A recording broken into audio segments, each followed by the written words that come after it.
Hello. Do we really want to fire everybody up for the Karen Reed trial? Yes, we do, because it's a Jen McCabe day. They had the first part of the Jen McCabe testimony yesterday. Yeah. So this should be an interesting. They went about, I believe, about an hour or 45 minutes with her yesterday.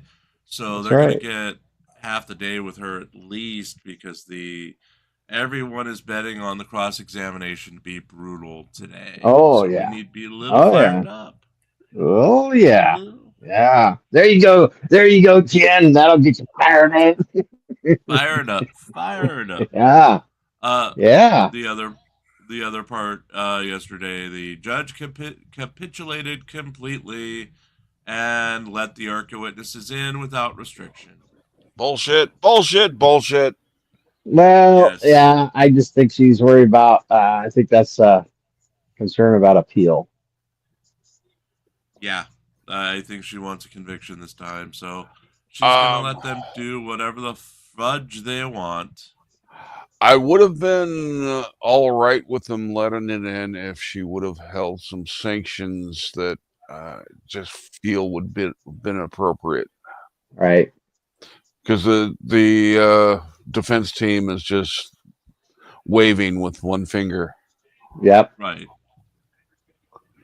We've got some other news talked about real fast. Lane Myers got the Mark the Shark guy as his associate, whatever attorney. He was gonna win for sure. He's gonna win for sure. Yeah, let the romance begin. Yeah, that was the only one he would talk to, so he'll be his assistant, whatever attorney. And Craig Henry has filed an injunction to stop any punishment of prisoners within the Vermilion County Jail from getting any sort of punishment without a hearing. Okay. They do have informal conduct reports that they can do to waive hearings and just get it out of the way of the punishment, which was Craig was subject to one. He refused to sign it. He got punished anyway, and that's why he's suing. No paper or news articles today because those were just tidbits and they really didn't have a big story to go with them. And Parson has complained about me retelling the Lane Myers story again. So who's complained about? Parson. Oh, Parson. Parson. So suck it, Parson. He's just mad because, he had a mail order bride and things aren't going well. Yes. Looks like there's Karen Reed with her computer. It's an IBM. It's not a Shuggy computer. IBM. And she's dressed in blue today and managing to get into her chair. So I probably... Will she have any bathroom emergencies today? I don't know, but yesterday was stuck on of the announcement after the jury left because she was on the toilet.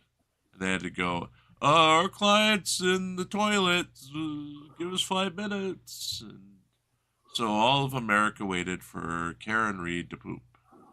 I am not sure why this is a split screen right now because there's no audio coming out from the feed.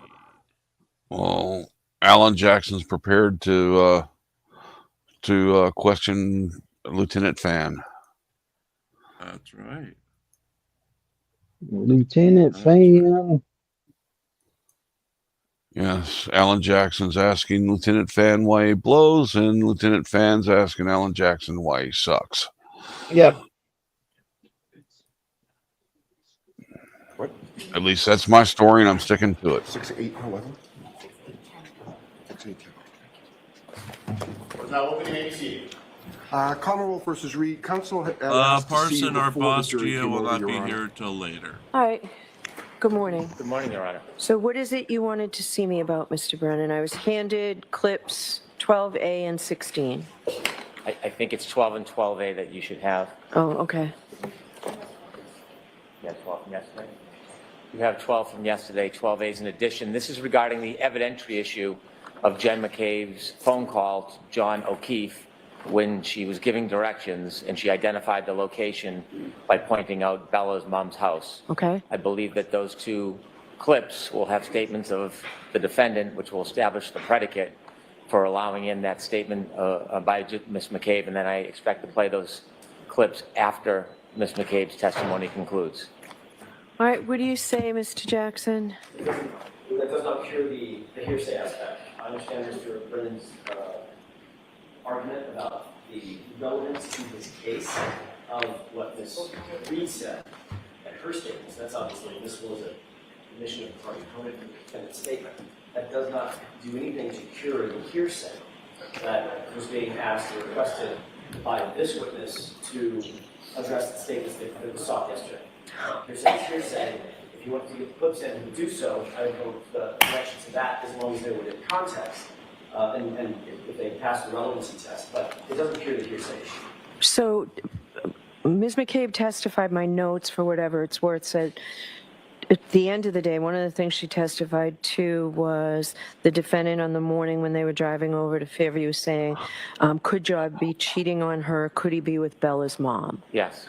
So that's in evidence. You want more than that? What do you expect the testimony to be? I expect, if allowed to testify, Mrs. McCabe would testify that she had a phone call with John O'Keefe before John O'Keefe and the defendant arrived at Fairview. And John O'Keefe and the defendant were lost. And in giving directions, she offered to John O'Keefe, which was heard by the defendant, the house is near Bella's mom's house.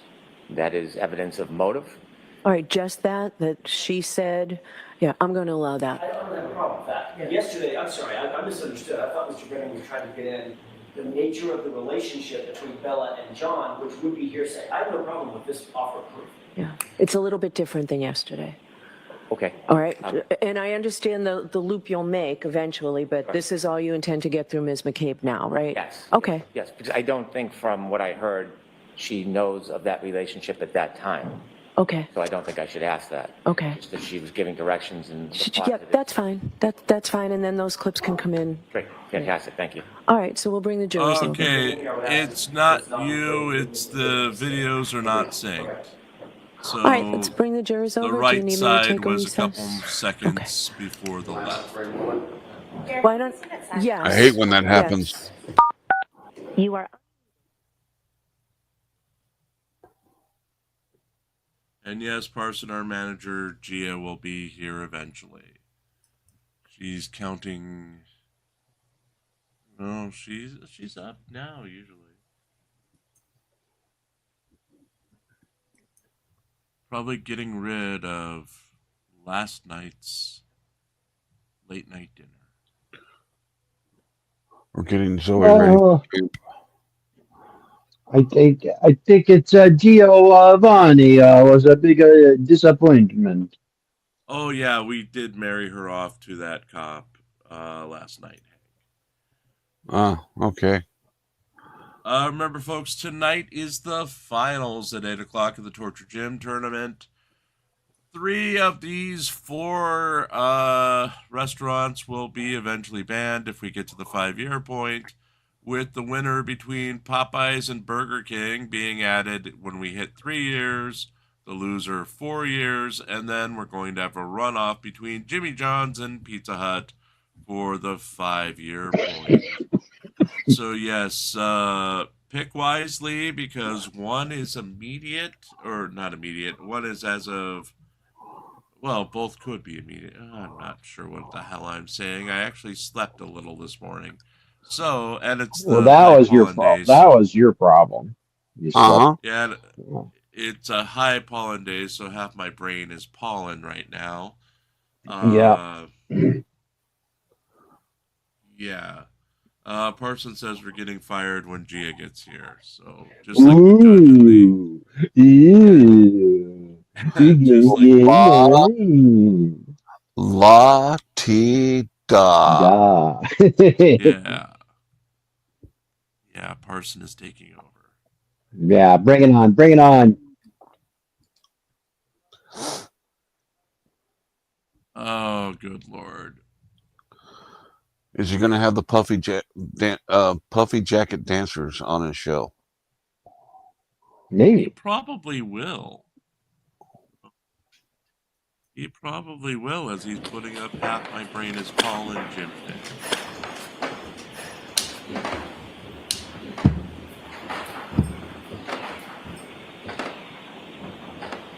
We've had no sidebars today, So, but get your bets in. How many sidebars do you think, Hank?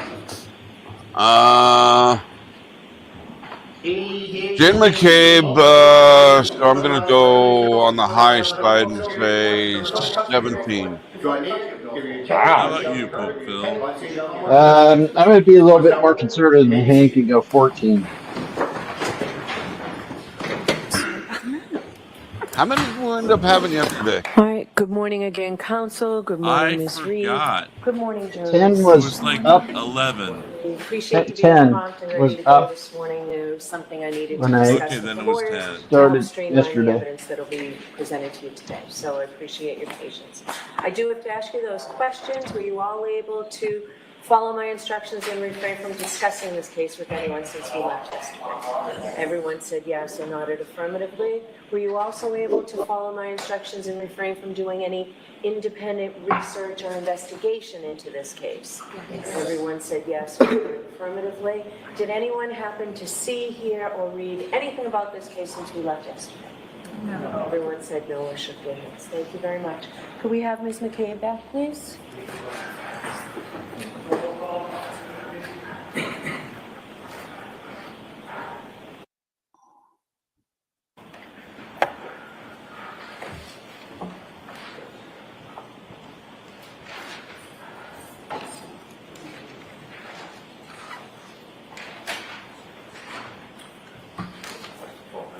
Good morning, follow me, please.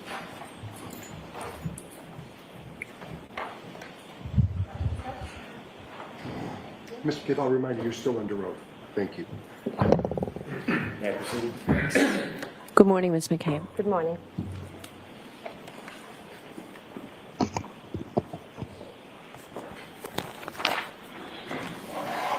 Good morning. Good morning.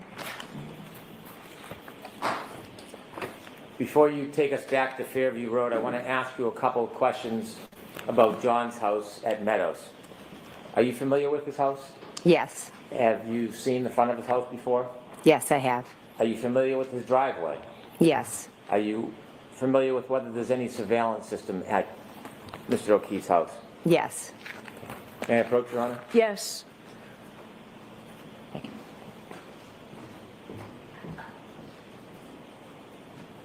Ms. McCabe, I'm showing you what has been previously marked as Exhibit 6. Do you recognize that photo?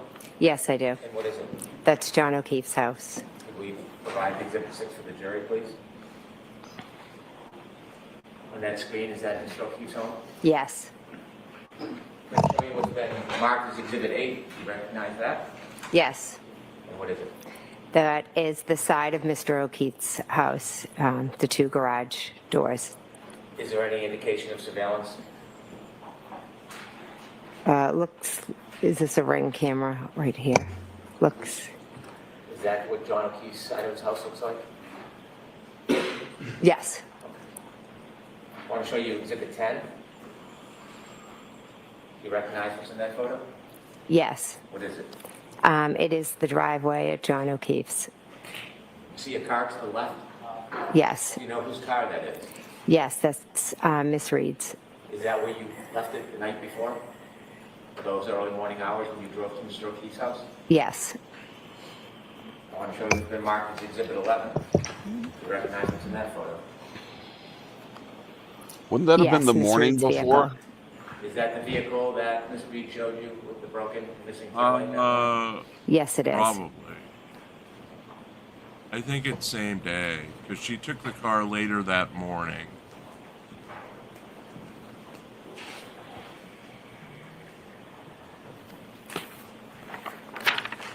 You mentioned earlier in the night, you spoke to John O'Keefe when you called him or he called you about directions to Fairview Road. Yes. And you also shared that you had a phone conversation offering directions? Yes, I did. Did you tell John that the house at Fairview was near Bella's mom's house? Sustained is to form, Mr. Brennan. Okay. What did you tell John as far as directions to Fairview? How did you mark it for him? I told him to go by, past Bella's house, Bella's Street, and then to follow it down to the end. Now I want you to take us back where we were yesterday when we left off. You had brought us to Fairview Road. You had found John. Yes. You shared with us that you were trying chest compressions. Before the chest compressions, did you make a phone call? I called 911.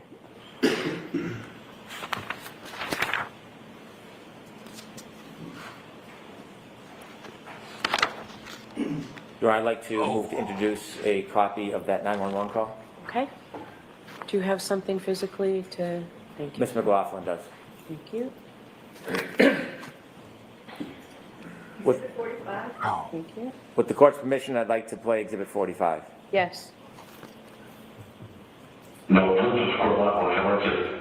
Yes, I need someone to come to third Fairview Road in Canton, Mass. There's a man passed out in the snow. You can't hold on, but you can't do it, so you can't get to know, okay? Yeah, no, I did that. You have to tell us about that line. I can keep going. Like, you guys that area in 60, okay? I'm going to that line, because it's Okay. I know. Where's the person? I don't keep going to Paris. 911, what's your emergency? Yes, I need someone to come immediately to 34 Fairview Road, Canton, Mass. What's going on? There's a guy unresponsive in the snow. Is it South 34? Yes, 34, the Albert resident, yes. I just pulled up behind him. Okay, 34 Fairview? 34 Fairview, Canton, Mass, yes. 911 is on your bullet, where's your emergency? Hello? Yes, I'm sorry, can you come to 34 Fairview Road in Houston? 34 Fairview? Yes, there's a man unresponsive in the snow. Okay, what else? He's gonna get here, okay? Okay, what's going on? Is he face down? We just flipped him over. Okay. And who's that in the background? Is that someone related? That's his girlfriend, his name is John O'Keefe. Okay, how old is he? John is 46 years old. 46. How We're long here, has he been Mrs. outside? Tom. I don't know. I don't know. He got out of the car and it's been a couple of hours. Is he, Terry? Is he? I don't. And hey, Facebook Karen. I'm sorry, everybody's half awake today. Hey, Karen! Okay, can you just Hello, Karen? But we already have the fire department going, they just gotta know. Is he breathing yet? It doesn't seem to be breathing. Okay, do they know how to do CPR? Do they want to attempt CPR? Yes, he's got to do CPR. No, I guess he's gone. Okay, they don't feel comfortable doing so? No, I think he's passed away. Okay. All right, we have the fire department and the police department on the way. If everyone's declining CPR, then I'll hang up with you, and if anything changes, you can give us a call back. Where are you guys upside? I'm right up front of the car. I know, I'm on the phone with the ambulance. I know. Terry, you gotta get off of me. Terry, you gotta get off of him. You know if there's any alcohol or drugs involved? He has been out. Living on drinking? Yes, I'm talking hours about maybe, and I don't know how long he's been in the snow. Okay, is there any bleeding or anything? Maybe in his head up? Is his head up? Yes, possibly. I think he's bleeding in the face. Okay, bleeding from the face. All right. Yes. And how big the pool of blood is, if there is any? Something's coming out of the nose, and one of the women is doing CPR. Okay, one of them is doing CPR? Yes, they're both working on him. All right, if you want CPR, and just give us a call back if you become responsive, right? But we're on the way. Okay, thank you.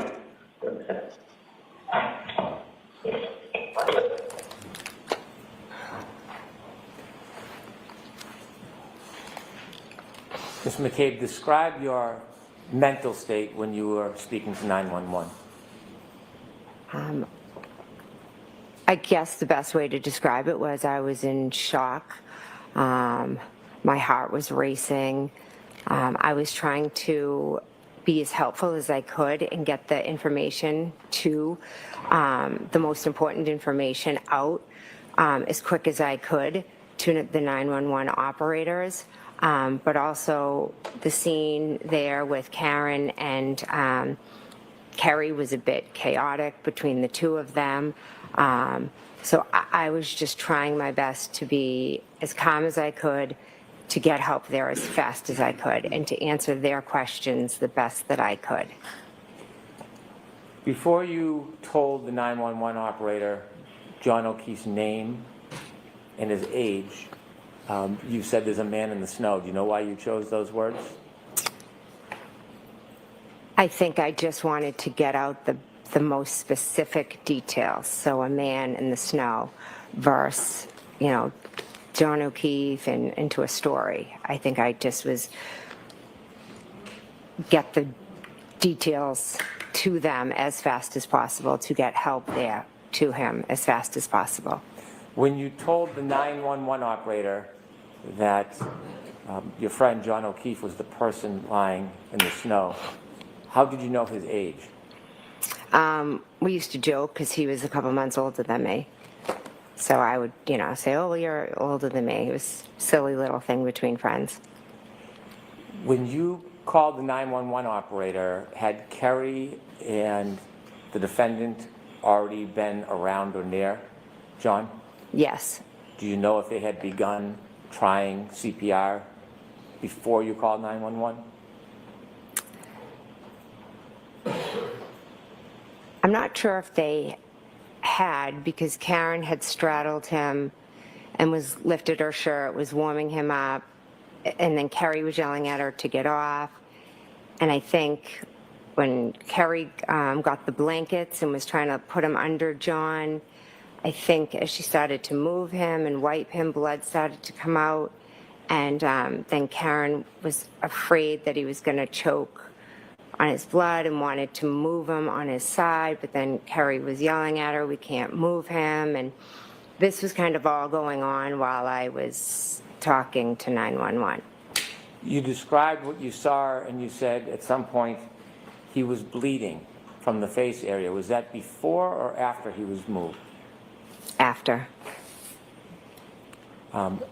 Before he was moved, did you see any active bleeding? No.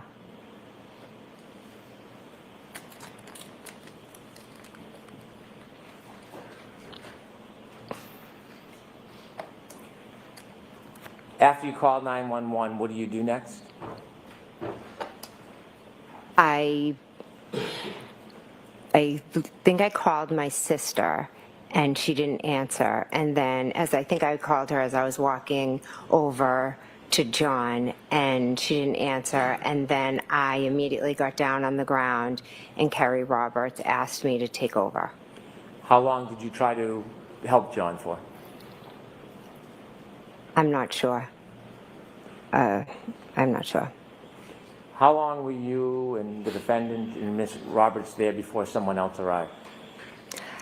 Police officer was the first to arrive. In the moments, it seemed like a long time, but I think it was fairly quick that they arrived. Any point during the time when you tried to help Mr. O'Keefe and the first police officer arrived, at any point did you see any signs of life from Mr. O'Keefe? No. When the police officer first arrived, do you remember what happened next? I remember it was very chaotic, but there was talk about a spotlight.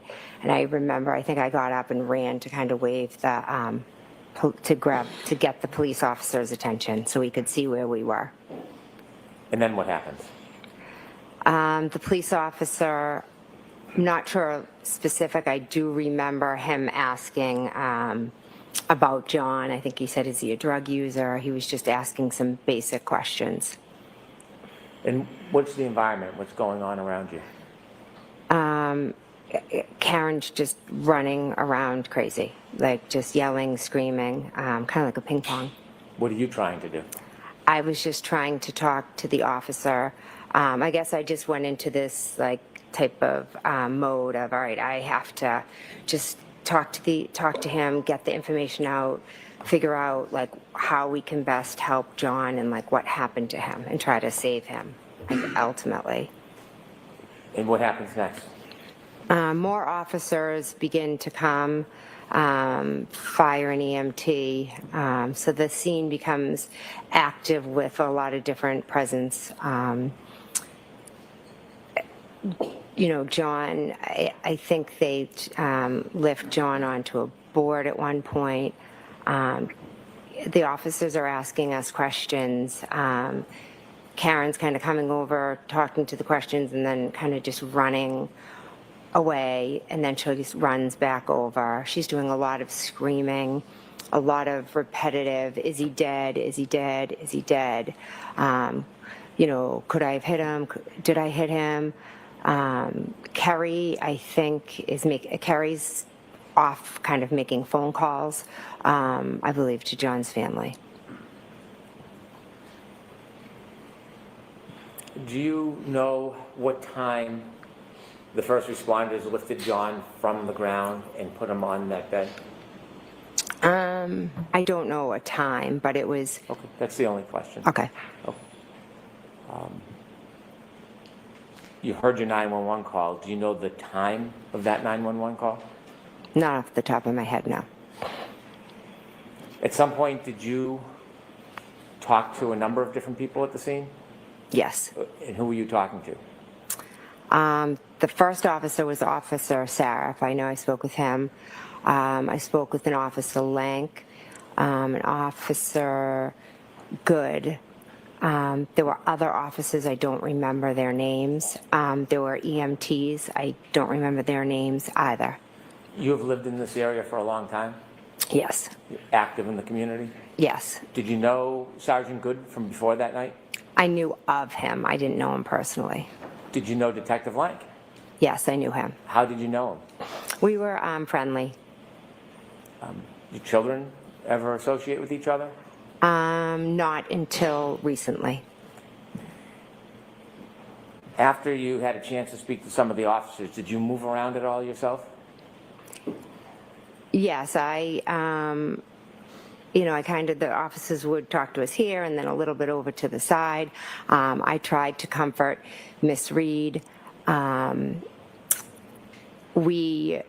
one point, Miss Reed was very upset, and one of the officers thought it would be best if maybe she went and just sat in one of the cruisers for a little bit, because she was just doing a lot of screaming and yelling, and I think they were just trying to, work on John and make the scene a little less chaotic. So I went into the back of the car with her, and Kerry Roberts came over, and then we all were just sat in the back of the, Karen and I kind of were scrunched and sitting in the back, and Kerry was at the door of the cruiser. Why did you get in the car with the defendant? She was crying. She asked me to get in. We held hands. We prayed. She did have blood on her hands, and she said, could I have gotten my period? Who's going to take care of the kids? She just kind of was all over the place. And then at one point, we saw them moving John towards the ambulance. And at that point, Miss Reed started yelling to Miss Roberts, go check on him. Are they working on him? Is he dead? Is he dead? And at that point, myself and Miss Reed got out of the car, and she started yelling and pulling on me to Google hypothermia and Google how long it takes for somebody, to die in the cold. When the defendant first asked you to Google an inquiry about hypothermia, were you still inside the police cruiser, or were you outside? Outside. What was the weather? I know it's an obvious question, but how cold was it? It was very cold, windy, the snow was blowing. As I stated, I have multiple sclerosis, so when I am out in either extremely hot or cold temperatures, I lose the feeling and sensation in my fingers, which obviously made the Googling very hard for me to do because of my motor skills. So when you were outside of the car with the defendant and she had asked you to do a search regarding hypothermia, did you try to do that? Yes, I did. Do you know the exact time from your memory? Not from reading or learning, but from your memory. Do you remember the exact time you did that? No. Was it after the police came that morning? Yes. Had you ever attempted to search about hypothermia any time before that moment, that morning? No. Or that day? No. That week? No. Was this the first time that morning after the defendant asked you to search that you searched that phrase? Yes, it was. And did you complete your search and get a result? So I don't know what came up, because I think as I entered it, I think I misspelled things. And so then I think I tried a second search. And again, I don't think I even paid attention to what came up, because we were already on to the next thing. Karen was already moving and screaming about, the next thing to Kerry. Are they working on him? Is he dead? Did the defendant move somewhere from the point when she first asked you to try to Google about hypothermia to something else? She was next to me, and then I think she took off. Like, she kept kind of running off. And what did you do? I believe as they were I think I stood there, I believe as they were putting John into the ambulance, I went back kind of to the original spot where we had been talking to the police. And at that point, a new officer might have come, because I remember talking to multiple officers there. At some point, did you go back towards the area of Ms. Roberts' car? Yes, that's where I'm referring to, sorry.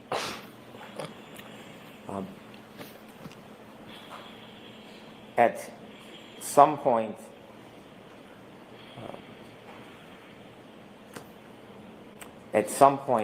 were you with the defendant when she spoke to an officer and a first responder?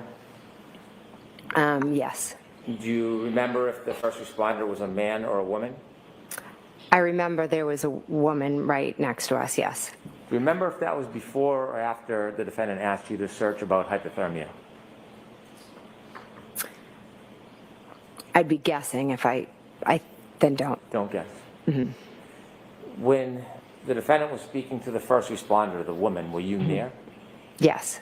Did you hear or do you remember the defendant saying anything to the first responder? Yes. What did she say? She told the first responder, I hit him, I hit him, I hit him.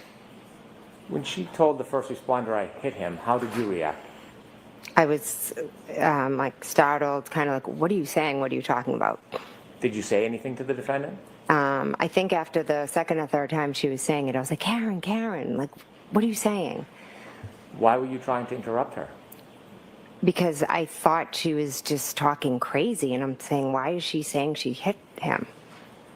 Were you trying to look out for her? Yeah. Sustained. I'll strike it. You can ask it differently.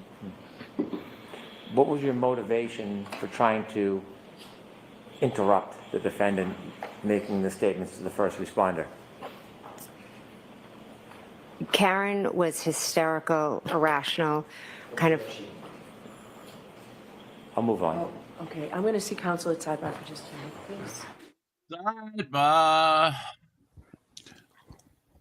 Get your fresh hot sidebar. Red hot today. I had a little jalapeno. Jalapeno sidebar. Jalapeno sidebar.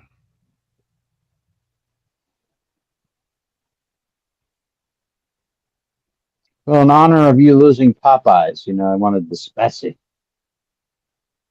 I may not lose Popeyes for a while or ever. Remember, if it doesn't, we still have to hit 3 years. And then even then, if Popeyes does not win, we then have to hit 4 years. 1 to 3 years. We have to hit 4 years to get rid of Popeyes. I like their chances in the tournament.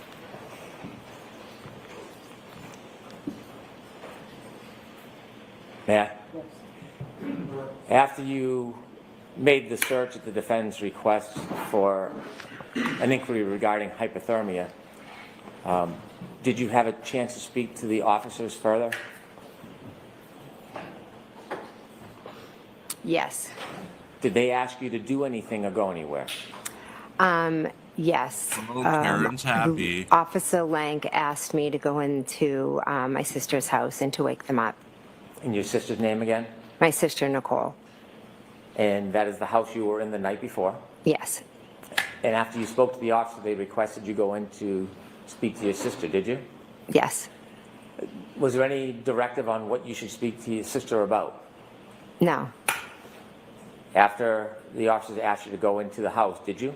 Yes, I did. Do you remember what door you went through? Yes, I went through the front door. Was the door locked? Yes. How did you get in? Oh, I'm sorry. I thought you said, was it unlocked? No, I asked if it was locked. Oh, sorry. It was unlocked. As you're approaching the house, were there any lights on? No. Was it dark? Yes. Any sign of any movement inside the house before you went in? No. Take us through walking through the front door. What happens? So I went in the front door. I opened the door. I walked up the stairs into their hallway, and then I think I knocked on their door. Bedroom door? Their bedroom door. And then I opened the door. I went in, and I walked over to the bed, and I was like, Brian, Nicole, because I was in a position where I felt like the world was going on around me, so much was happening, but I also was aware that I was just about to wake up two people that are sound asleep, and they're going to see me standing over their bed and be startled, wondering, what am I doing here? So what happens? So it took a minute or two, and then Brian woke up, and he immediately was like startled and was like, Jennifer, what's going on? What are you doing? And then I believe I tried the best I could to say what was going on. I think I said, we found John. You don't need to describe Okay. again, but I want to know their reaction and your interaction with your sister and Brian Albert. They woke up startled and confused. Did you have a conversation with them? Yes. How long was that conversation? Brief. They got up, got dressed. I spoke to them. And where did you go and where did they go? Then all three of us went down the stairs. The upstairs to the downstairs? Upstairs to downstairs, And yes. upstairs is the second level, is downstairs the first level? Yes. As you come down the stairs, can you see the front door? Yes. Is there anybody in the house at that point? I saw Officer Lank. In the house? Yes. Do you know if he had been invited in? I have no idea. When you came down the stairs and saw Officer Lank, where was your sister and Brian Albert? They were walking with me down the stairs. And did you see whether or not the officer spoke with your sister and your brother? He did. Brother-in-law? I'm sorry. He did, yes. Were you there during that conversation? No, How long was that conversation, do you know? not sure. Where did you go when the officer was speaking to your sister and your brother-in-law inside their home? I was standing at the front doorway, and then my husband, Matt, had just arrived. What happened next? I started talking to Matt, and almost immediately Officer Lang came, got Matt, and asked if he could talk to him outside. Okay. At this point, I want to go back and show you some video. Have you seen video in this case before? Yes.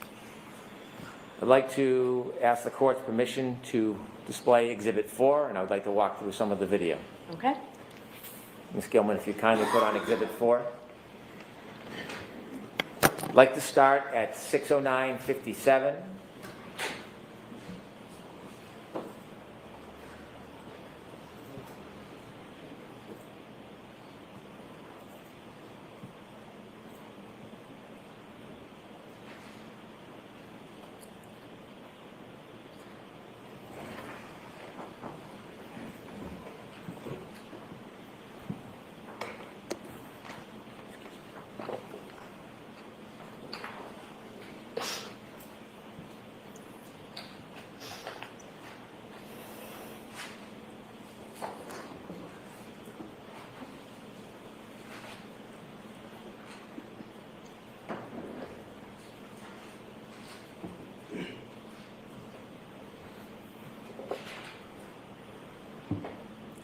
Ms. Gilman, if you can take us to the arrival at Fairview.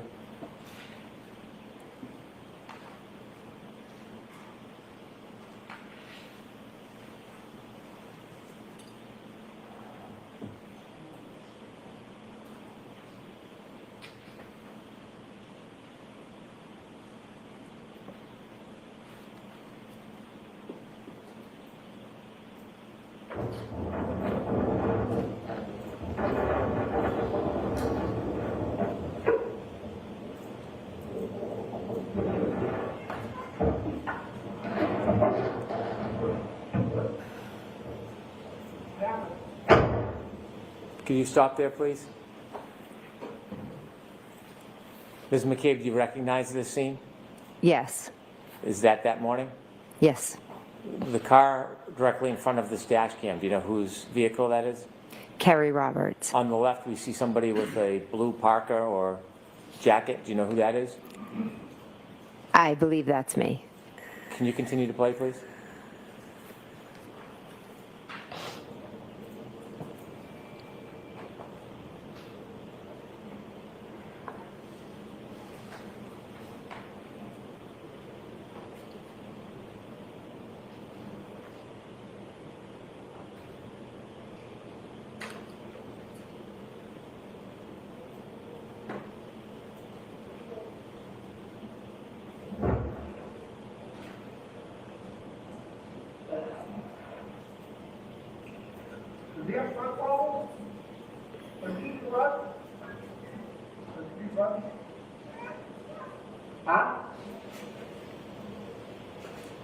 Yeah, it's a blame Shuggy day.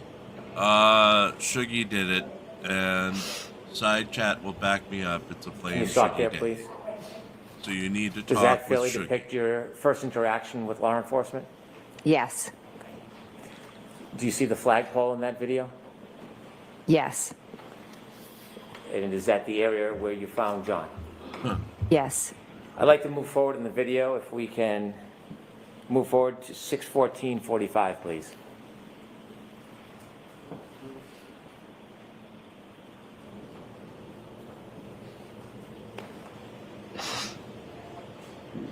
Could you stop there? Can you identify people on that video from right to left, if you can? I don't know the officer. That's myself. I believe behind me, that's Miss Reed. And this is about, well, let me get the time correctly. 6:14:47. And do you know where John is at this point?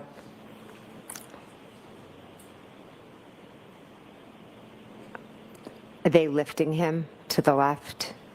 Okay. Could you continue, please, Ms. Gilman?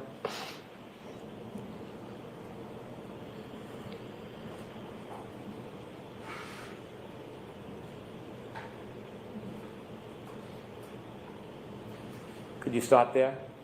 The person all the way to the left near the flagpole, do you know who that is? I believe Kerry Roberts. And is that the area where John was found? Yes. And that's at 6:15 a.m.? If you don't know, that's okay. Do you know what Ms. Roberts was doing at 6:15 a.m.?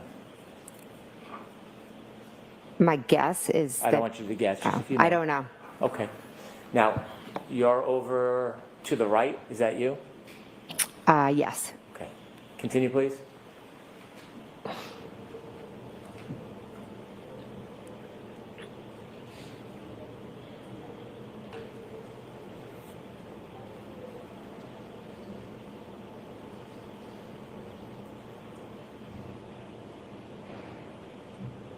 Is that Kerry on the left?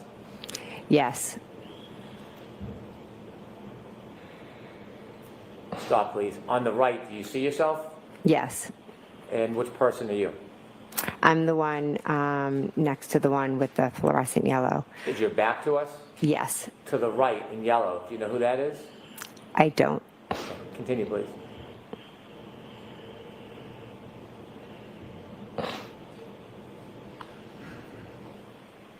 Continue.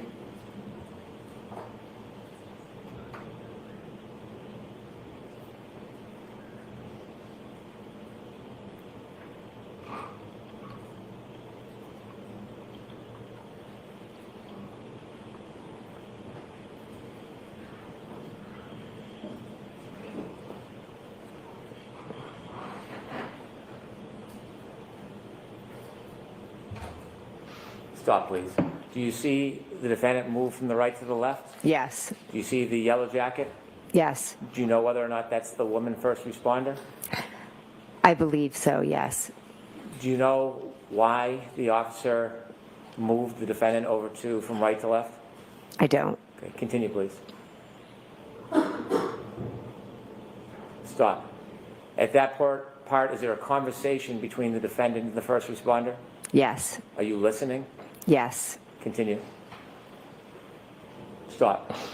Do you see the officer that was with you in that group? Yes, Do you see him now turned away from the group speaking to somebody else? I do. Continue, please.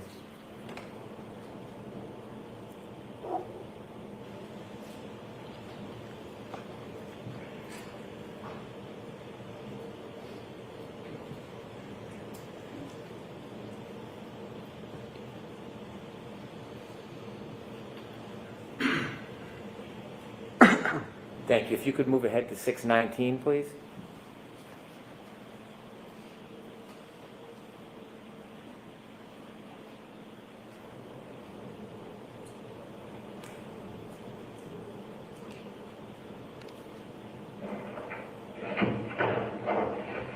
Is that you, Ms. McCabe and Ms. Roberts? Yes.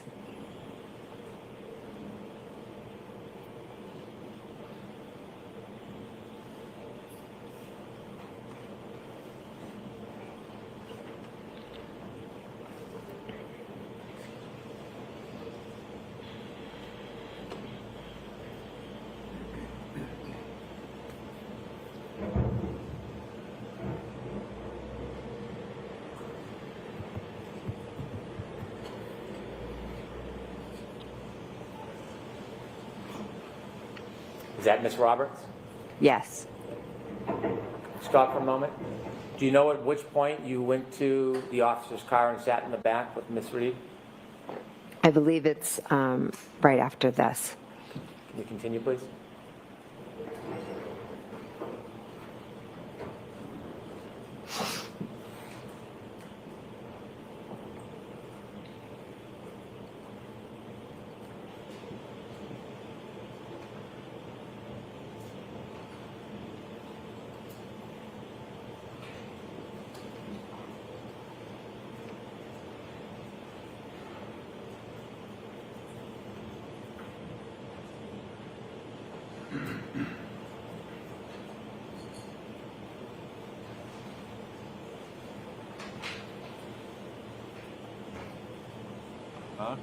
Bite that person right in the butt. Right, Susan? Army to bite person right in the butt. Alrighty, Jim. Yes. So, thanks are getting person.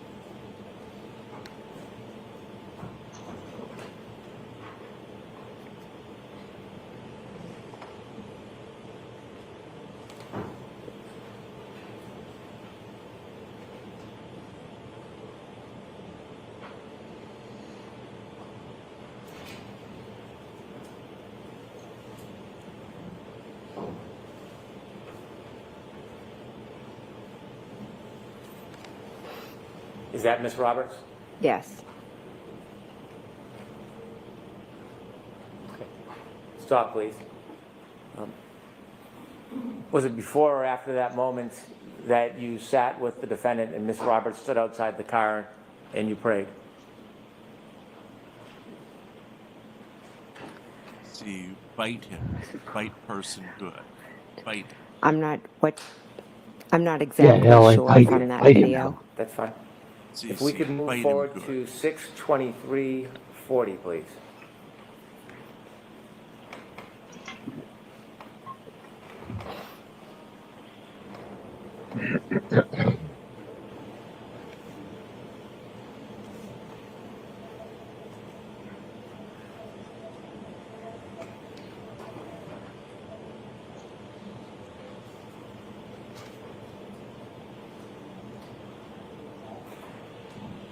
At this time, are you still with the defendant behind this car in some spot? Yes, I am.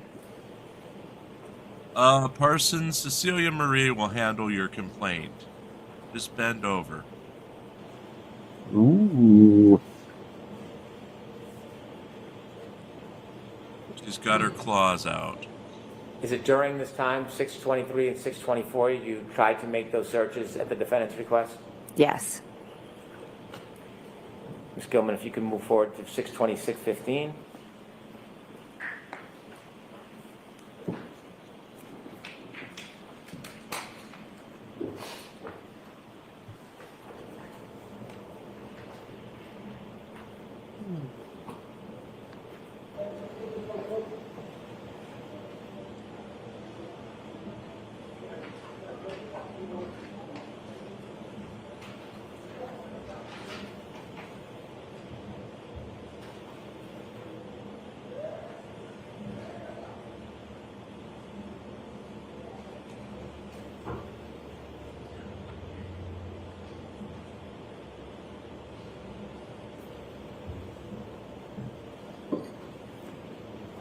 Pause, please. Ms. McCabe, do you see anybody returning to Ms. Roberts' car in that area? Yes. And who did you see? I saw myself, and I'm standing outside of the car speaking to Officer Lank. I saw Kerry go up and near her car. I'm not sure if she went into it, and I saw someone walk Miss Reed into the car. Is it around this time you have a conversation with Mr. Lank? Yes. And what does he tell you again around this time? He's at this point, I think, asking me questions about what had happened, and then soon after he asks me to go into my sister's house. Ms. Gilman, if you can fast forward to 6:34:15, please.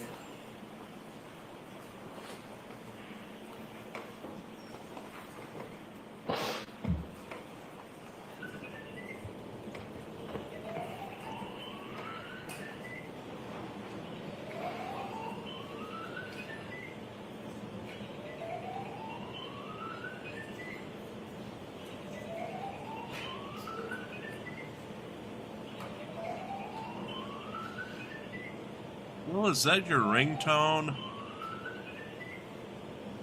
It's not mine. Sure. No, I don't have any idea.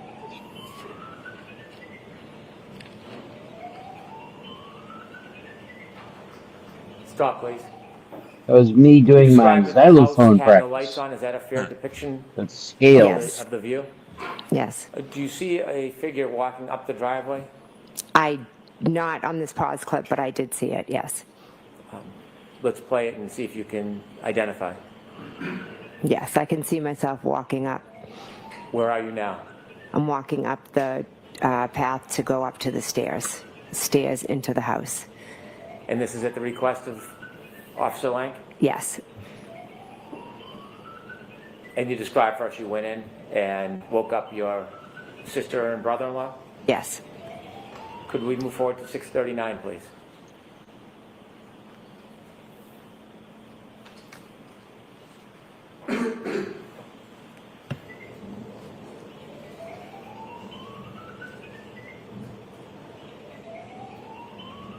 Stop.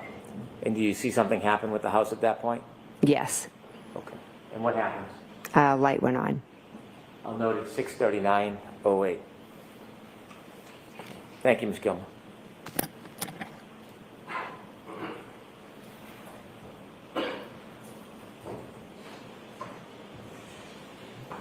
After first responders took John and you had gone in your sister's house, what did you do next?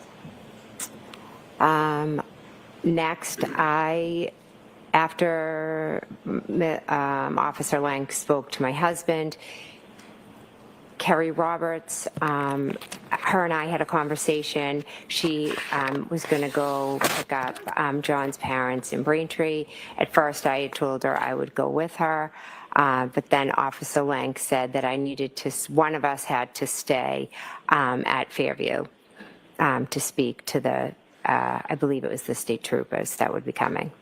Did you stay at Fairview? I did, yes. What was your mental state at that point? Again, I was in shock. The best way I can describe it is the feeling of I'm present and everything's going on around me, and I'm just trying to process and make sense of everything. Did you speak to your sister about what happened? Yes. Did you speak to your brother-in-law about what happened? Yes. And were they giving you any comfort or support? Yes, they were being very comforting and supportive. As you were waiting at Fairview, did anybody else come to the house? Well, my husband, Matt, had arrived. A little while later, Julie Albert had arrived. She was dropping something off, and then Brian Sr. called her in. Is Julie Albert the wife of Chris Albert? Yes, she is. And Brian Albert and Chris Albert are brothers? Correct. When she arrived, did you talk to her? Yes. Were you in a group? Were you talking to people privately? No, we were all sitting around the kitchen table. And why were you talking to everybody? We were trying to figure out what had happened. They were trying to be supportive, trying to help me. What was your mood? I was extremely concerned. I was calling Kerry, trying to get updates about John. I was worried about John, his family, about Kaylee. At that point, did you know whether John was going to live?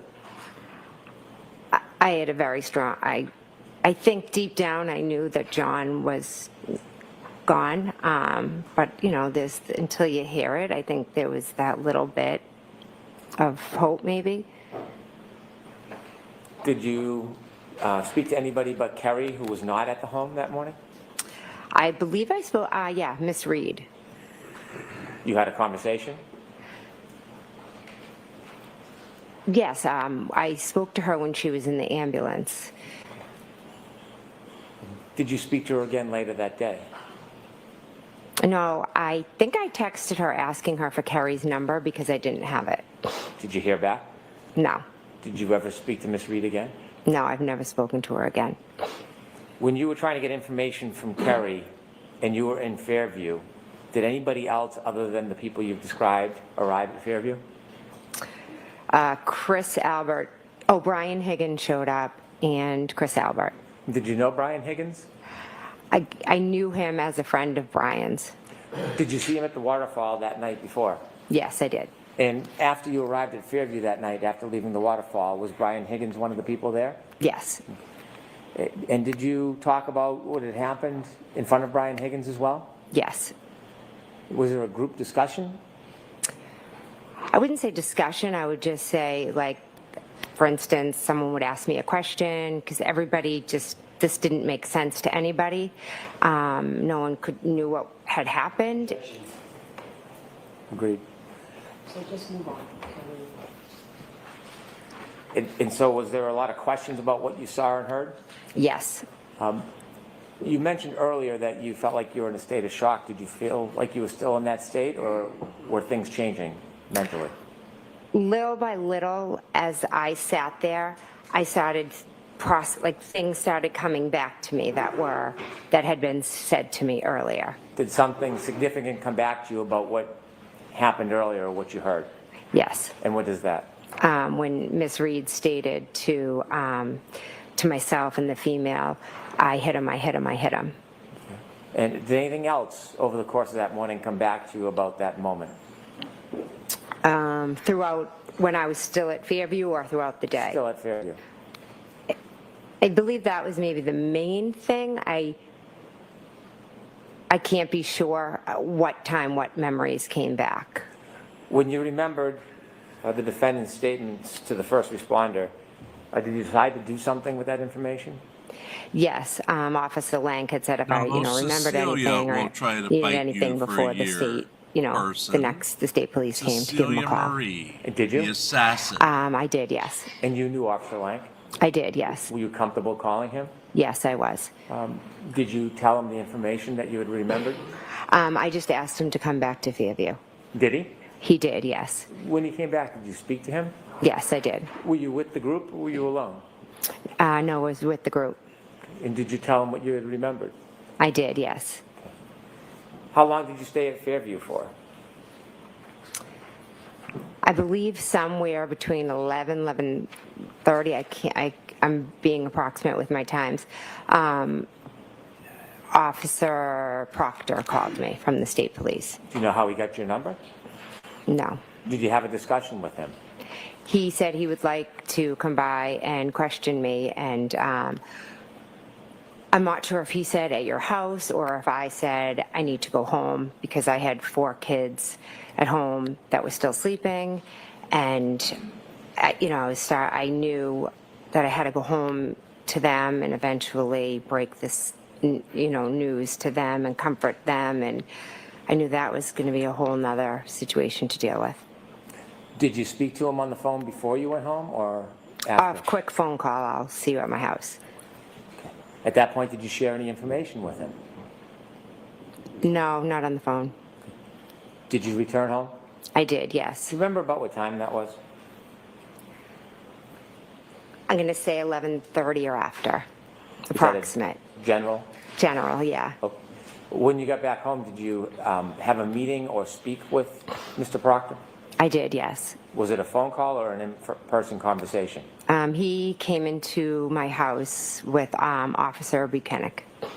Okay, him and Trooper Buchanan came in? Yes. Was there anybody else at your home? My husband was home, and my brother-in-law, Brian Albert, came over. Did you speak to them? Yes. Did you tell them any additional information at that point? The troopers or? The troopers. Yes, I know I had said what Karen had said to me, and then she had said I hit him. Could I have hit him? I told them how she showed up at my house. I just basically gave them the events of that morning. At that point, did you mention anything about the defendant's broken taillight? At that conversation, no. Did they leave? They did leave, yes. At some point, did they reach out to you again, or did you reach out to them? At some point, I had another conversation with them a few hours later. I'm not sure if they called me or if I called them. Do you know what generally the content of that conversation was? Yes, I had remembered that Karen had told me about her taillight. As you're processing that morning, are you trying to think and recreate the event, or are you trying to put it out of your mind? I couldn't get it out of my mind.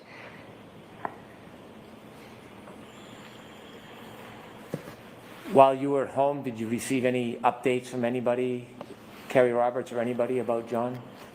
Yes, when I was still at the Alberts, Kerry had given me word that, John had passed. Then once I got home, I know different friends who were starting to hear. Without content, were you receiving contacts, calls, text Yes. messages from other people? Yes. And were you reaching back out to other people? Some, yes. At some point, did you go over to Meadows Road? On Sunday, I did, yes. Was Sunday the next day? Yes, it was. Why did you go over to Meadows? Kerry and I went over with my daughter and her daughter to see the family and to offer support and our sympathy. You said you and Kerry. How did you get there? Kerry picked me up. Prior to that evening, you and Kerry, you described, weren't friends or familiar? Correct. Were things changing? Yes, rapidly.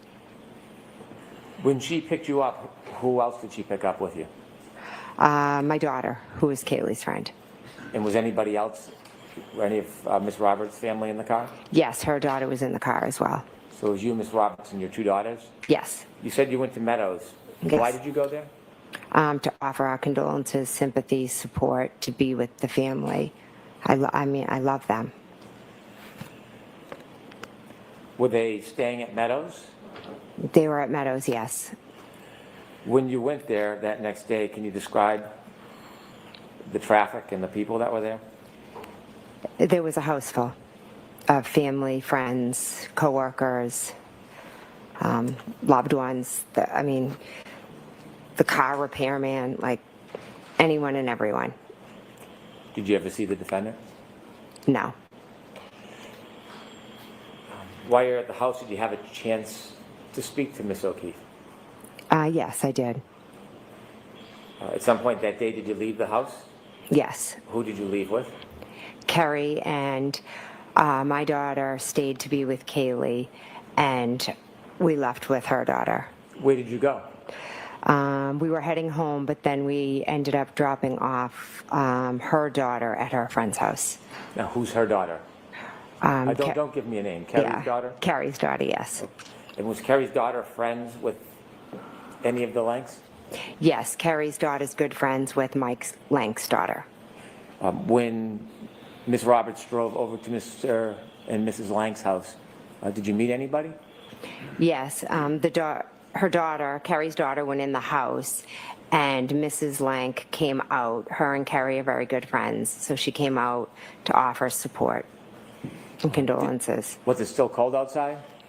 Yes, it was freezing. When she was offering her support, was she inside or outside of the car? She jumped into the back seat. During that time you spent with Officer Lank's wife, did you ever go into the house? I have a faint memory. I think I went in and used the bathroom at one point. Okay. When you were having the conversation with Mr. Lank's wife, were you talking about what had happened? Yes, Kerry was just explaining the morning, the phone calls, the scene, things like that. Okay. Were you trying to get any type of inside information or push the investigation in any particular direction? No, I didn't speak much. It was mostly Kerry and Trish was just being a supportive friend to Kerry. At some point, did you get together with Ms. Roberts and try to memorialize what you had saw or thought that morning? Yes. Why did you do that? Peg had asked Kerry to do a timeline, so Kerry came over and we were sitting down talking about it, and so my sister was there and she said that she would jot it down for us. And so when you got together, it was at the request of Mrs. O'Keefe? Yes. When she made that request of you, asked you to do that, did you question why? No, she wanted us to do it, so I did it. Why? She wanted us to remember and try to jot down everything we remembered so we wouldn't forget. I'm going to sustain discretion. There is disregard. Did you speak to officers further in the future? Yes. Can you count how many times you spoke with police or the interviews you had? There were a lot, or a good amount, I should say.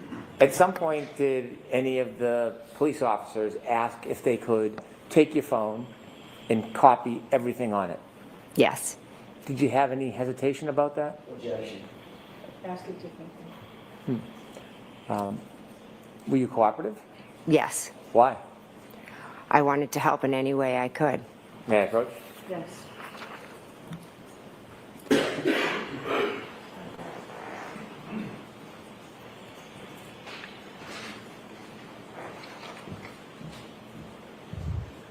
Just a note that Turtle Boy does have a hearing Yes, this I do. afternoon. We will That's not my be covering signature. it, but we will be monitoring Yes, it. it's the consent form that I signed from my phone. I can introduce this as an exhibit. Okay. Any objection? Yes, Your Honor, we can deal with it sidebar. I have no objection to the identification of it, moving in and exhibit. I do have objection. Okay, I'll see. Sidebar. Get your chipotle or what was it? Jalapeno flavored sidebar today. Sidebar number 2 apparently is Aaron's favorite sidebar. Yes, and the right side is still about a second or two off today. It's faster than the left side.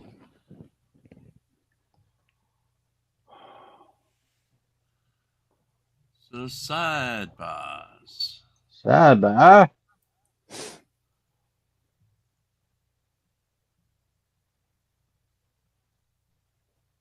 It looks like we got some commotion in the side chat.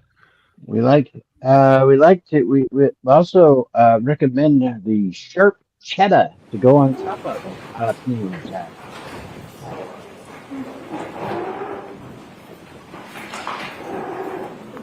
Just be careful not to cut your tongue on the sharp cheddar.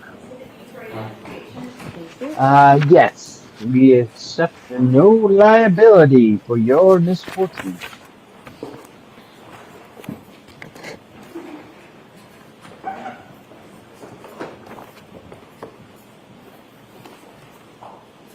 After that day when you met with Miss Roberts and you try to memorialize your memory about what had happened, after that date, have you discussed what happened that morning with other people? Yes. And have you discussed it with police over time? Yes.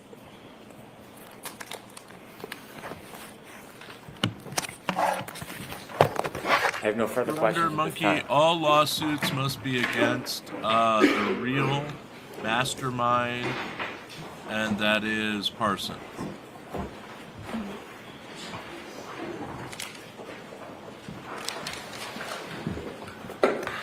Parson secretly runs the channel, so sue him. Good morning, Ms. McCabe. So not so much of a secret when was the now. last time you Good spoke going, with Carrie Jim. Roberts before your testimony today? She called me last night. What did y'all discuss? She asked if my daughters were going to be staying home from school today because her daughter would possibly join them. Did you discuss anything having to do with your testimony? Not my testimony, no. Did you discuss anything in that conversation with her prior testimony? No. Are you aware that she testified last week? Yes. Did you discuss anything after that, after she testified, with her about her testimony? No. We know that through her testimony that you had a conversation with her the morning that she testified. Yes. Right? Did you discuss what you anticipated to be her testimony in that conversation before she testified? No. Have you and Ms. Roberts ever discussed anything about either one of your testimonies, either in the last proceeding or in anticipation of this proceeding? No. So for the entirety of the last year, even though you both went through a proceeding last year where you both testified under oath and it was highly, highly publicized, neither one of you, your good friend Carrie Roberts and you, have ever discussed either of your testimonies between that time and this time?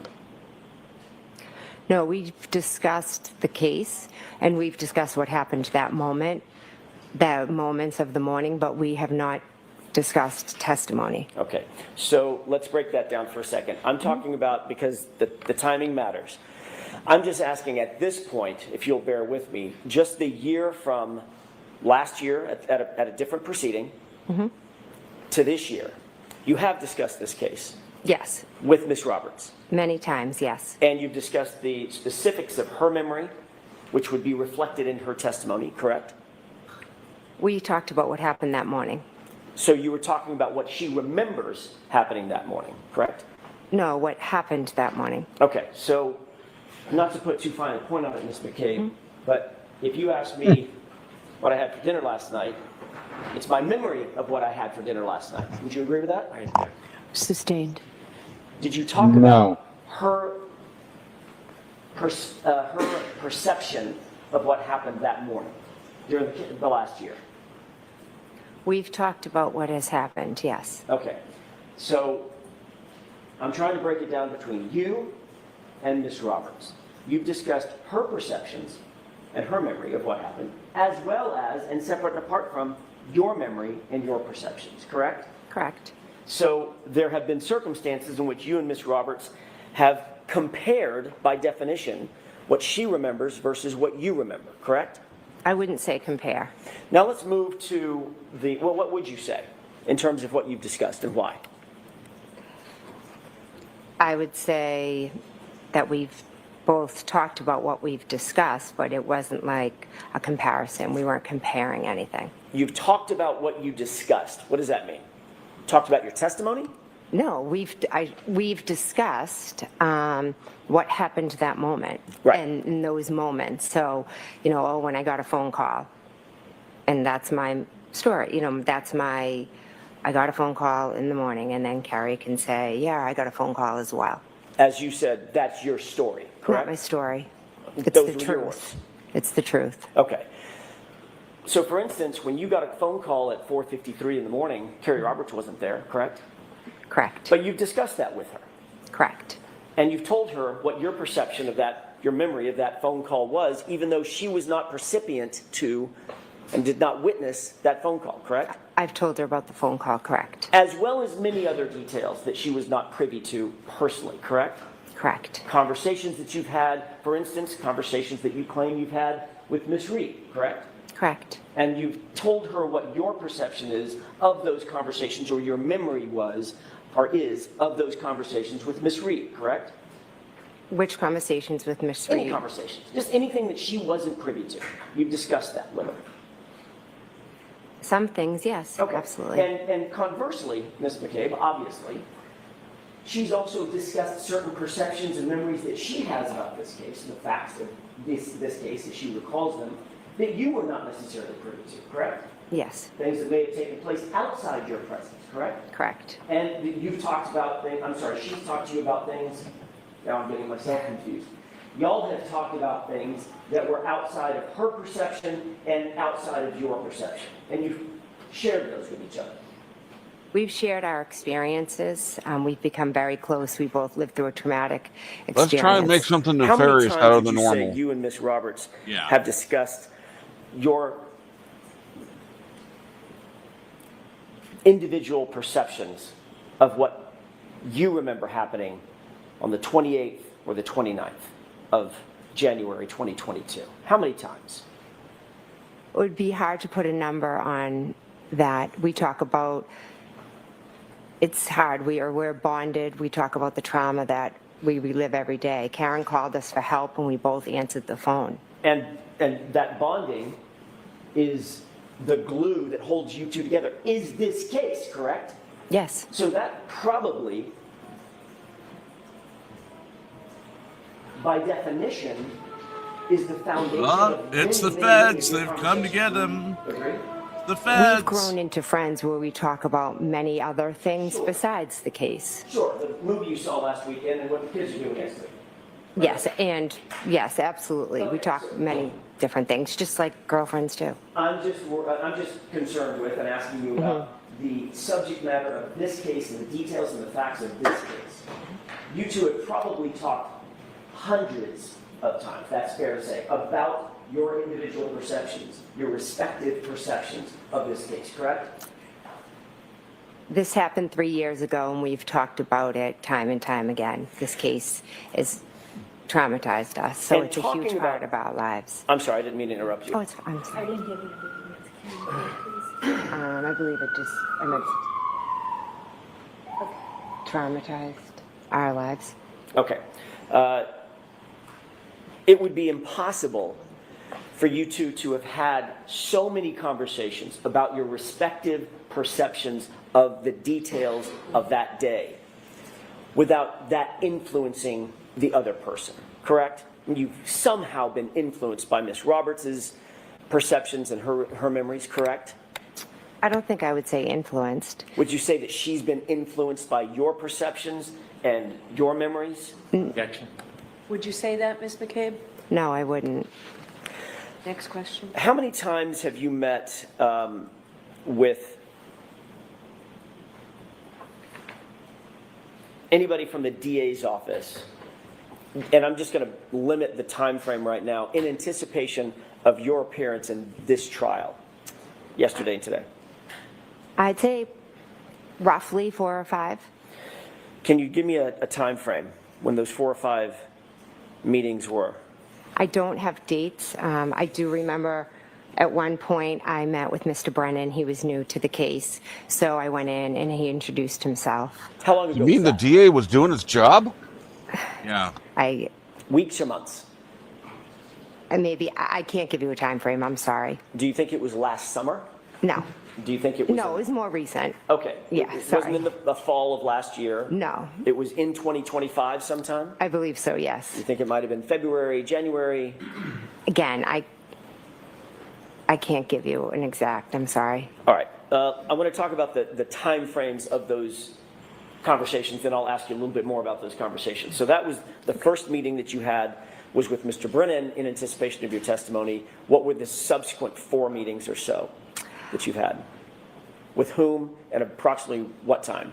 Okay, so another meeting with Mr. Brennan. Are you looking for who was Sure. there? Who else was there? I mean, can I give you a general answer? I didn't write down like every meeting who was there, but Of course. generally, okay. Was Mr. Lally there? During 1 or 2 of the meetings, he was, yes. Was Ms. McLaughlin there?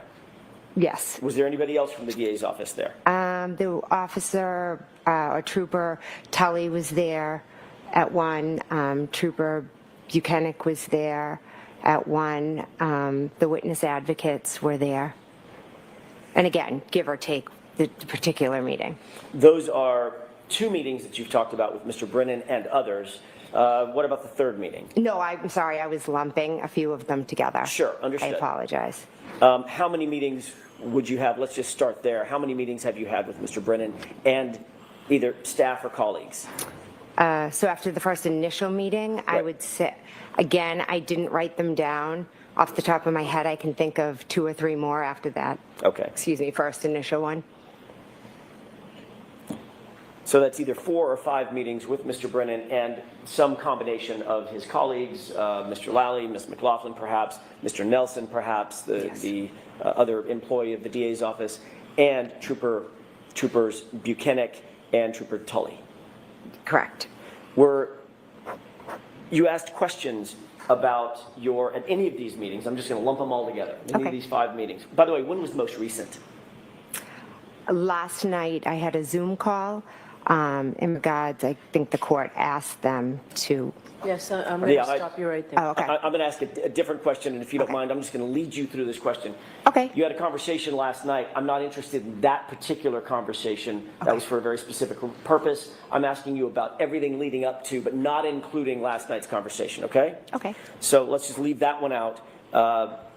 You've had, I think you mentioned either 4 or 5 other meetings with Mr. Brennan and some combination of his colleagues and or law enforcement. Yeah, and I might have, in the 5, included that one from last night. Okay, fair enough. Good morning, Serial. Were you asked questions in those, we're just going to call them 4 meetings. Lame Shuggy Were you Day. asked questions during those 4 meetings about your testimony at the first proceeding last year? I reviewed my, I did review some of my testimony, yes. In what format? I watched. Paper transcript or? No, we just watched a little bit of it. Do you watch your direct examination? A little bit, yes. Did you watch your cross-examination? A little, yes. Who cross-examined you? You did. That was me. Yes. And did you watch the redirect or any part of it? No. Did you watch any part of any subsequent version of recross or additional questions that you were asked? I don't believe so, no. Was there a specific area that Mr. Brennan asked you to look at and review in terms of your direct or your cross-examination? No. Did you watch the entirety of the direct examination and the entirety of the cross-examination? I do not believe so, no. Were you questioned by Mr. Brennan following your review of that, that direct and cross-examination? No. So he didn't ask you any questions about any of your answers? I don't, we would, he showed me a dash cam and would ask me to point out who's this, who's that, a waterfall video, is this you, is this somebody? Those were the type of questions that he asked me. What about any discussion about your demeanor and how you performed in the last proceeding? Objection. Sustained. I'll ask it a different way. What about your demeanor? I'm using probably a poor word, perform. How you came across, your demeanor in the last proceeding? Objection. Sustained. Did you discuss changing your demeanor in any way, shape, form, or fashion from the last trial to, I'm sorry, the last proceeding to this trial, my mistake. From the last proceeding to this trial, was your demeanor ever discussed? No, I was just told to slow down, answer the question, and, you know, answer it to the best of my memory. Was there any discussion about talking about your background, for instance, your family and your children and being a sports mom, as you talked about in your direct examination? No, I believe I did that in the previous one as well. Was there any discussion about crafting your testimony in any way to suggest a softer approach? No. Was there any discussion about how to develop your testimony from beginning to end? Objection. Sustained. Did Mr. Brennan ask you about, or let me ask it a different way, did Mr. Brennan take you through a series of questions, for instance, as almost a test run of questions that you might be asked either on direct examination or cross-examination? No. Did you practice your testimony with any member of the DA's office? No. Were there any sessions where you sat and was subjected to a cross-examination, like a fake cross-examination or a fake direct examination? No, there Anything wasn't. like that? No. What were the things that stand out in your mind? You said you had at least 4 meetings. How long was each meeting, by the way, ish? The first meeting, I think, was fairly quick. It was just the introduction. 30 minutes, less than 30 minutes? I don't want to give a time because I'm not sure. Okay. But I was fairly quick, yes. Okay. What about the second meeting? Again, I don't know specific meetings, but I can tell you that there was a longer one where I did watch some dash cam video, look at different pictures, things like that. What kind of pictures did you look at? Other than the dash cam video? The pictures of John's house. Okay. The same photos that we saw today? Yes. How long in total would you say all of those meetings were? Just taking them all together. I really can't give you an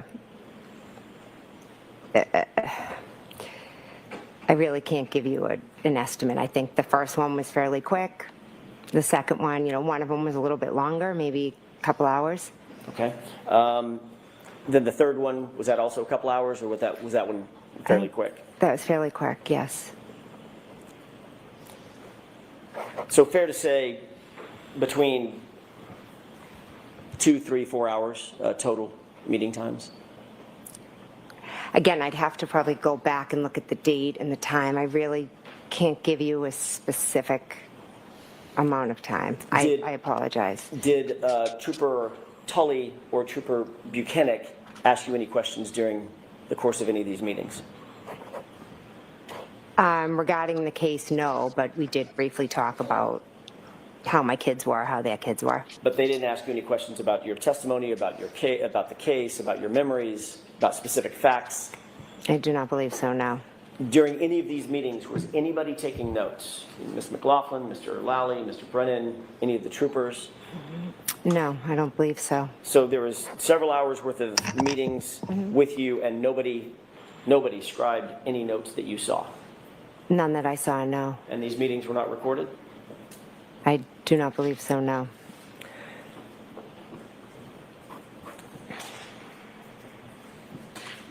Ms. McCabe, I'm going to ask you a series of questions about your family because I just want to make sure it's crystal clear who's who. You're married to Matt McCabe, correct? Yes.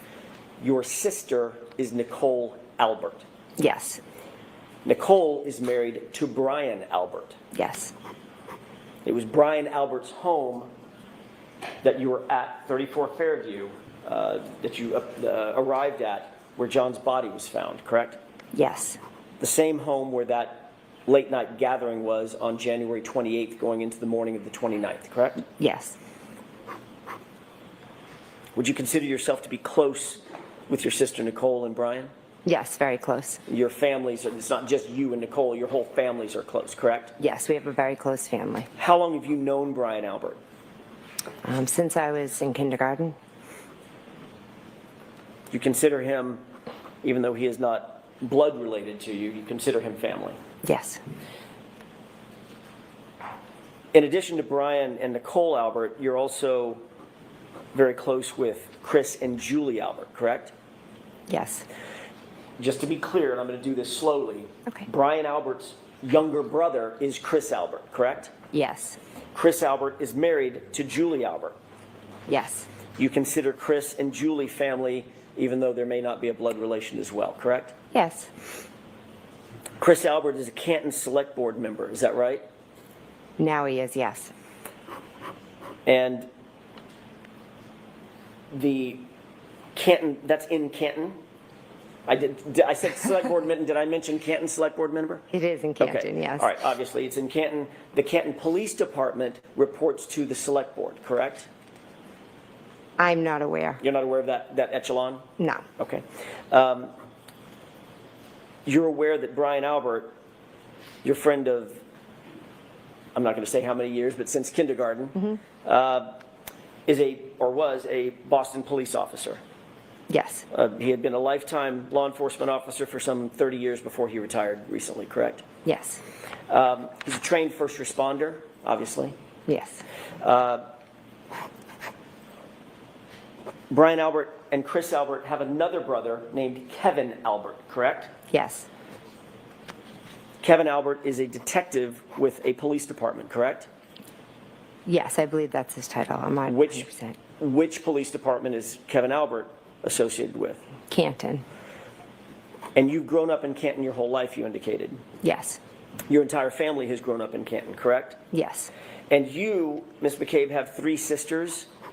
Nicole, we've talked about. You also have a sister named Shelley, is that right? Michelle, yes. Michelle? Mm-hmm. And Denise, who you mentioned in your direct examination. Yes. Nicole is also known by a nickname, is that right? Yes. What is Nicole's nickname within the family? Coco. Does Shelley also have a nickname? Well, I guess Shelley is the shortened name for Michelle, correct? Yes. What about Denise? She's Dee Dee. Dee Dee? Yeah, like D-E-E-D-E-E.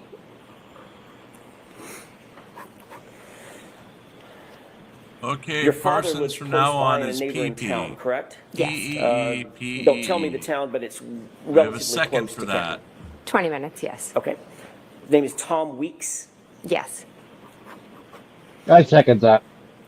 Okay. Why are you interested in Parsons PP? There are, I'm Well, not going that's to his go through name all now. of them right now because the family tree is getting large, but there are children, cousins, second cousins, nephews, aunts, uncles. Besides, we have a There's cat named CC combination and a cat of named familial BB. relations So within PP that is set of folks that I just talked part of about, the Chris naming and scheme. Brian and Nicole and you and Matt and the folks that we've just talked Since about. CC Yes. is now the boss of Parsons. Alrighty then. That family, that large CC family, is now the celebrates boss of holidays Parsons. together, I'm guessing. We don't typically, celebrate with Kevin and Chris, but my family does, yes. Along with Brian, Albert, and Nicole. Yes, of course. Birthdays are celebrated within So that you're family. saying this is Yes. Cece's Go channel on now? vacations together, I'm guessing. Yes. Well, Gatherings she's the like boss the of one on the Parson, and 28th. Parson starts with the P, therefore Yes. PP. Special events. Yes. Does that Spend mean weekends that together. if Yes. You mentioned a lot of it's sporting events. CC's There's a lot of channel sporting now events that y'all go we to have a together. buffet? Yes. So it is All tuna very, buffet. very easy to see that it's an extremely close-knit family. Yes. And naturally, you're very I protective don't. of your Maybe family, as CC's anybody pizza would be. wasn't a thing Yes, I like love you my guys. family. You We also don't said have a that CC's you pizza around here. knew, and your words, liked Karen Reed, my Thank client, God there's no on the more 28th CC's around of here. January 2022, correct? Yes. But she very much is not family, correct? Yes. Correct. She certainly was not as important to you as your actual family, the Alberts, the McCabe's, the folks associated with them. Is that right? Yes. On January 28th, 2022, This isn't members of going the the way I Albert wanted family it to and the go. McCabe family all went to a bar together, had drinks together that night. Waterfall, we've heard a little bit about that, correct? Correct. Ultimately, you went back to your sister's house for the after party that we've heard so much about. That was at Brian Albert's house, is that right? Yes. You've been interviewed, I think you indicated multiple times, you didn't even give a number of how many times you've been interviewed by police in this case, is that right? Yes. Your family is connected to people at Boston Police Department. We've just talked about that, Brian Albert, is that right? Well, Brian Connected to. was a Boston police officer. Right. So when I say connected, there is some familial or family or friendly connection to that police agency, Boston Police Department. It'd be Brian Albert in this case, correct? The objection sustained. There's also a connection to the Massachusetts State Police through your family, is that right? Objection. So define connection. Wonderful. Julie and Chris Albert are very, very close to you, correct? I'm close with Julie and Chris, yes. You're aware that Michael Proctor's sister, Courtney, is basically best friends with Julie. No, I'm not aware of that. She's best friends with Julie's sister, Jillian. Okay, so Courtney's best friends with Jillian, who's sisters to Julie, who's married to Chris, who's an Albert, who's the little brother of Brian Albert. Yes. Okay, and Canton Police Department, there's also some connections there Is as he well. trying to play 7 Kevin Degrees Albert with being the Kevin most Bacon? obvious of them. Yep. Objection. You know what? I'm going to allow that. Do you have a connection with the Canton Police Department? Not with the department, but with Kevin Albert. Right, who's a member of the department. Yes, but my relationship's with him. Understood. You've indicated that you've been interviewed by law enforcement agents associated with Massachusetts State. He's apparently having ice Department. That'd be cream. Officer Lang. Everybody, Yes. free Can ice I cream stop at you for a Sugar's second, place. Counselor Sidebar, please? Sure. Sidebar, get your sidebar. A little bit too early for ice cream. Well, if you want ice cream, Sugy's got gallons and gallons and pints. He's got pints of other stuff too, so help yourself to his liquor while you're at Sugy's house. All trips to Scotland are responsible of Sugy and Sugy Enterprises Incorporated. We are not financially responsible for any of the claims made on this program, as it's all Sugy, and Sugy's fault. And we're not responsible for your diabetes, since it's all Yes. shitty. That's right.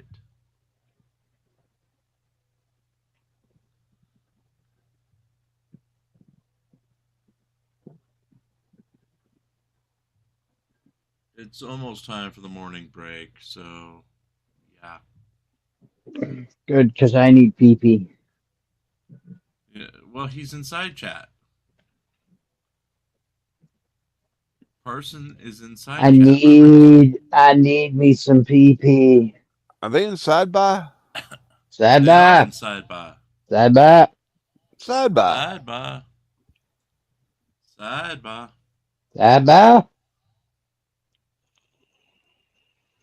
Here's side by, side by, side by, side by. Here's side by. We got the side bars going, and today there is multiplying. We've had 3 of them so far this morning. Do you think the length of the sidebar matters? Or is it No, just the frequency? the motion. It's the motion of the ocean, so the length does not matter. Sidebar. So is that what Mrs. Pope tells you to help you sleep at night? No, she says, take this. It'll help you sleep at night. She says, I've locked the door to my room tonight.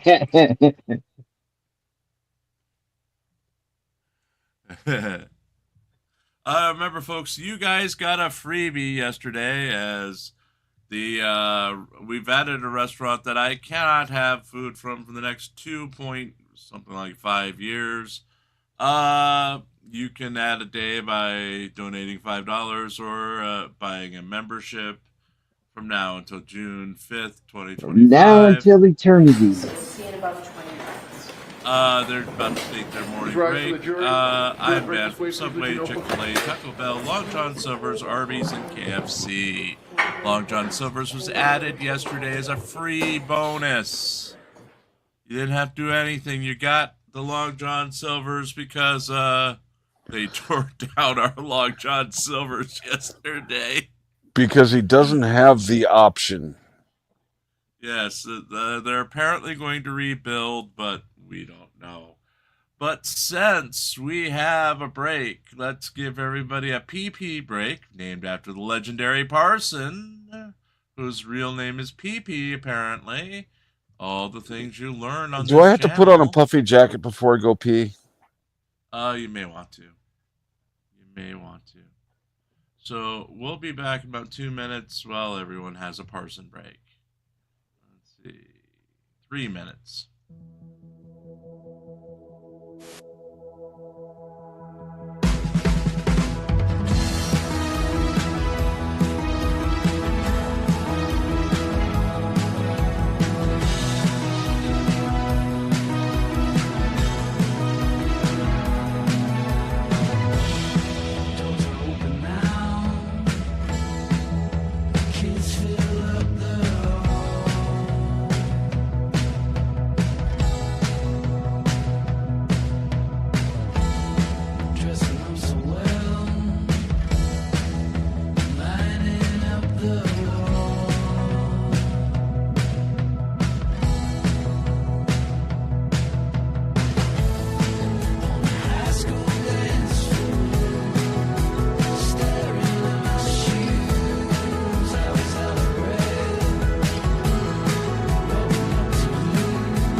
And we are back. Since we've got some extended time here, as they say they won't be back till 11 a.m. Eastern.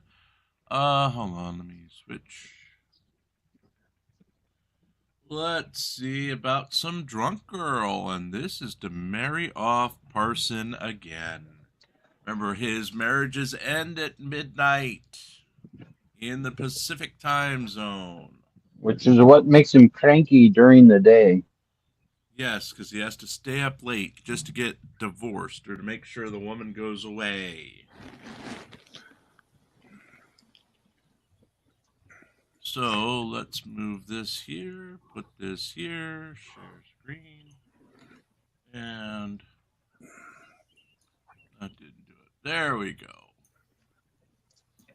So we're going to start it. If they come back, we will come back to this at the afternoon break. You will rudely interrupt. Yes. When suddenly you see sparks flying, a car barely holding itself together, rolling forward on nothing but a rim. The driver completely unaware, or maybe just unwilling to stop. Nothing but a rim and hopes. Sorry about that, folks. That was a different version, the one from yesterday. So let me switch to drunk. Let's see. Drunk mom busted. The only advantage of that, we could have gone to the end to see if they actually gave disposition of the case. Yeah. Well, I closed the window, so let me start this one. Let me see if I can get something out of that one. Officers in Washington received a call from a concerned bystander reporting a female driver stopped in the center turn lane. Officers quickly arrived at the scene, locating the female driver inside her vehicle. Here's what the officers did next. Hey, how are you? Good, how are you? I'm okay. I was just heading home, and she was standing in the lane next to her car. It was weird, standing there just kind of out of it. Okay. And so I rolled my window down, asked her if she was okay, and she said, no, I've got a 2-month-old baby in the car. Okay. And then I said, okay, hold on a second. I turn around and pulled in here. And she's got 2 just trashed wheels. Okay, and that one Hank did not. I got to the end of it, and there was nothing. It cuts off just like the other one. Okay. I was hoping. And welcome, Jared. Good to see you. Fresh out of rehab, I hear. Well, he's getting discharged on Saturday, it says.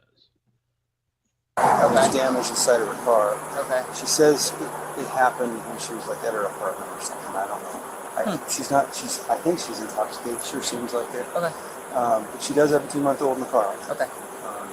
So she kept walking in the lane, and then she was sitting near the door, and I just asked her to get in her car. So. Okay. Yeah. All right. Yeah, we'll take care of it. All right. Thank you, guys. Cool. Thank you. Way to snitch, buddy. Way to snitch. 14 straight plate. Hello. Hello there.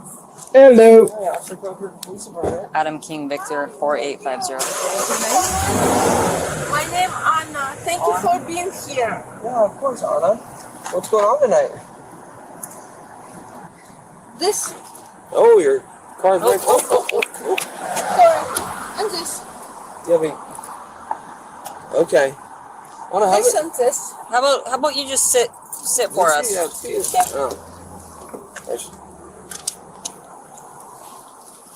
Sorry. Okay, Anna, how much? Have you been drinking tonight? No drinking? Yes. Juice. A little bit of juice? What type of juice? I'm not sure. Juice. Huh? Jungle juice. Ukrainian. Ukrainian? Yeah. All right. Do you speak English? Potent Is that juice. your first? Okay, you speak I can English? speak English, Okay. Ukrainian, and English and Russian. Oh, very cool. 3 languages. It's amazing. Good for you. Thank you. What- What language do you speak? English. Nice. Just English. Not that cool. What is in Ukrainian juice? I'm not sure. You're not Some sure? juice. Okay. What happened with the wheels? I'm not sure. I have a baby. 2 Yeah. months old. 2 months old? Yeah. Oh. Okay. All right. Where do you live at? Tacoma. Tacoma? I used to be in the Bellevue, but now, right now, Okay, are you heading back to Tacoma? Was that your plan? Okay. Okay. Yeah. All right, can I get you to step out of the car, please? Leave the car? Yes. Yeah, come on, step out of the car. Of course. Just hold on 1 second. Stay right there. A person actually, she has a baby, therefore she is instantly disqualified, as NCR doesn't like chicks with kids. So this one is a person pick, because you have no standards.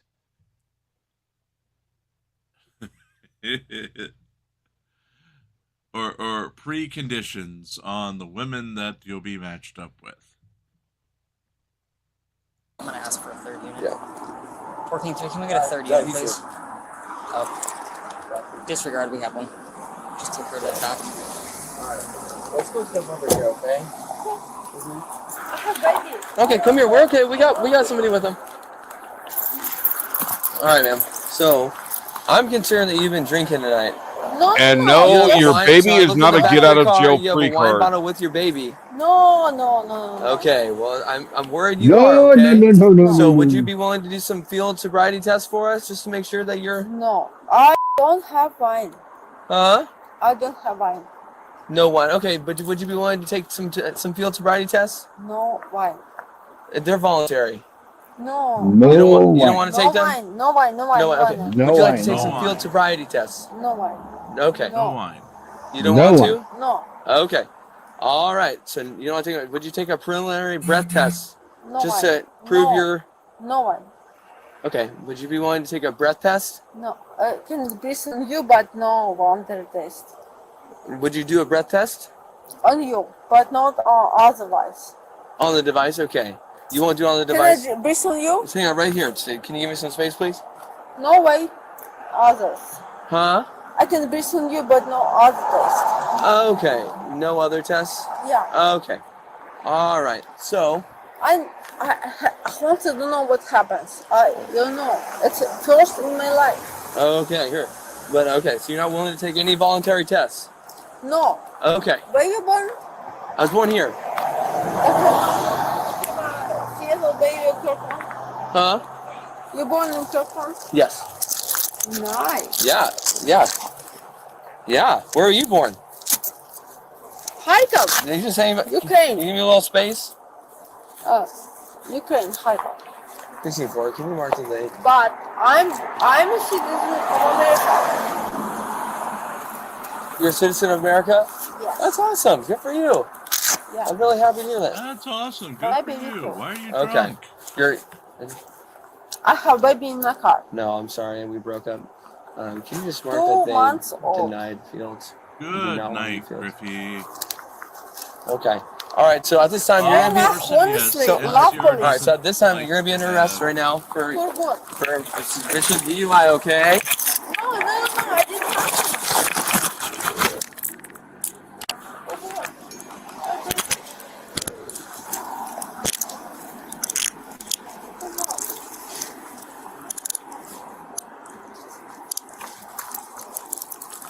my baby with my milk. Okay. Can you do me a huge favor? What your milk? What your name? Hey, My Bats, baby. can take photos. My baby is hungry. Baby. It's hungry. Okay, I hear you. 1 sec. But you take food from my Okay, baby. this is gross, but if she is breastfeeding and she's drunk, legally, Oh. would that be allowed? I If don't there's so much alcohol in her system. think there might be an endangerment charge coming in her future. Yeah. Yeah. Because. Yeah. She is hungry. She's hungry. Okay. That's your decision. Your decision because she's hungry. Okay. We'll figure that out. What is your name? My name is Officer Gribble. Gribble. Yes, ma'am. Are those okay for you? Those feel tight, or are those okay? What is your Are those name? okay? My name's What? Officer Kodo. Okay. Kodo. All right. And so when I walked up to you in your car, I could very greatly smell the odor of intoxicants, of alcohol on your breath. So I got you outside. You almost wobbled into the roadway. So I'm greatly concerned that you're intoxicated with a 2-month-old in your car. No. Okay. So what I'm going to do is we're going to go back to my vehicle, and we're going to go ahead and put you in the car, okay? No. All right. Well, once we get over here, we're going to take you over there once this car passes, all right? No. All right.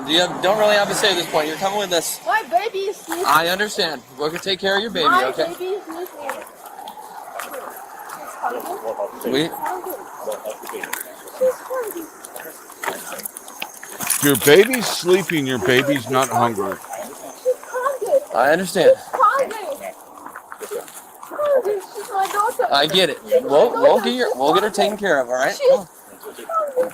And technically, Parsons NCR hates everyone on Ma'am, certain days. ma'am, I need you to face It's this flag right here. Would you take? I need to Would you take milk from When are your your stance? daughter? Would you Hold take milk from your daughter? You do take milk from your Don't have her against the daughter. traffic. Would you take That's right. milk from your No, we're going to get her taken care of. Don't worry. I'll help your daughter. my daughter? She's hungry. Yeah. She eating from my boobs. But Hey, what's your name? my Anna. Anna? Okay, listen. She eating milk from my boobs. Okay, listen. She eating Listen. all last time in the all. Listen. Deep She's- breath. She's hungry. Hey, Yeah, deep breath. Listen. Listen. She's hungry. Listen. She's hungry. Listen. She's hungry. Listen. What is your name? Officer Batson, I need you to listen to me. She's hungry. Are you She's gonna listen to me? Want my milk. Are She you gonna- want my okay, milk. I'm not gonna Yeah. talk to you then. Yeah. Widen your stance. Widen your stance. Do you have anything on you? Anything that's gonna poke me, stick me? No. Okay. What Nothing? is your name? Officer Batson. Batson. Batson. Batson. Your I'm mother. You have children. I do. And I How don't. many? It doesn't matter. How many? It doesn't matter. Do you How have many? anything that's gonna poke me or stick me? No. Okay, I'm gonna Oh, search you. nothing on me. I absolutely nothing on me. My baby. I don't know what happened to my car. Your car's getting towed. I don't know what happened to my car. But my baby wants my milk. I have milk. Do you have any formula or anything in the car? in the car? Yes, I do. Do you have diapers in the car? Yes. Okay, where are they? I'll show you. No, tell me. You're not going back to It's the car. behind it. Behind what? Behind the car. In the trunk? Both. Both? Yes. So is there a diaper bag? I show you. You're not gonna show me. Two places. Two places with my You can tell me. mother. Your mother. You already asked me that question. He's not. Show me. I will show you. I'll find it. Let's put it in the car. Your name is RC. Let's go. We're going to go in the car, okay? Follow me. No. We're going in the car. Okay, we're going to pause this one and come back to it. They're going to be back from break any minute now. We've got some severely bad news for Chili DeCastro. Uh-oh. In breaking news, I just saw the headline. OpenAI rolls back update that made ChatGPT an ass-kissing weirdo.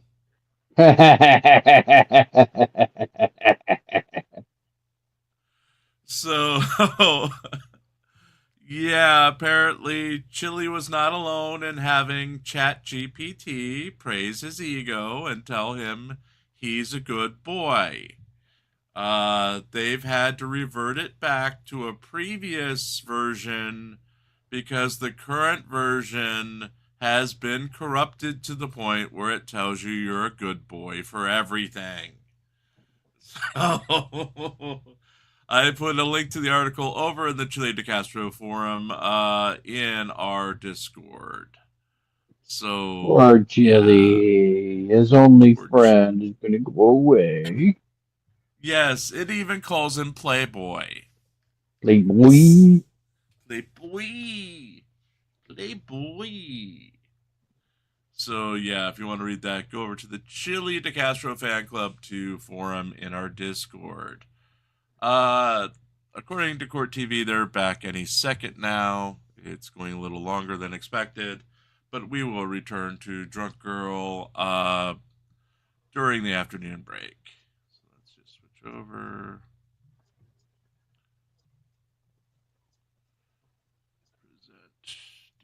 Is another Karen pooping break? Probably.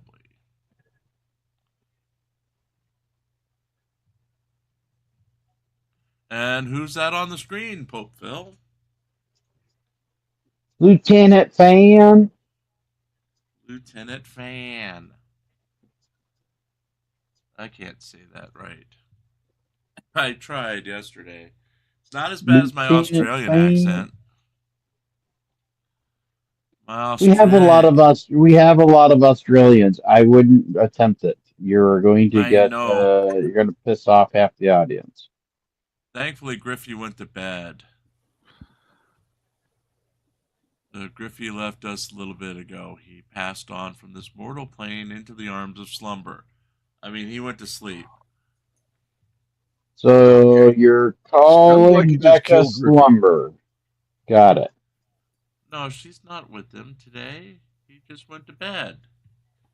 He's in Australia. She's in America. Pretty sure.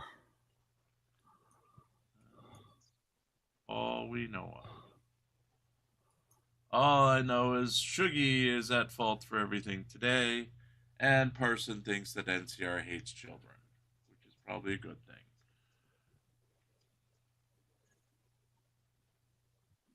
All I know is, as we said earlier, Turtle Boy has a hearing today in one of his many cases. We will give you updates as we get them, but we will not be switching to coverage of that because it's Turtle Boy and half our audience will walk out. Is he breaking away from his girlfriend to attend his hearing? I don't think he's in court today because Jen McCabe has the protection order against him. Oh, yeah, that's right. So he can walk around outside the courtroom. He just can't be in court.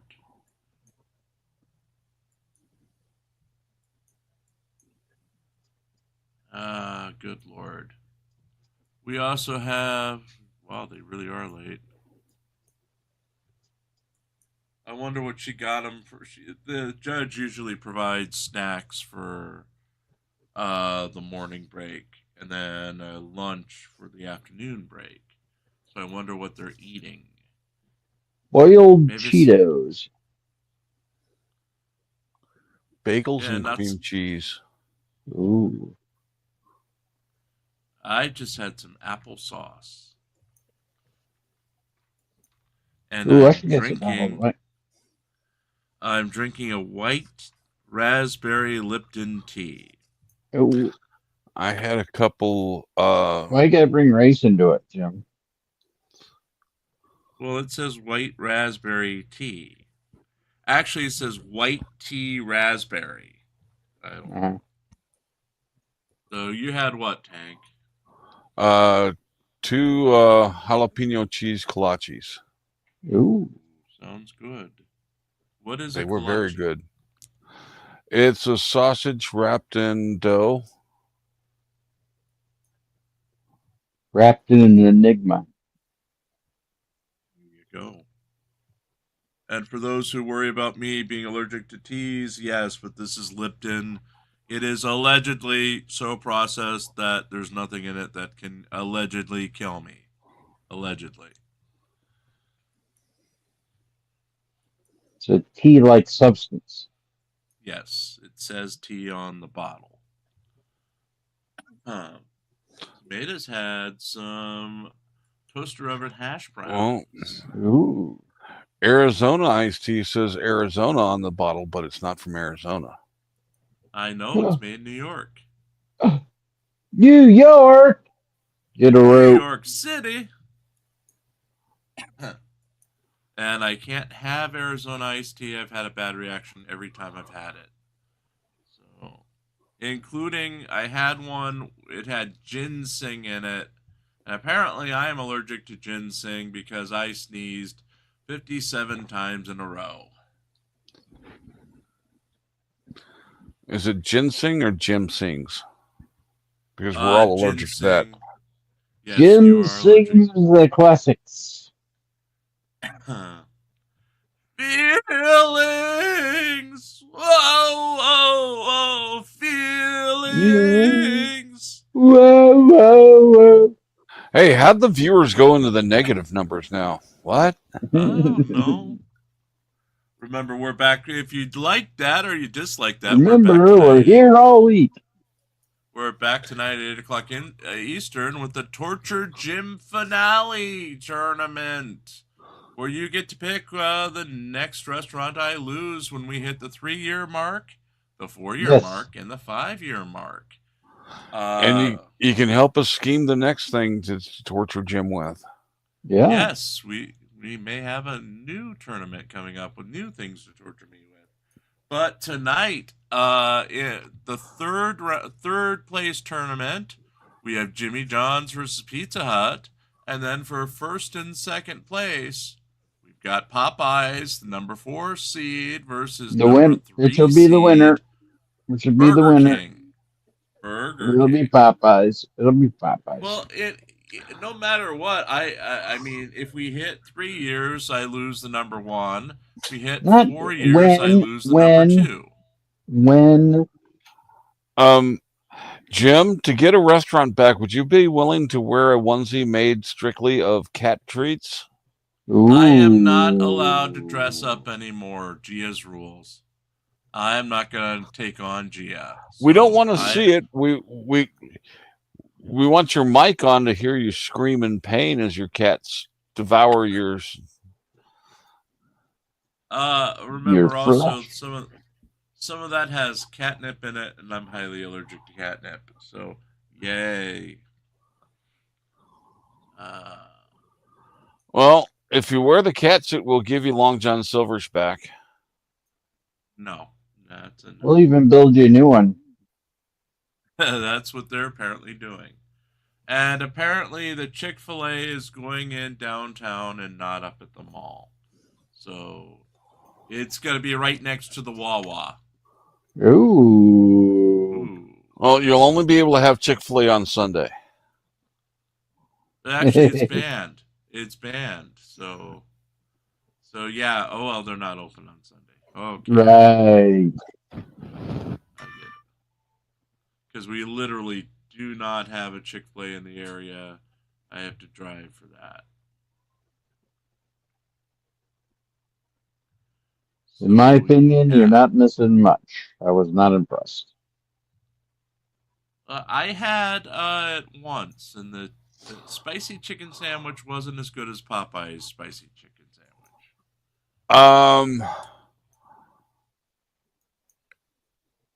I agree, but the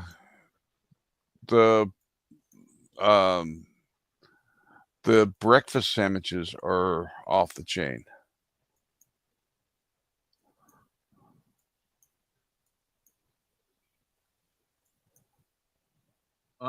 Sirio says, have I ever told people how much I love a non-answer answer? What? We're trying to answer all your questions. Surrender Monkey wants to know, is it still day drinking if you started before the sun came up? Asking No. for a friend, as this is the only foodie channel I know. Yeah, today I think we had a day drinking theme on our icon or our thumbnail. So. Love you too, Serial. Hank, have you tried Oblivion yet on your Steam Deck? Yes. How does it run? Very well. Okay. I may install that here so I can play in the off hours or in the off times or break times. Of course, with the Elder Scrolls game and most of the Fallout games, I end up with like 5 companions through mods, and they do all the fighting while I just pick flowers and turn them into potions. What? I'm a non-violent person.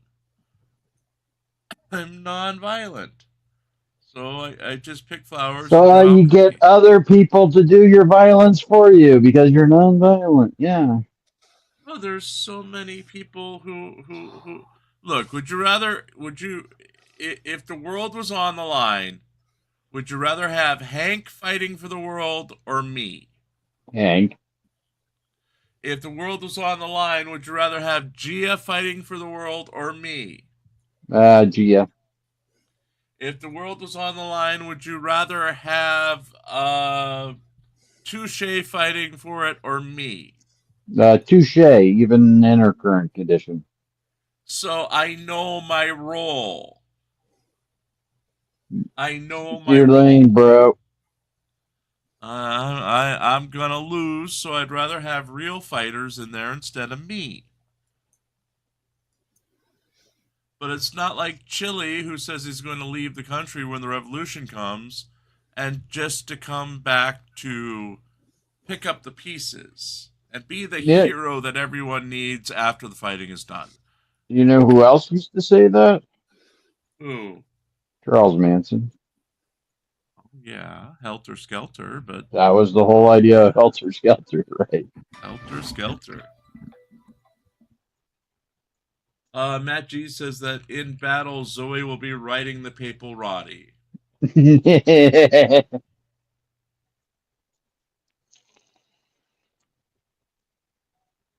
People, Roddy will be the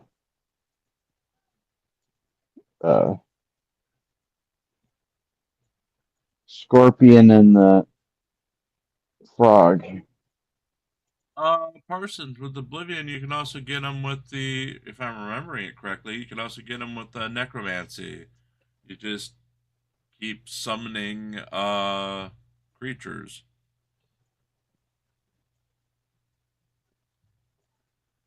I tend to bring up a skeleton or a bigger thing and just let them kill. I tend to just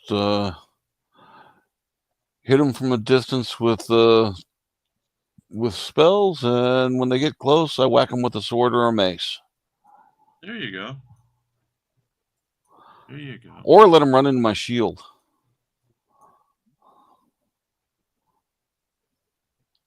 Put your shield up at the right time, you cause them damage.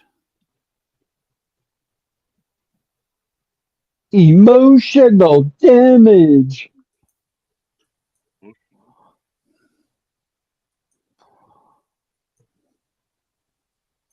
It's almost 11, or it's 11:14 on the East Coast, till 8 o'clock on the West Coast, 10:14 where it counts, and 9:14 on the Mountain Time Zone. Yeah, well, I've been playing Oblivion. I've noticed Artie's Corporate Fiction has been on Oblivion, on the new Oblivion, quite a bit also. Yeah. It's on Xbox Game Pass, so if you have Xbox Game Pass, either Ultimate or regular, you get it for free. Is that just free for the month, or? Game Pass is free for whenever. If you have Game Pass Ultimate, it's for PC. Yeah, but don't they rotate the games? For the Bethesda games, they do not.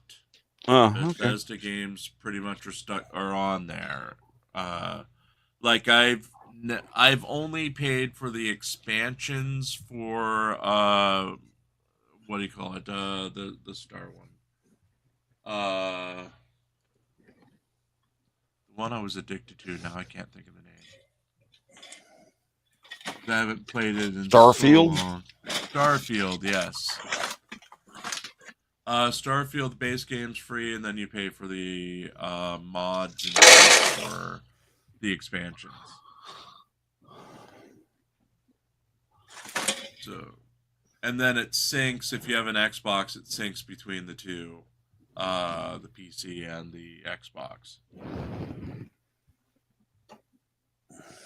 which is kind of nice, especially since I've modded my Starfield to be Star Wars.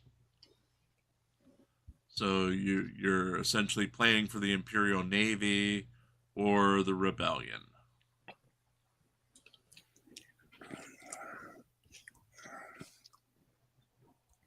Alrighty then.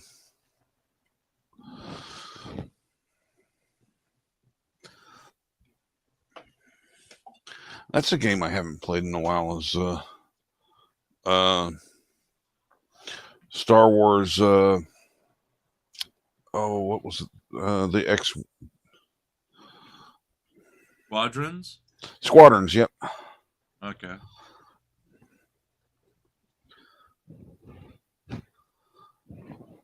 I haven't played that. I don't think I ever installed that one. I got it for free off of something, and then I've never installed it. When it first came out, I played the MMO Star Wars, but that was a big disappointment. Yeah. And every now and then I go back to the free-to-play just to see if they've fixed things, and they have not.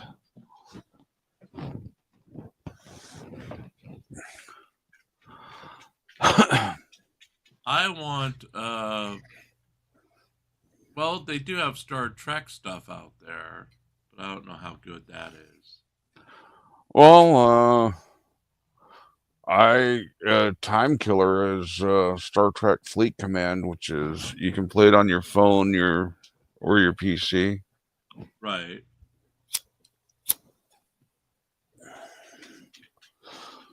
And that can be completely free to play, but they entice you to, there's all sorts of things to get. You have to spend money. Right.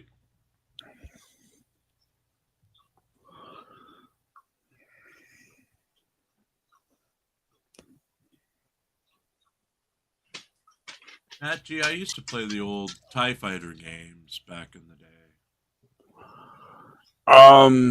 I used to love the Star Wars stand-up arcade game. Right. Where you're the X-Wing pilot and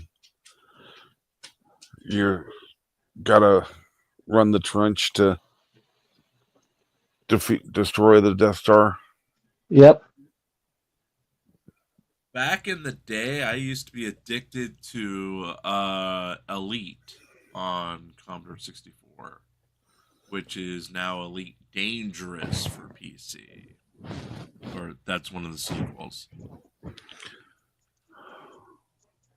And that was just you could do just about anything in that game. It was just like an open world space game with like 1 million star systems and trade routes and all sorts of things. So you could smuggle in stuff from one system and fight the cops if you needed to, or just do like a long haul trucker thing.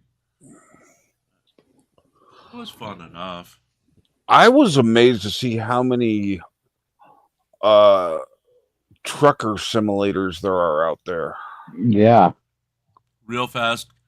Welcome back, Facebook Karen. Hi. Hello. There was, believe it or not, there was a trucker simulator for the Intellivision back in the day. I have never played one, so I don't know how entertaining they are. That just does not seem like that great of a time to me.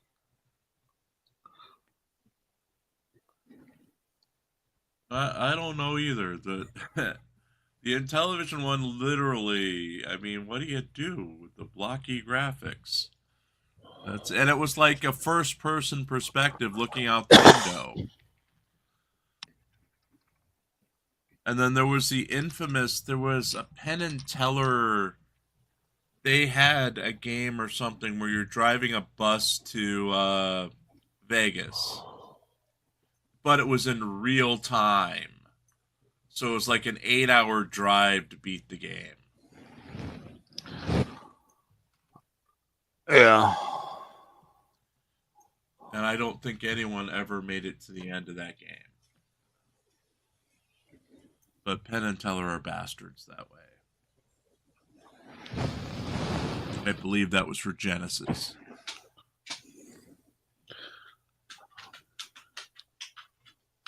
What the hell are they doing in this court? Yelling at Karen to pinch it off so they can get back to the trial. Eat more fiber, damn it. Eat more fiber. I just had my applesauce. I'm about to have some yogurt. I'm having some Greek yogurt, Gia. Greek yogurt.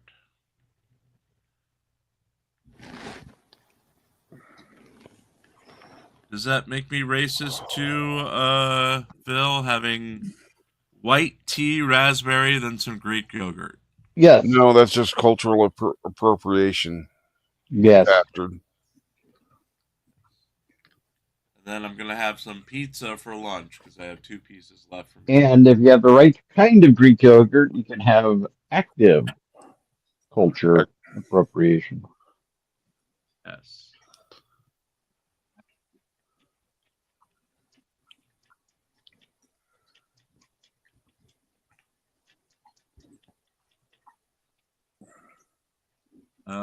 Gia's got some news. Let's take a look.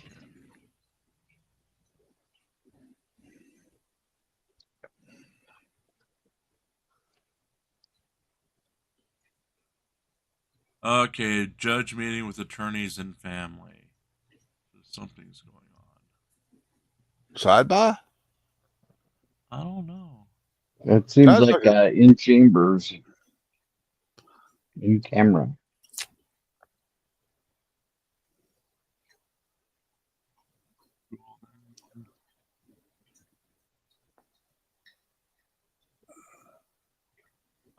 Yeah, according to Ted Daniel, there was a private meeting in the courtroom with Judge Cannoni, the prosecution, defense, and members of the O'Keefe and Reed families. I'm told everyone else was asked to leave for the courtroom for that. I will let you know what it was about.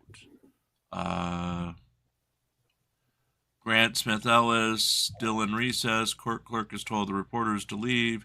They say the judge wants to talk to lawyers and immediate family only. The courtroom door closes. And that's the last update we had. Let me make sure my updater is still on for this. That sounds like a sidebar to me. Yeah. I wonder if it's some sort of threat, if something's come in.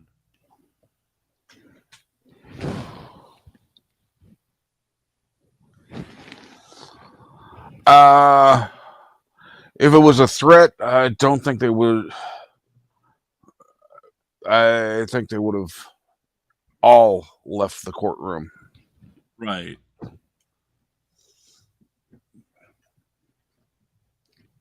But with the psychosis surrounding Jen McCabe, and with so many people who hate her on site because the accusations made against her over the last 3 years.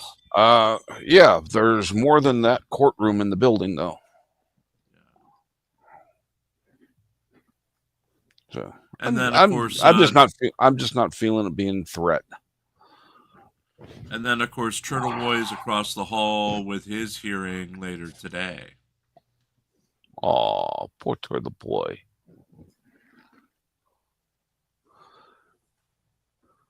I wonder what the weather's like on the corner. I'll fuck around and find out. Just give an update. Yes, Jen McCabe, the direct examination was finished. They were doing cross when they took the morning break. That was some time ago. Apparently, the court or Judge Cannoni is meeting with the families plus the lawyers for both sides. Yeah. And with the rest of cross and redirect, that's probably the rest of the day in court. Yeah, we've got about 5 hours left in the day. I love how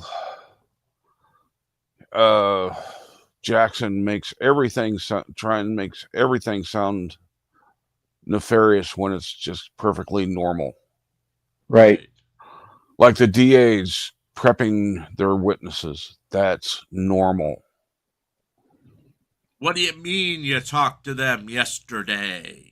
Well, I like how he does, like he would do. So you're saying you didn't rehearse your testimony?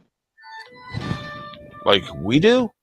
Right. You didn't film it and then go over it again and say, no, you need to look to the left here. You're telling me you didn't use Signal and then delete your messages. Right. Is that it? He always asked if anybody was taking notes or if it was taped. I don't think the prep is part of discovery, but he's acting like it is. Maybe I'm completely wrong. Maybe prep is part of discovery. Generally, no. Well, Virgo, part of it is when they were listing through family associations, they were trying to establish that the McCabe-Albert crime family, as they call it, is this gigantic, all-knowing entity. We're all members of the family act. Yes. Even the little kids. Yes. Yes. And it's all a setup of Karen Reed. Yes. Because, House to Die in the Cold proves it all. Yes.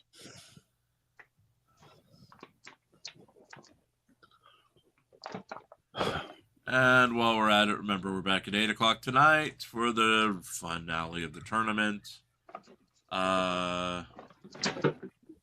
Tomorrow's Gym Sucks Thursday, followed by Parson Friday. And I don't think they had their attempts to make the debunking the timestamp. I don't think they won jury over on that. Yeah. No. It would mean, the current theory they're pushing is Brian Higgins, who was in a flirtatious thing with Karen Reed, and she had kissed him, was jealous seeing John the night that John was murdered at the bar with Karen. So the entire Albert crime family lured John, who was a good friend of everybody, back to the house to murder him and frame Karen for the murder. Right. That makes so much sense, doesn't it? Because Karen was an outsider. She wasn't part of the crime family. Right. And for it to be true, that means hundreds of people knew this was going to happen. And they're going to have the thin blue line cover up killing an officer. Yes. Yeah. And in 3 years, no one has turned on this family. Right. Not even the dog. Right. 3 years. Well, on the other side, the Free Karen Reed movement has a scandal that exposes secrets every other day. Right. Someone's talking. Be good, folks. The boss is here. Uh-oh. Hi, Zoe. Oh, he said the boss. Talking about you. Yeah? What were you talking about me for? She has had breakfast, is on guarding the gate duty. She left a duty at the gate? Nefarious characters. Look out. This is really going on for some time. It's almost an hour now. So Zoe doesn't have camp today? Yeah, she goes. Not till 9, about 9:30, because I'm going to Costco with my daughter. I'm going to drop her off and go pick up my daughter. Remember to get toilet paper. Don't need it. Well, there's going to be a run on toilet paper if you believe the press. Yep. Always believe the press. Well, I told my mom she's going to Sam's today. Stock up on the toilet paper. Oh, back in the 70s, Johnny Carson made a joke about a toilet paper shortage and caused a toilet paper shortage. That's right. Hmm. Get your toilet paper today. Of course, if I had any money, I'd put it all in shares of toilet paper. Well, as soon as I open a 12-pack of toilet paper, I order another one just because the whole COVID crap. Right.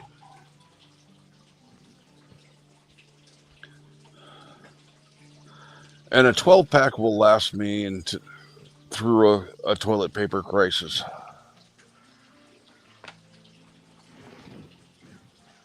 Well, remember, we now have extra people in the house. Well, our toilet paper goes down because my dad used to be obsessed with the bathroom. They may be coming back. Oh, Dad, that's how we knew the dementia was hitting. He'd sit in the toilet for 6 hours at a time. Oh. And he would refuse to come out of the bathroom. So. Poor guy. And then he would play with his medicines because he would think that he was constipated, so he'd take laxatives. Then he couldn't stop going, so he'd take anti-diarrhea medicine. And then he'd be constipated, so he'd take laxatives, and that was his life. Was he on opioids? I don't know. Because that'll constipate you. Yeah, but this was just this thing he would do. Yeah. Where he would be constantly battling one or the other. Yeah, when my dad had cancer, it was bad. It was always constipated. Free anything, you know? It was just one of his obsessions, was his digestion. Don't believe the hype when Miralax says they're a easy, relaxing way to go. No. Oh, no. You take that, it's like the scene from Dumb and Dumber. Yep. Right. Especially when you put half a bottle in your coffee. There you go. Oh, I had to use it for a prep for a colonoscopy, and oh my Lord. Okay, new subject. Yeah. New subject. Well, you missed us trying to marry off Parsons because it's a Parson Day. Oh. Well, we're still in process. Any takers? We started. Oh, here we go. We started a drunk girl. Here we go. Maybe. Everyone's back in?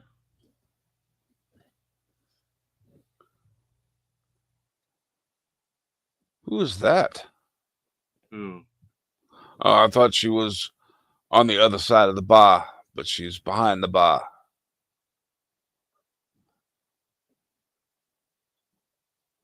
I think that's Jen McCabe's sister in the back row there, though. Yeah, it just it looked like she was on the lawyer's side of the bar, not the gallery. Oh, and that would help if I actually turn the audio back on. So she's British, is what you're saying. These?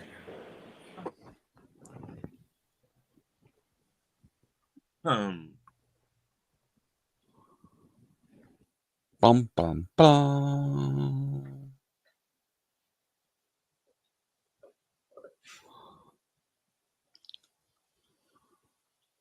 Yeah, we had a drunk girl who was inebriated with her 2-month-old baby in the car and was insisting that the baby was hungry. And sleeping, which yes. I mean, I'm no baby expert, but from all the information I have, a sleeping baby is not a hungry baby. We will continue with that video in the afternoon break. So in about an hour or almost 2 hours.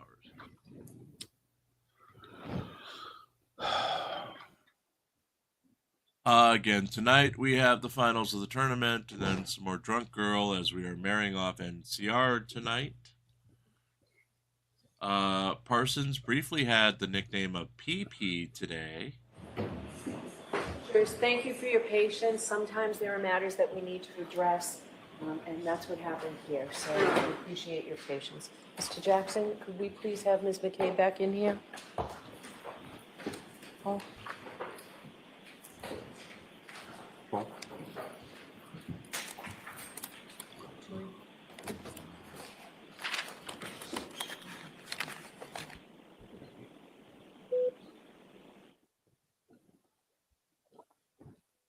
Speaking of constipated, doesn't Alan Jackson look to be a bit backed up? Yeah. Yeah. That face.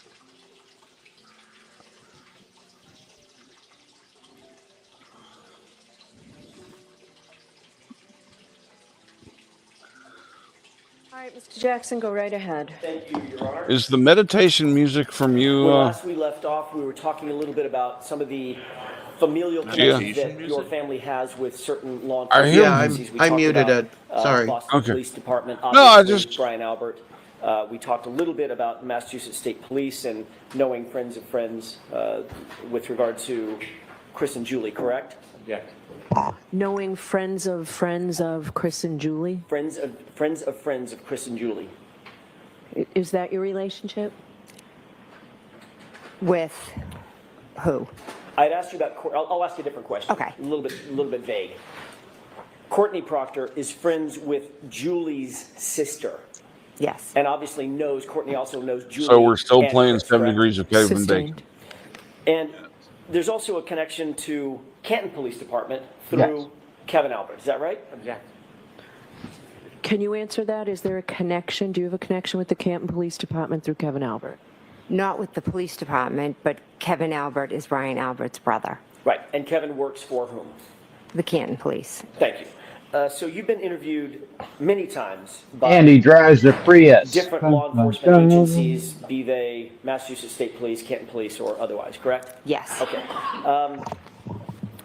Those interviews have not just been over the period of weeks, it's been over the period of weeks and months and even years since this occurred, correct? Yes. You were contacted by another law enforcement agency that was not Massachusetts State Police and not Canton Police Department at one point in April of 2023. Do you remember that? Yes. I want to talk for a second about that series of interview, or that interview. You were contacted at your residence by these members of this law enforcement agency, correct? Yes. All right. Later that same day, you did sit down with those same law enforcement officers for a formal interview. Is he trying to sneak in the? They also went into your home and actually interviewed you, correct? FBI, I think. Yes, it was brief. All right. Those law enforcement officers identified themselves as being associated with an agency that is not Massachusetts State Police. You understood that? Yes. And you understood that they were not involved with Canton Police Department either, correct? Correct. Completely separate agencies, is that right? Yes. Yeah. During the course of that interview, those officers informed you very specifically, Ms. McCabe, that it is a crime to lie to them, even during an interview, correct? Yes. Those law enforcement officers informed you that they were investigating certain circumstances attendant to John O'Keefe's death, correct? They were very vague on what they were. Understood. I don't know what they were investigating. But you did understand that it was having something to do with your involvement at 34 Fairview on January 28th, 29th, 2022. As a witness or otherwise? Objection. Sustained as to certain terminologies. Sure. Let me see if I can rephrase that. Involvement, You you were aware of asshole. the subject matter of their interview, right? They weren't interviewing about a car you bought last year, correct? So They were condescending. interviewing you basically about what you're testifying to here. Did Correct? they ask you about what cereal you When I had first that day? spoke with them, the conversation was pretty vague. But the subject matter, vague or specific, was about this subject matter. Yes. Okay, fair enough. Fair enough. They first contacted you telephonically, called you on the phone. Is that right? Actually, they walked up to my car. They walked up to your car? Yes. Okay, that was the very first introduction, correct? Yes. At that point, they had not identified themselves, correct? They didn't know. All right, and at that point, you told them that you were not Jennifer McCabe. They asked you who you were, and you said, I'm Nicole. I thought they were like selling something, so I was like, oh no, I'm not the homeowner. Fair enough, fair enough. However, after you said, I'm not Jennifer McCabe, you walked into the house, they then called you on the phone. Yes, They were still sitting outside your house. I don't know where they were, but they did call me. They were close by.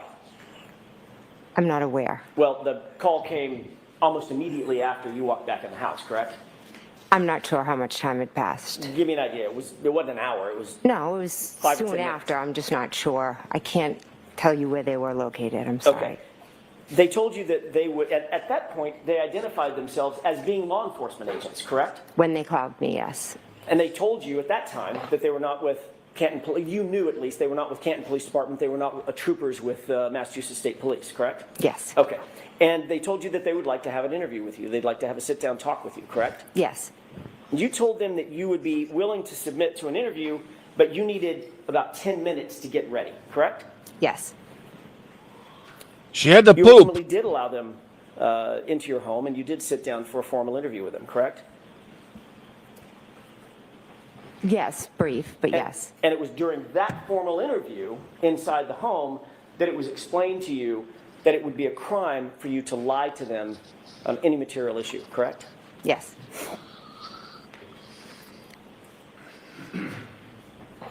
During the course of your interview, your husband, Matt McCabe, came home. Is that right? Yes. As these law enforcement agents continue to question you, as law enforcement officers continue to question you at some point, you inform them that you did not feel comfortable with any further questioning and you suspended the interview, correct? Yes.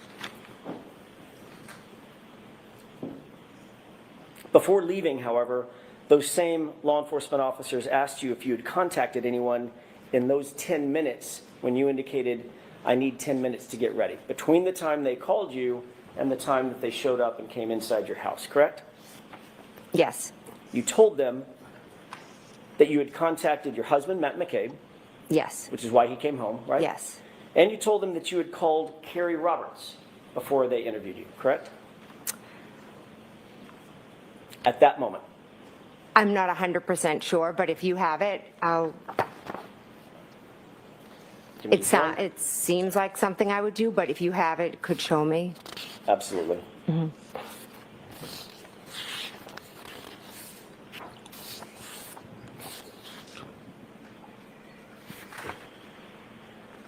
If I may have just a moment, Your Honor. Okay. I got to figure out my next steps in this tap dance routine. Yeah. Got to figure out where I'm going with this.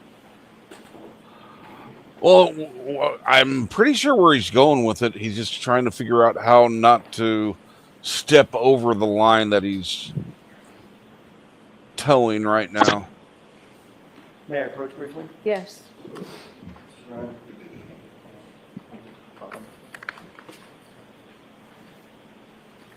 First, I'm going to ask you, Ms. McCabe, if you recognize that as being a report of that interview, just generally. Yes or no? It appears to be, yes. May I approach the witness stand and stand by the witness stand for a couple of questions? Yes. Thank you. If I can have that. Sure. I want to direct your attention, if I may, and for court and counsel, page 3 of 4, starting with the second to the last full paragraph, going into page 5, top full. I'm sorry, page 4, top full paragraph. Okay. If you could review those 2 paragraphs, or even to yourself, and then look up and let me know when you're finished.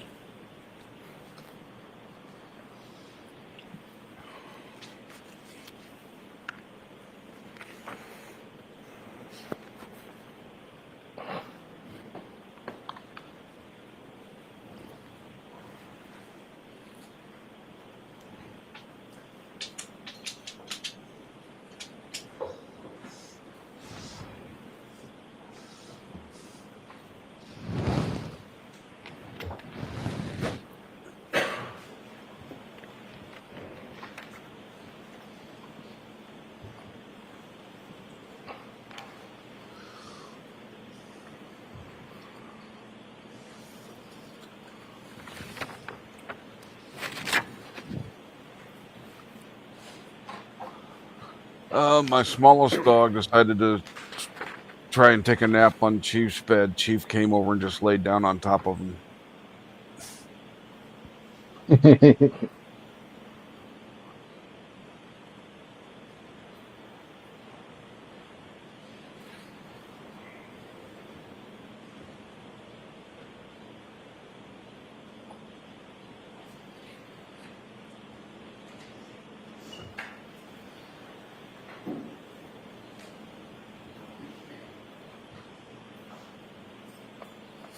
May I approach, Your Honor? Yes. Thank you. Thank you, Ms. McCabe. Yes.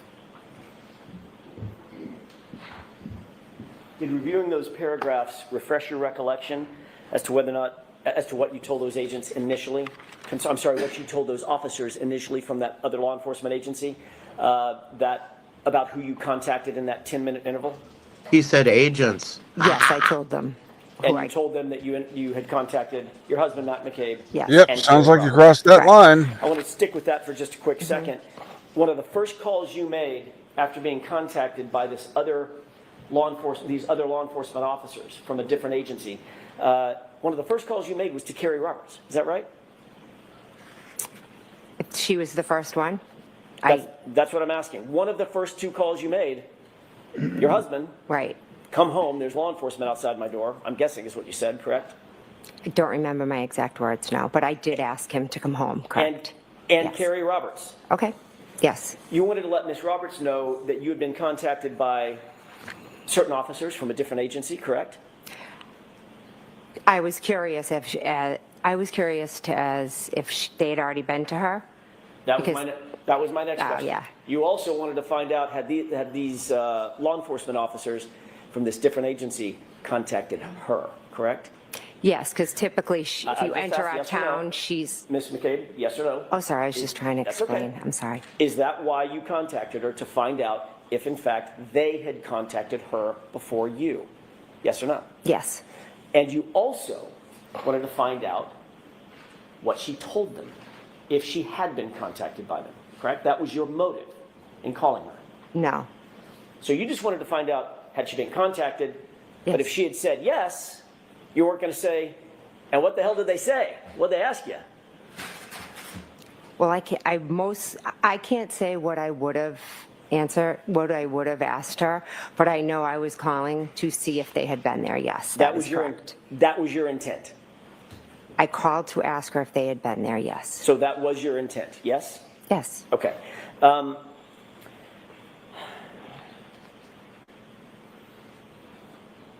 Your motive in calling Carrie Roberts at that moment before your interview was to ensure that your story would line up with her story, Ms. McCabe. Isn't that right? No, that is not. You wanted to find out if she had talked to these particular law enforcement officers and what she had told them, so that your story could somehow align, or it could inform how you responded to questions that they asked you. Isn't that true? That's not true. We both know what happened. We don't have to have a story. There is no story. There's what happened, and that's it. So if that's true, Ms. McCabe,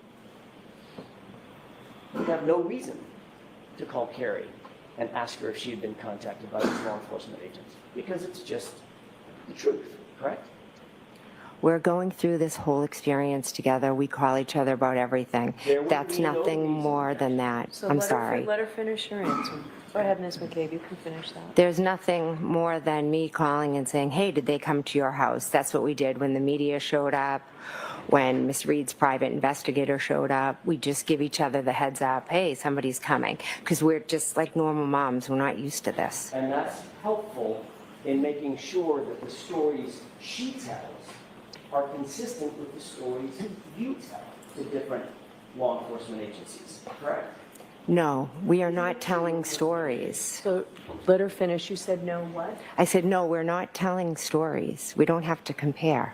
And if in fact what you were telling was just the truth, there'd be no reason for you to inquire about who's contacted her when, was there? There'd be no reason.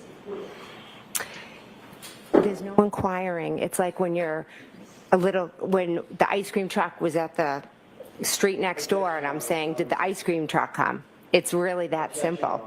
So you asked a question, That was on the ice cream truck. an argumentative question, and she responded in kind. Next question. Mr. Thank you. Jackson.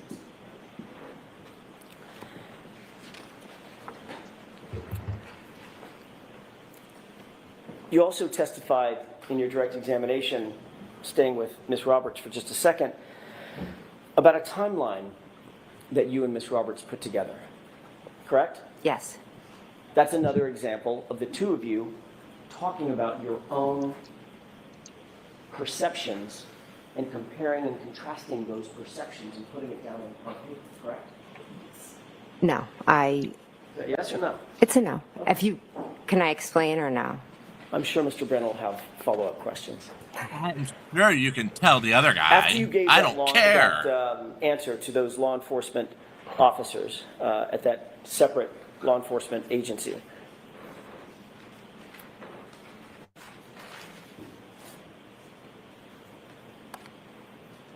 they asked you, was there anyone else that you contacted in that 10-minute period before we got a chance to talk to you? And your answer was no, correct? Correct. And that was a lie, correct? It wasn't a lie, no. Was it true? Was it the truth or a lie? It wasn't a lie. Okay, so it was the truth. You had not spoken to any other person between the time they contacted you telephonically and you said, I need 10 minutes, and then they came in the door. During that arc of time, you didn't talk to anybody else or contact anybody else other than Matt McCabe, Kerry Roberts. Now you're testifying that was a true statement. I can't answer that yes or no. It's pretty binary. Had you talked, well, let me ask you this. In point of fact, you did talk to other people. You contacted others, in addition to Matt McCabe and Kerry Roberts, correct? Yes or no? Yes, I did. Okay, so when you said no to the answer, did you contact anyone other than Matt and Kerry? That would be, by definition, Ms. McCabe, a lie, correct? No. It's not a lie? Is there some shade of lie that I'm not aware of? It's the way you're asking the question. If I could explain, let me ask it will make more sense to you. The agents asked you, I'm going to go over this one more time, then I'm going to move on. The agents asked you, in fact, did you contact anyone between the time we called you and set up the interview and the 10 minutes before we walked in the door? They asked you that question, correct? The objection sustained. Watch the choice of language. I'm sorry. I meant the law enforcement agency. That law enforcement agency, the members of that law enforcement agency. Yeah, he slipped up. Wink, wink. Sorry. They asked you who you had contacted between the time they first telephoned you and walked in the door 10 minutes later. Correct? Correct. Okay. Data point number one. Data point number two, you told them Matt and Kerry, correct? Correct. You had actually contacted, they then asked you, did you contact anyone else other than Matt and Kerry, correct? Correct. And you said no. Is that correct? At that moment, I said no, yes. Correct. At any moment? No, at that moment, because they had just come in my house. Only one person can talk at a time. You said the word no, correct? She was finishing her answer. Finish your answer. I had said no because I was in a situation where there are two officers from a different agent had come in, were asking me questions, or they had said, can I come in and ask you questions? At first I thought they were selling something, then they identified themselves. I just dropped my kids off at school, going to be completely honest, I hadn't brushed my teeth.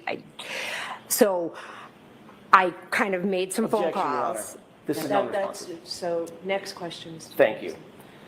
Ms. McCabe, after you said no, that you hadn't contacted anybody else,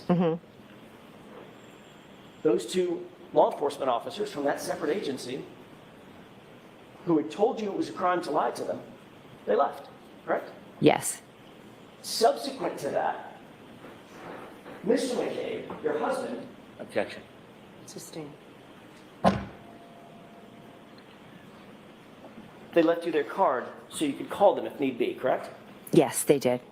And you in fact did call them back, correct? Yes, I did. Without telling me the content of the conversation you had, did you have a conversation with Mr. McCabe? Objection. Sustained. Did you call them back and say, I'm calling you back because my husband told me Objection. that I lied to you and I'd better clear that lie up? So sustained. Jurors, remember I told you before that only answers to questions are evidence? Be mindful of that. Next, yes. Sidebar. Sidebar number 4, and we do have an update on what apparently happened during the break.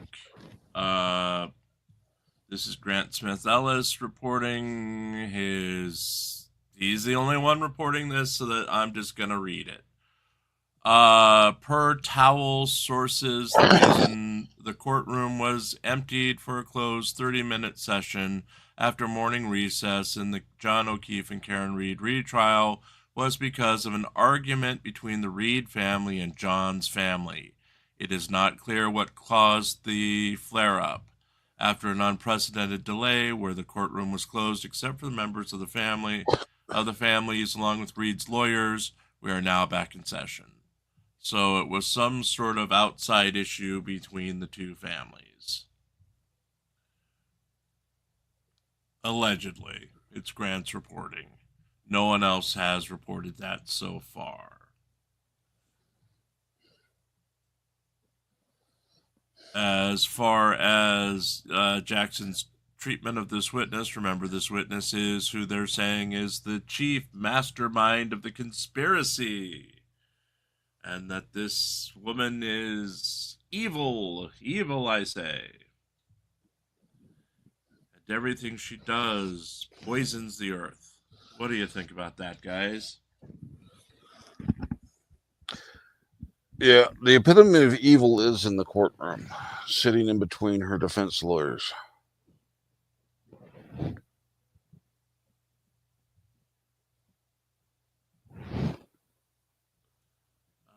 Let's see. Yeah, seriously.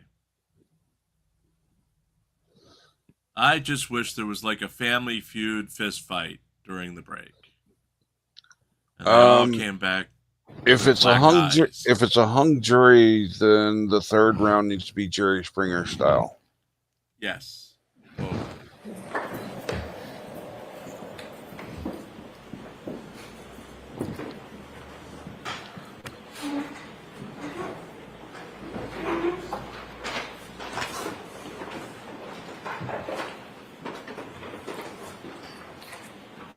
May I? Yes. Thank you, Your Honor. You ultimately called these officers back, correct? Yes. And you explained to them that you had been untruthful with them, correct? I explained that I had forgotten to mention a couple of people that I had reached out to. You had forgotten. Is that your testimony? Yes. You had forgotten. You remembered Matt and you remembered Carrie, but you had forgotten the others that you had just contacted maybe 30 minutes before. Yes. There were 5 people that you contacted, weren't there? I contacted Matt. Let's go through them. Yeah. Yes, no. You know them? I know 4 off the top of my head. Okay, let's go through them. Okay. You contacted your husband, correct? Yes. You contacted Carrie Roberts, correct? Yes. You contacted Peggy O'Keefe, correct? Yes. Then, Ms. McCabe, you contacted the district attorney's office, correct? My witness advocate. The district attorney's office. My witness advocate who works for the district attorney's office. Thank you, Ms. McCabe. Yes. And you also left out that you contacted Brian Albert himself, correct? Yes, my brother-in-law. For some reason, your brother-in-law, How dare who's the she? 30-year Boston police detective, correct? Yes. And on whose lawn John O'Keefe was found dead or dying. Conspiracy! I'll allow that. Correct? Yes. For some reason, you did not want these officers to know that you had communicated specifically If you start screaming, with hang Brian the Albert, witch, I'm the out of homeowner, here. just before you talked to them. Correct? No, incorrect. There was some reason that was important enough for you to lie about that, even though you had been admonished that it's a crime to lie about that to those officers. Oh, God, correct? move on. Incorrect. I didn't lie to them. I had forgotten who I had called. And all of a sudden, you had an epiphany right Aaron after they is walked like out the door. happy. Look at her. Yes. Epiphany. Matt said, who have you spoken to? Objection. I'm going to allow it. It's out, and you're not to go any further, Mr. Judge. Ms. McCabe, I want to draw your attention to January 28th. You had gone out drinking with your family at the Waterfall Bar and Grill, correct? I went with my husband and met my sister, yes. And met the other family, correct? The other family members, meaning My niece. Matt McCabe, Nicole, Chris, Julie, Caitlin, correct? Yes. Crime I think you family. mentioned Tristan was there as well. Yes. You were later joined by Nick and Karina Kolakithis, is that right? Yes. Ultimately, Brian Higgins showed up, Yes. and Brian Albert showed up. Yes. You previously indicated that Caitlin's boyfriend, Tristan, left early for whatever reason. He had errands to run or had to get to bed early for some reason, is that right? He left before us, yes. So he didn't stay through the shank of the evening?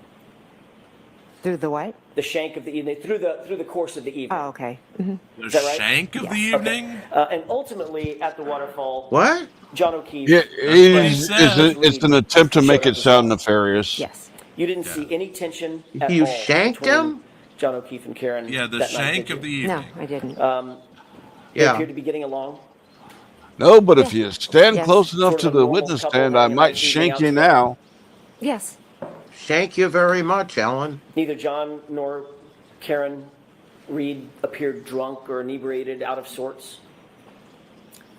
No, I wouldn't categorize them as drunk or inebriated. And not. But again, I don't know what the definition of drunk is. Well, that's a fair statement. I'm not asking for their BAC, but they didn't appear to be stumbling around, falling all over themselves, and sloppy drunk, correct? No.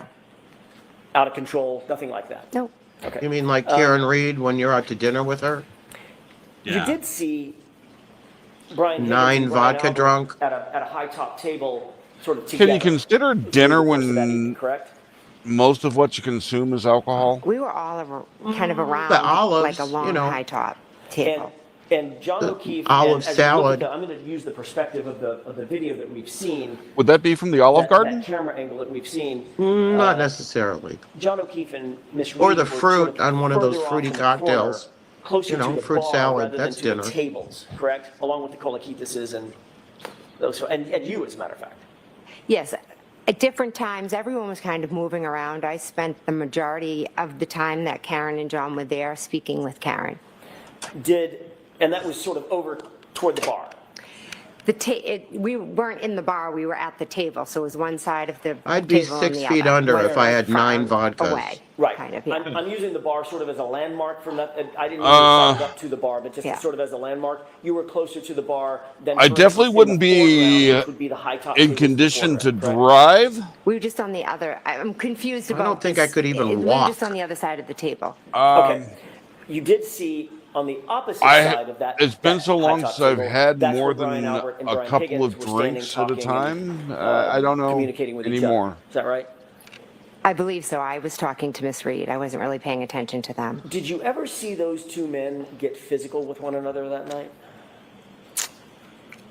I did not that night. I did not see that. Have you ever seen a full review in all the hours that you've sort of prepped for your testimony? Have you been shown that waterfall video from the time you got there until the time you left? Not the full video, but I have seen a good portion of it, yes. Okay, and you've certainly seen the portion where Brian Albert and Brian Higgins get up from the table and sort of get physical with one another, correct? I would say more like play fighting, and Nick Kolakidis was a little bit like doing it with them as well. Okay, so the physical part is, all I'm asking is, did they touch each other? So they were brawling, Yes. basically. Yeah, I Yep. get. I No, mean, they were yeah, grab yes, asking. yeah. And you Yeah, described it as play throwing fighting, chairs at correct? each other. Yep. I don't. We could watch the video. It might explain it better than I could. We probably will. Oh, okay. But right now, I'm just asking about your memory. You Don't remember run my them case for me. Squaring off on one another, playing, but squaring off on one another, I correct? don't remember them squaring off. Like I said, I just watched the video. I don't remember I think it from this that can be night, used and I as didn't really proof pay in court attention. It that looked Alan like Jackson foolish, has like, no friends. guys. Just I don't even know Yeah. how to describe it. No Or guy goes friends, out- at least. Having Yeah, watched the doesn't video, go out it appeared drinking they with squared off on people. each other and sort of took fighting stance. I didn't look at it that in depth, so I could not say that. In his platform tennis shoes. Like they nobody's punching each other. Right. It doesn't take alcohol They to grapple with one another, like do shit like that. each other. Yeah, I don't know. Almost like sparring a little bit. sparring. I don't honestly know. But you did see the I saw them together. It's blurry, and they're I don't know really what they're doing. Okay, but they weren't standing there holding hands, right? Oh, God, no. No. They weren't on their phones, right? They were engaging with each other, playfully, grabbing at each other. I don't really... Playfully grabbing each other, play fighting, correct? That's my point. I'd have to watch the video to categorize it as play fighting. You don't have that in your head? I didn't know it was Okay. a quick God almighty. clip. I wasn't like, Out of focusing out on of all the Brian. play fights I I've was been just in, I've identifying that was does myself that mean in the I've video, and there was participated Miss in that Reed. many And I murders? believe Yes. Miss Reed actually did Yes. some play Yes. fighting Okay. to Matt. Yes, yes. Yeah, I feel like she was about I like can this put to Ted Matt Bundy at to one shame point, then, I yeah, guess. Yep. in the video. So let's talk Yeah. about And I murder let's talk about corgis Brian and because I Brian. play with Zoe all the time. Those two men, very large in stature, correct? They're the guys, yeah. Big boys. A lot bigger than me, right? Yeah. They took a fighting stance with each other and started. Although I grappling, don't play playing fight with each Chief other anymore as if because they he likes were the mule engaging in kick. a fake physical Ouch. altercation, correct? I did not see that. I'm sorry. Yes, he's actually kicked me off the bed before. You didn't even see it on the Oh, video. wow. I saw them on the video Smart dog. grabbing at each other. I didn't see stances but again, I didn't pay much attention to it. And that's your best memory as you sit here today? Yes. Okay. Move on. Eventually, you, your husband, Brian Albert, Brian Higgins, Nicole, Caitlin, everybody went over to 34 Fairview at the end of the night, Yes. correct? The bar closed at, I'm guessing, midnight. Okay. Is that right? I think we were wrapping up around then. I don't know what time it actually closes. When you left Waterfall, the people that were still there... In my included experience, bars usually Matt, your close husband, later. and John O'Keefe, is that right? Yes. You walked out with Karina Kolakithis and Karen Reed. Yes. And you said to Miss Reed something along the lines of, "You're coming with me," correct? I said, why don't you come with me? Okay, fair enough. You were prompting her to join you for the ride over to 34 Fairview. Is that right? Yes. You even went outside and sort of waited in the cold. There's a video. Have you seen the video of you outside? The surveillance video of you outside in the cold?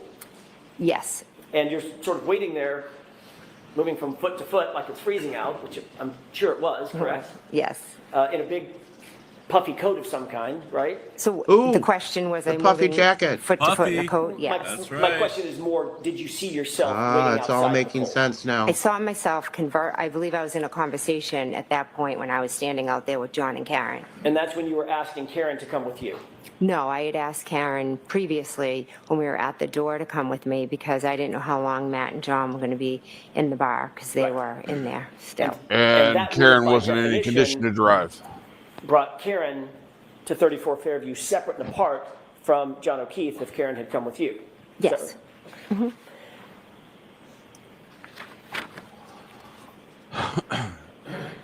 Miss Reed ultimately declined your invitation and did go with John. Is that right? John ended up coming to the door, so they just went together, yes.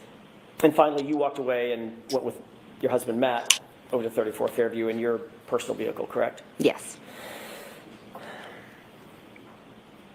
When you arrived at 34 Fairview, were you the first among the group that we've just talked about to arrive, or had others arrived before you? Others had arrived before me. When you walked in, to 34 Fairview, where was everybody generally located? Give me a layout of the interior of the home, how you walked in and where everybody was located, the people that were there when you walked in from the waterfall. So I walked in through the front door. I took a right into the kitchen. And then there were people sitting around the kitchen table, Brian Albert Jr., Julie Nagel, Sarah Levinson, Caitlin Albert.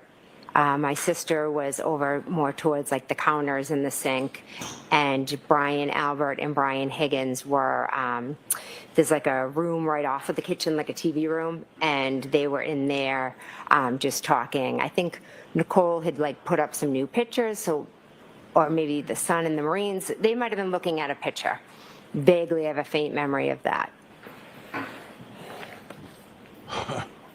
You indicated that you walked in the front door, correct? Yes. May I approach briefly? Yes. I wonder if Jackson goes home on the weekends or if he just stays there all the time. I'm betting he stays there, or at least during the court portion. Yeah, that's a long trip for a weekend.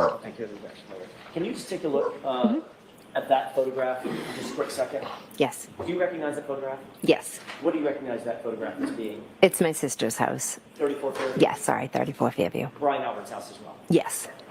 Your Honor, I'd like to mark this as marked for identification. There's a... Identification's fine. Thank you. If I may... What would be the next in order? Exhibit F for identification. Thank you.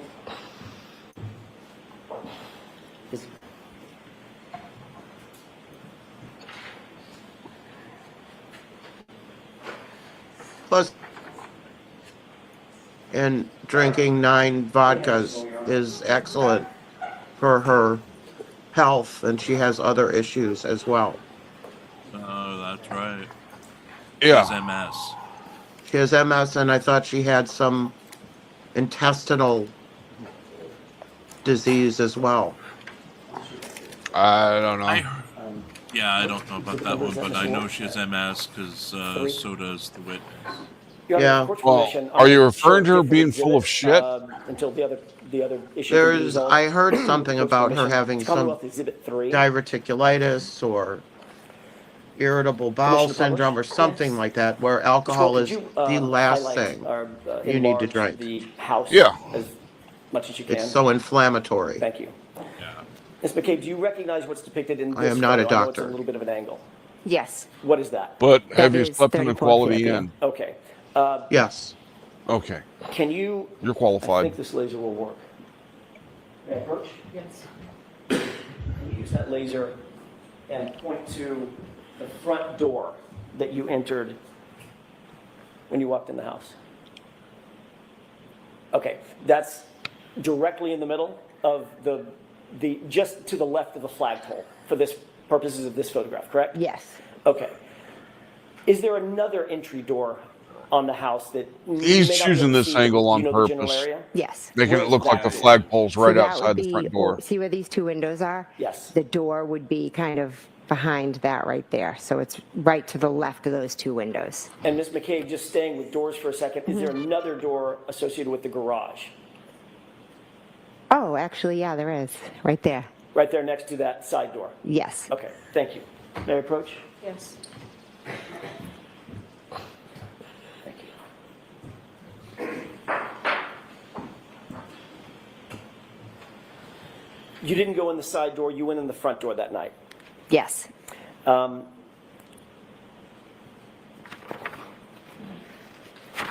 You indicated that once inside the house, you were sort of in the kitchen area. Is that right? I was in the kitchen, yes. You weren't paying special attention to Brian Albert or Brian Higgins, what they were doing. As a matter of No. fact, I think they went into a different room. Is that right?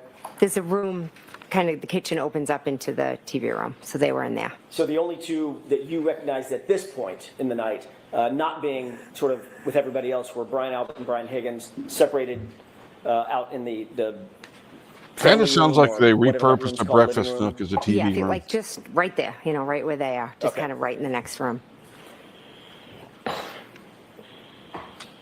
When you first pulled up, did you notice any vehicles in front of Brian Albert's house? Yes, I did. What vehicles did you notice? Vehicle or vehicles did you Just notice? one. What was that vehicle? It was a Jeep. Can you describe the Jeep for us, please? Really can't. All I can say is that when I pulled down, the Jeep was on the, parked on the street in front of the mailbox, and I turned into the driveway. Okay. Did the Jeep have any special features on it that you remember, that you No. can describe? Not that I can recall.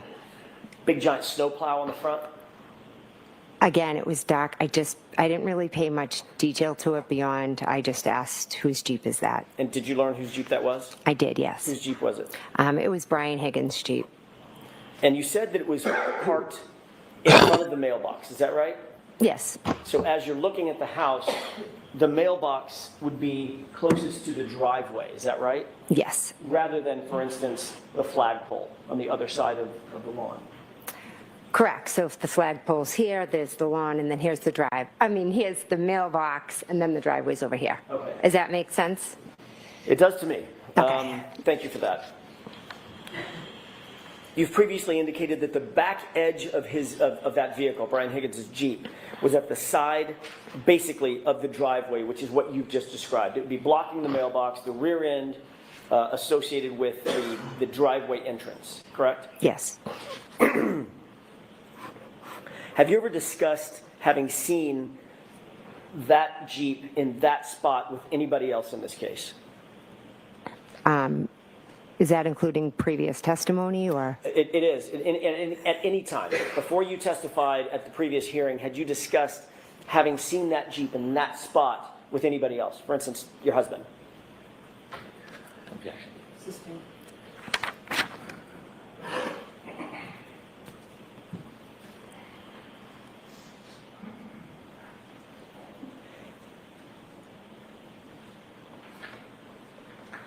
Was there any other car on that curb line, if you will, other than the Jeep when you pulled in? Not that I remember. And Brian Higgins, if it's his Jeep, he's in the house, that Jeep's not moving, correct? So it stayed where it was? Yes. Where's he going with this? Probably what cars were there for Karen to drive At some around point, or did you whatever. observe Miss Reed's They vehicle contend that pull at up to the some driveway? point I'm sorry, John was pull up to in the the house. house and that the I witnesses was would told be there was a saying vehicle that. outside, so I went and looked. Where Yes. was that vehicle? When you looked that first time, where was Miss Reed's SUV? When I went to the front door and looked out, it was straight ahead. So that would be parallel, actually in line with the Jeep, correct? Yes. Directly in front of the Jeep. I don't know the distance, but yes, you're correct. It was in front of the Jeep. So if the Jeep was a normal, it's a full-size Jeep, correct? I don't know what size it is. Certainly the SUV is a full-size SUV. Yes. All right. So that would take up much of the room of the It could have been a Jeep Wrangler. curb area in front of Which are 34 Fairview. fairly Between small. the Jeep, assuming there's a snowplow Right. and a full-size SUV, correct? I'm not really sure of the whole area, but there was the Jeep and then there was the car. I just don't know the distance. So there's no between way them. she could have hit him because of the You car gave a- sitting out there? Description of the Maybe, vehicles that were yes. out in front of 34 Fairview in your Okay. January 29, 2022 interview with Trooper Proctor, correct? He came to my house and asked me questions, correct? When you gave that interview to Trooper Proctor, you indicated to him that you first observed Miss Reed's vehicle parked on the street by the driveway, correct? I never said by the driveway, no. So if that's in a report, Trooper Proctor got that fact wrong, got that detail wrong. Sustained.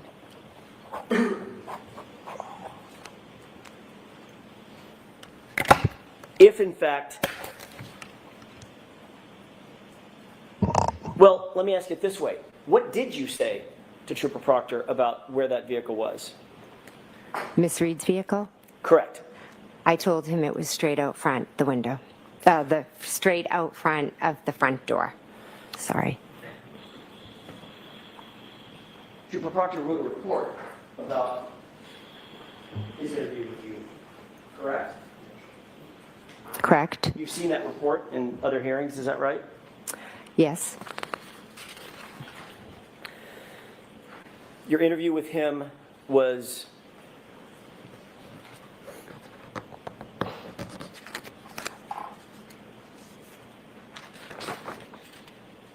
on January 29th. Do you remember the date? I'm sorry, I just said the date. Do you remember the time? My mistake. I don't remember the exact time. I'm assuming afternoon, like after 12, or I'm not 100%, sorry. You had been contacted by Trooper Proctor while you were still at 34 Fairview, is that right? Yes. Ultimately, instead of coming from the Canton Police Department to 34 Fairview, you went home to your house. I did. To the Country Lane address. Yes, I did. And Trooper Proctor ended up meeting you there, correct? Yes. And in addition to you and Matt being there, Brian Albert showed up, correct? I asked him to come. So you asked your brother-in-law to come to the interview that you were having with Trooper Proctor formally in furtherance of his investigation surrounding the circumstances of this case, correct? No.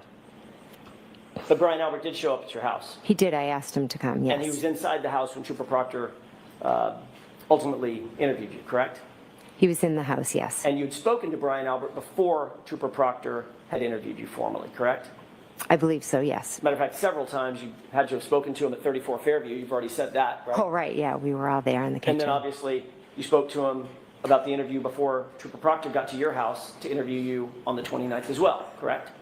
We were just talking about what happened. It wasn't specifically about Trooper Proctor. Right, not about Trooper Proctor. You talked to Brian Albert about the circumstances of this case before you spoke with Trooper Proctor. Yes, I had.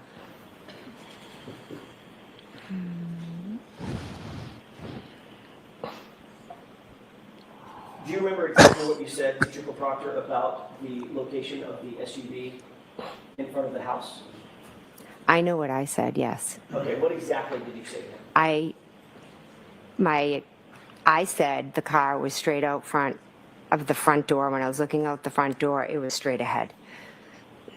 Isn't it true that what you actually said, Ms. McCabe, is that you first observed the vehicle parked on the street by the driveway facing in the direction toward Chapman? Objection. I'll allow it. Is that what you said? Those are not my words, no. Okay, next question.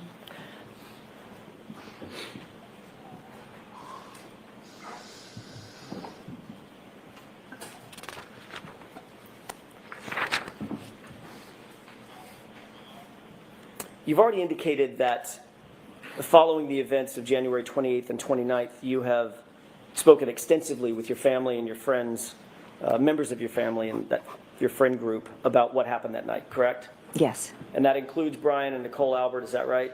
Yes. That includes Matt McCabe, your husband, correct? Yes. That includes Chris and Julie Albert? Yes. Includes other people that were there that night, including Brian Higgins? I haven't spoken to Brian Higgins since, I believe, John O'Keefe's wake.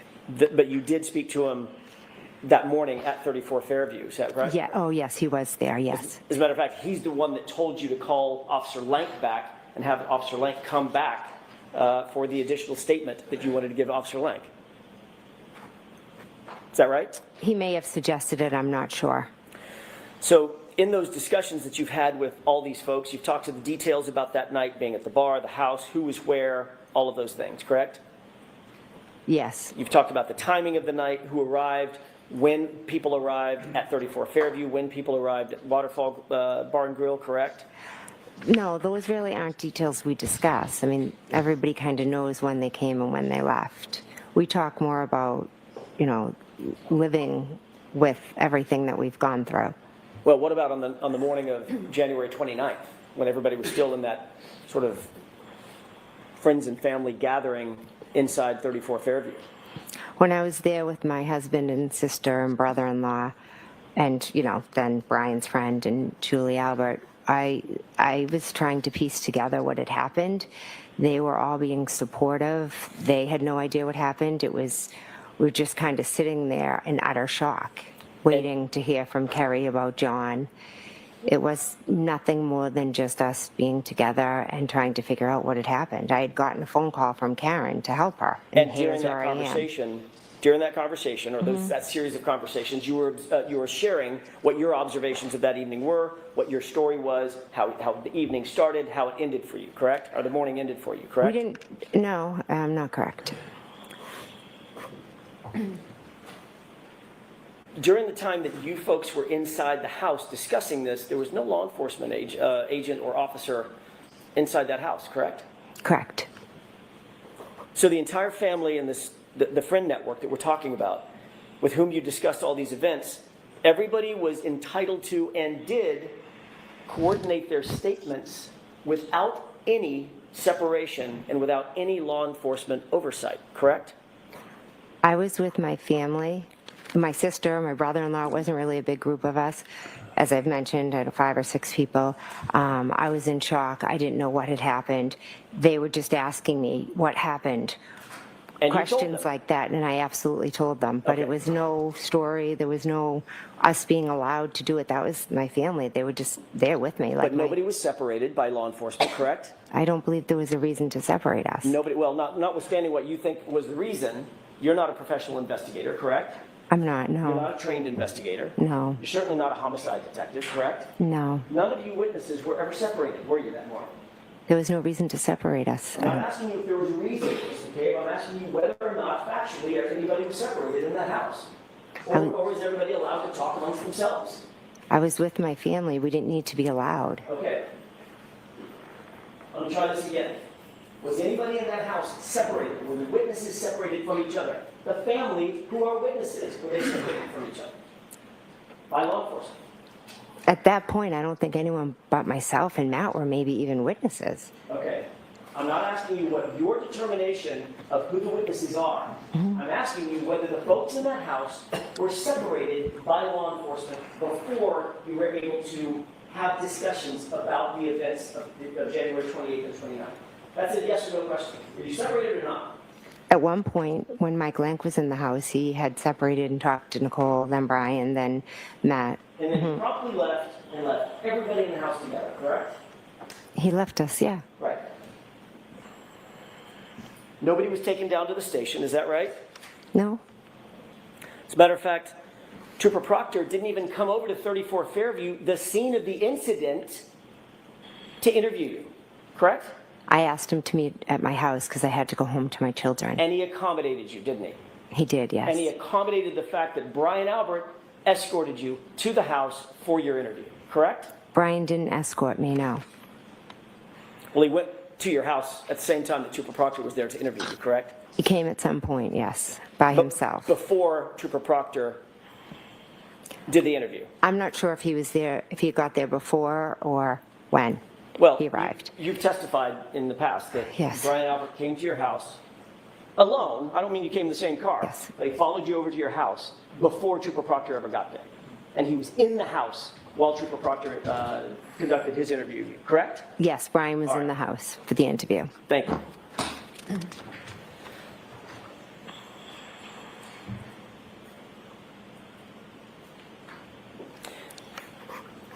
You've already indicated that you have been discussing this case with certain other witnesses, not for days or weeks or months, but literally for years, most specifically Kerry Roberts, correct? The case in general, yes. Just before Kerry Roberts testified at a grand jury proceeding in this case, you were with her, weren't you? I don't recall what you're talking about. Do you remember being at the grand jury? Yes. You remember testifying at the grand jury? Yes, the one back in April. Yes, yes. 22? Yes. Yeah, it sounds about right, yeah. You remember being there in an ante room with some other folks? What's an ante room? An ante room, a waiting room? Oh, yeah. Waiting for your testimony? Yes. You remember Kerry Roberts being with you in that exact same ante room? Yes. And that was right before her testimony, correct? I believe so, yes. So, in answer to my question, you two were together literally just before she testified at the grand jury, which was the first formal under oath testimony that she ever gave. Is that right? Yes.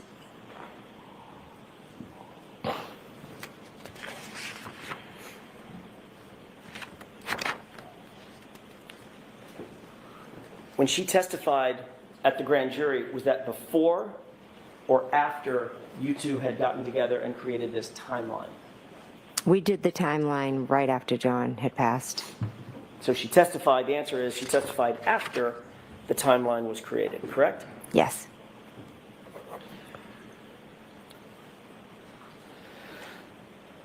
Brian Albert and his family had a dog on January 29th, 2022, did they not? Yes, they did. What was that dog's name? Chloe, What kind of dog was Chloe? German Shepherd. Was it do you know if it was a purebred German Shepherd or a mix of Malinois and German Shepherd, or do you know? I have no idea. Big dog, Yeah, good sized dog, yeah. 70-pounder. I don't know its weight. Wasn't a little munchkin That's dog. not a Full big size German dog. Full Shepherd. size, yeah. On the morning Seen that German you Shepherds described get over 100 going pounds. into the house, January 29th. Well, compared to Jackson, it's big. 6:40 a.m. or so. Well, a Chihuahua You is indicated big that you compared to burst into the Jackson. bedroom to wake your sister and Brian Albert. Is that right? Yes, I went into the bedroom. It's still dark out, correct? Yes. There had been relative chaos on the lawn for a number of minutes, from about 6:10 until at least 6:40. When we went in, there were still emergency vehicles with lights on and engines running, and chaos, relative chaos, bedlam, as somebody has said, on that front lawn, correct? Was more on their side lawn and down the street, kind of like all the cruises. A lot of them were behind their yacht. It's all the fault of Professor Chaos. Correct? To the side, in the side yard of 34 Fairview, yes. And on the lawn of 34 Fairview, Yes, where first responders were responding, correct? yes, And you said my client was screaming to the top of her lungs, is that right? yes, she was. And Carrie Roberts was screaming back at her? Yes, Shut up or shut the fuck up, right? yes. Yeah. Then at 6:40 a.m., under the cover of darkness, you walked in the front door of the unlocked front door of Brian Albert's house, correct? I went into my sister's house, correct? It wasn't Brian Albert's house? And Brian Albert, yes, I'm sorry. You then climbed the stairs up toward the bedrooms, correct? Yes, You walked into the bedroom door where Brian Albert and Nicole Albert, according to you, were sleeping. Is that right? yes, So you would agree that you unexpectedly, in terms of their view, unexpectedly walked into their house basically in the middle of the night, middle of the morning. yes, You indicated that when you went through their bedroom door, you sort of burst through, correct? I opened the door. I don't know if I used the word burst. You previously indicated that when you went through the door, it was chaotic because you were so amped up from the events. Is that right? I don't know if I used those words. Would you say that you were loud or quiet? I think as I explained earlier, I was like where everything was going on around me, and I was kind of like in just a state of shock. And I remember thinking, I don't want to startle them, but I have to wake them up, because obviously when I wake them up, they're going to be panicked and think something terrible happened. Well, why didn't you want to startle them? Something terrible had happened. I didn't want to give them a heart attack when I woke them up. But you didn't walk up and just nudge them and say, hey, Nicole, honey.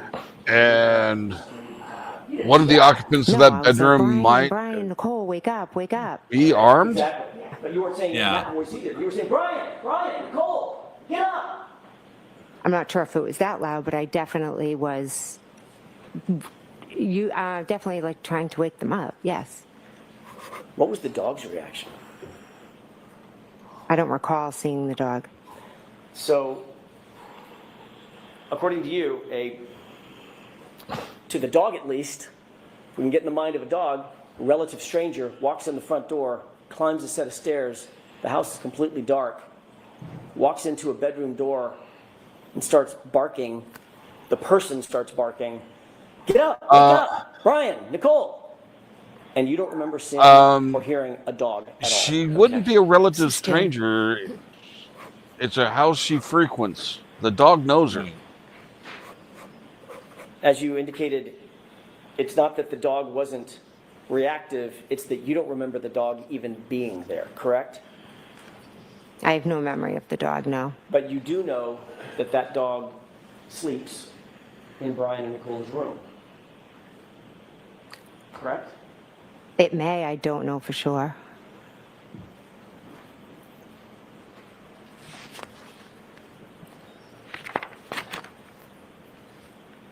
The reason you don't remember the dog being there is because the dog wasn't there, was it? How would she know if she couldn't remember the dog? Right. So when you walked out of the room, when you walked in the house, didn't see the dog? No. When you walked up the stairs, no dog? No. Walked down the hallway, no dog? No. Walked into Brian and Nicole's bedroom door, no dog? I don't remember seeing the dog. I realize that. Mm-hmm. Dog or no dog? No dog. I don't remember seeing the dog. Doesn't mean it wasn't there or it was there. I just don't remember seeing it. Well, you didn't, no dog came up to you and barked at you, correct? No. You didn't see or hear a dog whining or howling, did you? No. You didn't hear or see a dog scratching at the door? No. There's no sign of a dog at all in Brian and Nicole Albert's house at 6:41 a.m. when you walked in. They were already getting rid of the dog because I don't remember seeing the dog. And this was a 70-pound German Shepherd, correct? I don't know the weight of the Have dog. you ever heard a description given about that dog by Brian Albert, anybody else? That dog was not good with strangers. Yeah. Did you know, as you said, you're very, very dear friends, and obviously dear friends with Brian Albert, relations with Nicole Albert, your sister. Are you aware that that dog was not good with strangers? Object. Do you know that? I don't. It wasn't good with other dogs is what I knew, so I could never bring my dog over there. That's all I know about the dog. Right. Had some aggression, correct? At least with other dogs. Possibly. Yeah. Thank you, Your Honor. If you could remind the jurors, in your memory, who was the last person to leave the house at 34 Fairview on the morning of the early morning hours of January 29th? I believe Caitlin left after us, my niece. Thank you.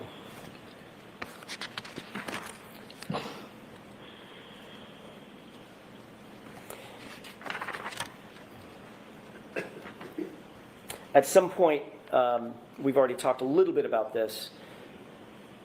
You said you looked out the front door glass. Was it a window or is the whole door glass? The whole door was glass, I believe. Is it like and pardon my ignorance, is there like a wooden door that is open and there's a storm door that's all glass that was closed? Is that what we're dealing with? I believe so, yes. Okay. Yeah, that sounds about right. Yeah, just a moment, Your Honor. Mm-hmm. Can we take one more glance? I'm going to back up for a quick second. Okay. Can we take one more glance at that exhibit 3 with the court's permission? Okay. Thank you.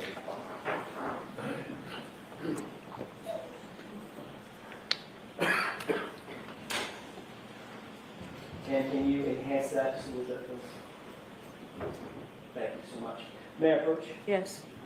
Forgot to ask you, and I apologize, Ms. McKay. Thank One you. more point of reference. Mm-hmm. Can you please show the jurors where Brian and Nicole Albert's bedroom window is in that photograph? Sure, it's right there. Upper left window, uppermost left window, correct? Yes. Thank you. May I approach? Yes. Go.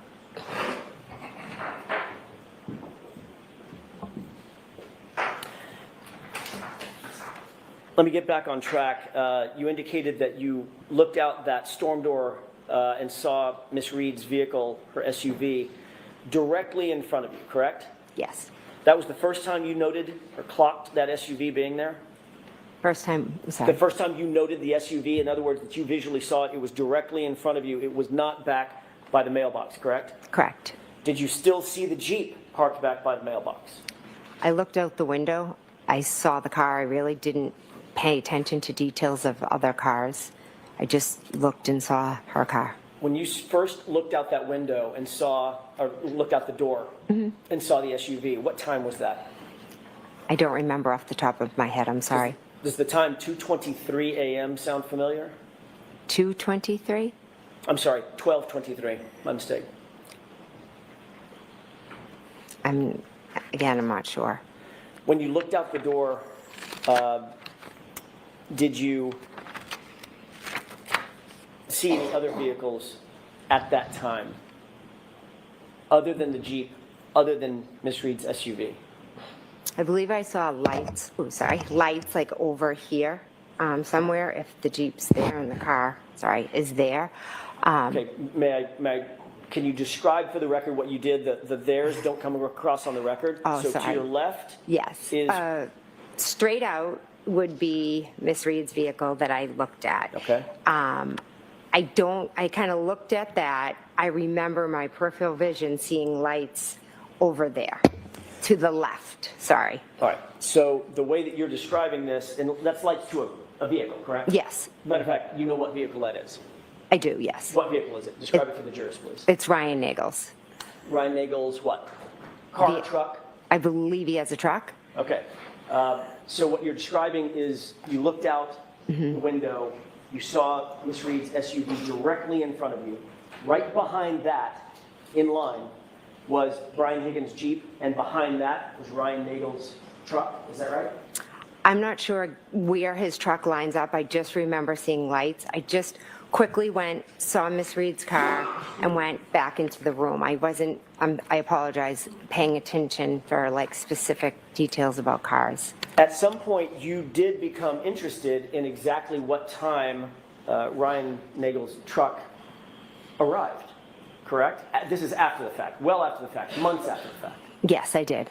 As a matter of fact, you took it upon yourself to ask Julie Nagel, Ryan's sister, to send you something, correct? Yes, I did. What did you ask her to send you? I ran into the two of them. I didn't ask you who you ran into, just what did you ask her to send you? Oh, okay, I'm sorry. A text message. A screenshot of a text message?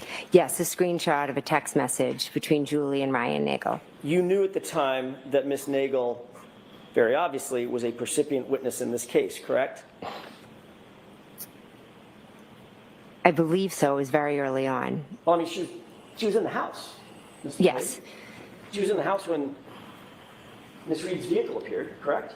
Correct. She was in the house when you were looking at the vehicle. Correct. She was in the house when everybody came home from came to 34th Avenue from the Waterfall Bar and Grill, correct? Correct. She was interacting with what was inside the house at the very time we're talking about, right? Yes. She went outside at some point to talk to her brother outside the house, right behind the SUV that you're describing as Miss Reed's SUV, correct? Yes. So you knew that she was, and you knew all this when you asked her for that screenshot.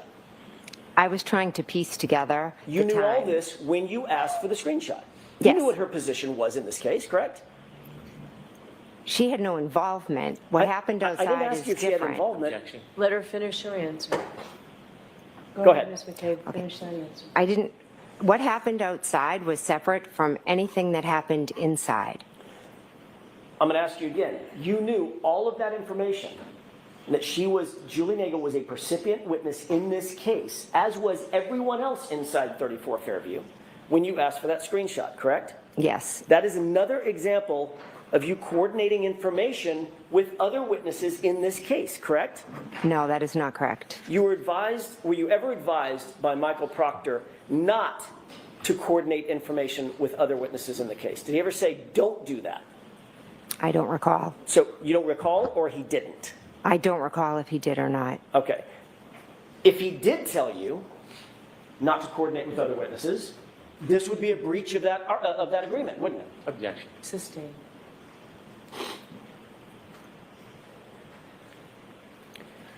Indeed, once you got that screenshot, we'll talk about that in just a second, when you got the screenshot, did you ever share that with law enforcement? I'm not sure if I did or not. You never provided that to Michael Proctor or any other investigator, did you? I'm not sure if I did or not. As a matter of fact, Ms. McCabe, the only reason we know about that screenshot is because of the extraction on your phone. Isn't that right? If that's how you know about it, I'm not sure. You asked for that screenshot for your own personal use, for your own personal information, for your own personal coordination, correct, of what happened that night? That's, what are you asking? There's 3 questions there. Did you ask for that screenshot for your own personal use? Yes. And indeed, you do know what time it was that you looked out and saw Ryan Nagel's truck, because the screenshot told you that, correct? The screenshot told me when Ryan Nagel pulled up. It didn't tell when I saw. And what was the time when Ryan Nagel indicated that he pulled up?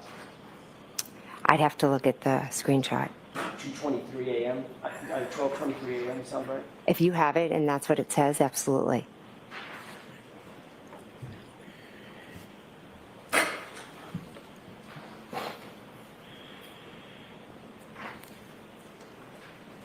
May I approach?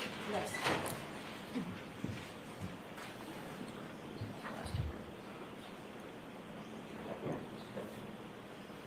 I'm sure I did. May I, Aaron? Okay. Take a look at that transcript, that column. Can you read that to yourself, the highlighted portion to yourself? I'd like to be heard. All right, why don't you come to council? Why don't you council come to side? Sidebar. Sidebar number 5.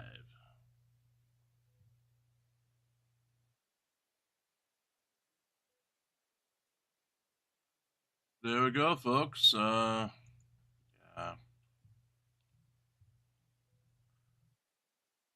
Another enjoyable day of Jen McCabe on the stand. There was news earlier that there was some sort of argument between the Reed and O'Keefe families that the judge had to mediate allegedly during that extended break earlier. See if there's any updates.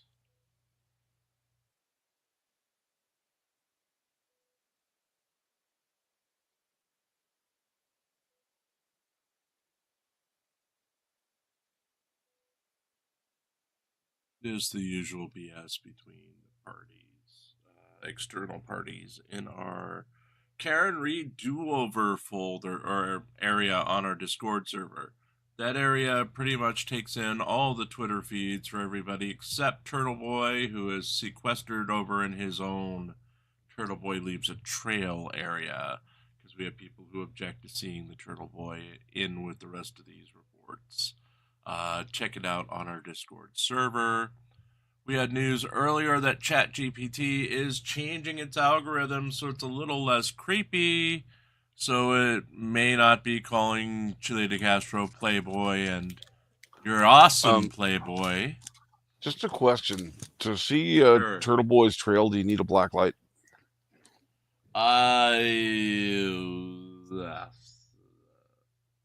I think the slime is visible, the rest of it isn't. So you may get mixed results there.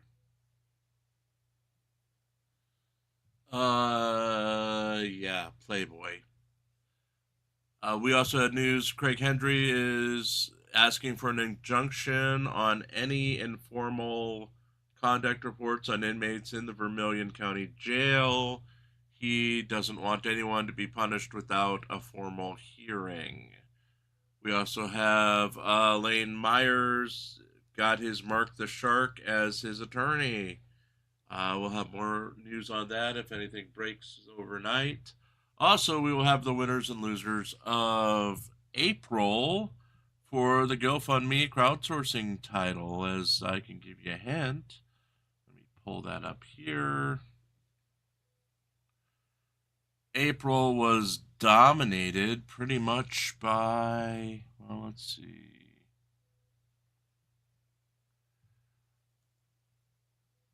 Long Island Audits, who brought in This can't be true. Yeah, it's true. He brought in almost $1,500 compared to Lane Myers, who, well, we brought in $860. Lane Myers brought in $748 for the month of April. May I? Yes. Thank you. May I approach? Yes. Thank you. Look at the highlighted That is a portion. There's somebody court-appointed that refreshes your attorney, recollection Mrs. about Tom. anything we've been discussing.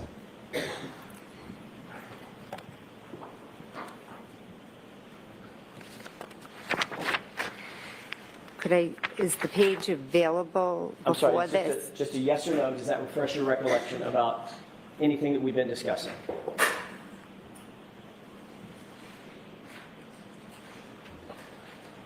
It's just what we've discussed. It doesn't really refresh.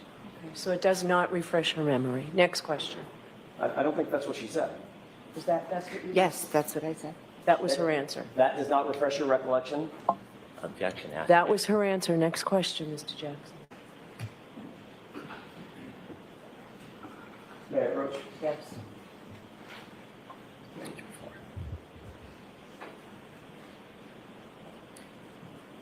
Thank you. Take a look at the bottom of that page and tell me if that refreshes your recollection about anything we were just discussing.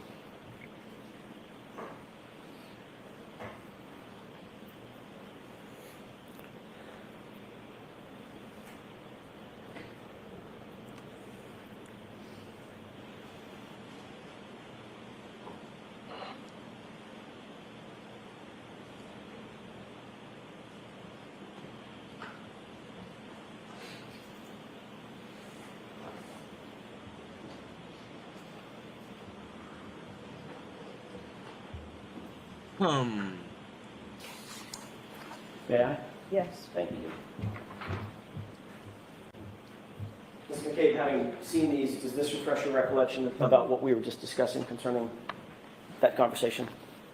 Regarding me asking Julie Nagel for the time? Correct. Yes, it does. Okay. And what time did that was attendant to a screenshot that you asked for, correct?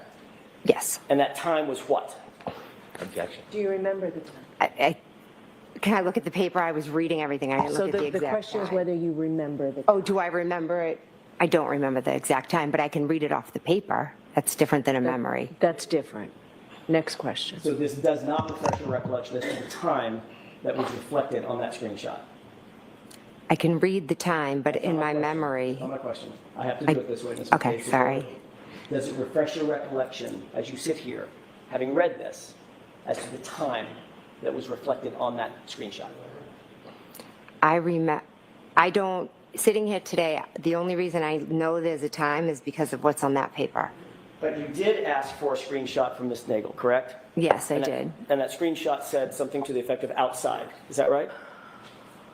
What's wrong? Just that question. The screenshot said something about outside. Is that right? I believe it said here, yes. Or maybe it's yeah, something And similar. it was a screenshot from Ryan Nagel to Julie Nagel indicating that he had arrived.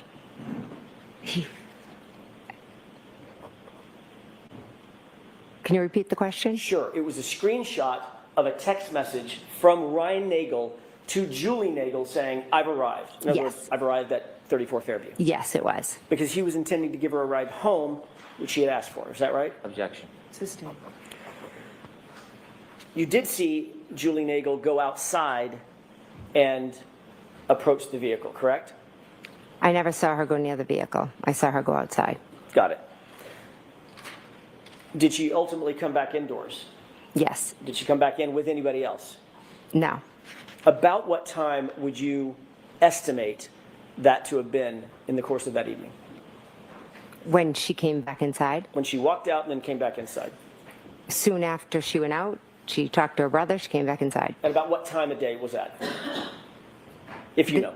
I mean, this was all happening while we were at my sister's house. Right. Was it 12:15, 12:30, 12:45, 1 o'clock? Well, according to that paper, it would have had to That's been. not what I'm asking. Not according to the. Do you have an independent recollection of about, if not down to the minute, about what time that was? I could say I'd have to be. I wasn't looking at my watch that night, so it's very hard for me to give a time. just off of my memory. I know what I've seen, but Okay. it's hard. You did see both Ryan Nagel's truck and Miss Reed's SUV in front of the house at the same time, correct? I saw his lights in my peripheral vision on the Right. left. But the lights are attached to what? The car, but it wasn't out front. Miss Reed's vehicle was out front. Right. When I say in front of 34 Fairview, we're going to talk about the spacing in just a second. I just meant out in front of the house. Yes, over to the side, correct, Okay. yeah. And you're indicating that, and I want to be clear about this, as you're looking out that storm door window, going from right to left, it was Miss Reed's vehicle, correct? Yes. Then Higgins's Jeep, is that right? His Jeep was in front of the mailbox. Then behind that, was there a space? And then Mr. Nagel's truck, or was the truck right behind the Jeep? That's what I can't tell you. I just remember seeing lights. I didn't look over and pay much attention to it. I was just quickly looking at the Miss Reed's car, and then I went back and sat down. Do you recall testifying at a prior hearing that it was, your perception was Miss Reed's car, her SUV, the Jeep, a space, and then Mr. Nagel's truck from right to left? I remember Mr. Nagel's truck over to the left in my peripheral vision. I can't give you an exact location. But there's no question in your mind as you sit here that Brian Higgins' Jeep was between Ryan Nagel's truck and Miss Reed's SUV. You remember that very clearly, correct? I know that this Miss Reed's vehicle was here, and there were lights in my peripheral vision over here. I wasn't, you know, I just was looking quickly. So let me ask you the question again. Okay. Assuming that the lights are attached to something, Ryan Nagel's truck, we've already established that. What you're looking at, when you look out the storm door window, is Miss Reed's truck, or SUV rather. So just behind that is left, as you're looking at it, Mr. Higgins' Jeep, correct? And behind that, Mr. Nagel's truck.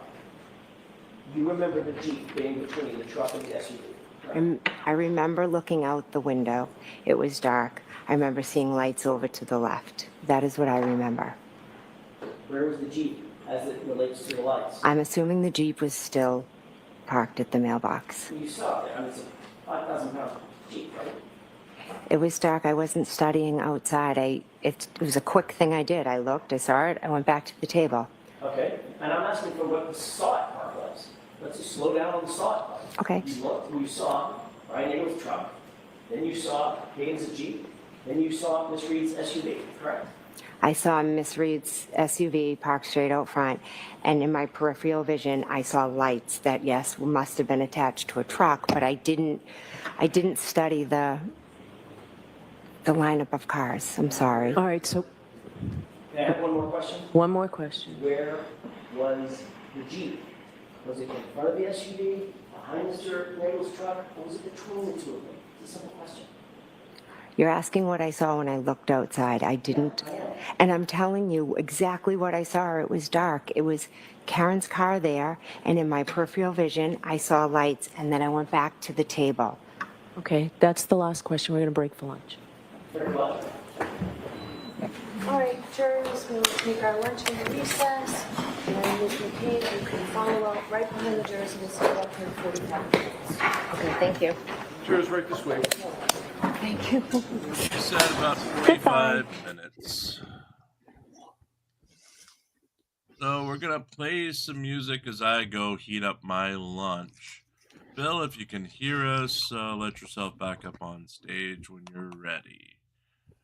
Otherwise, we'll see you in a few minutes, because it is... I got to get something to eat. How about you, Hank? What? Are you going to get some lunch? After trial's over with. I'm just snacking during the trial. I'm gonna go heat up my 2 pieces of pizza, so we're gonna play some music and we'll be right back. Yeah, today's no real problem staying awake, but other days you don't want food on the belly to try and stay awake through. I'm just hungry, you know what I mean? I'm just hungry. Or I get hangry. Well, I can take care of that with light snacking. There you go.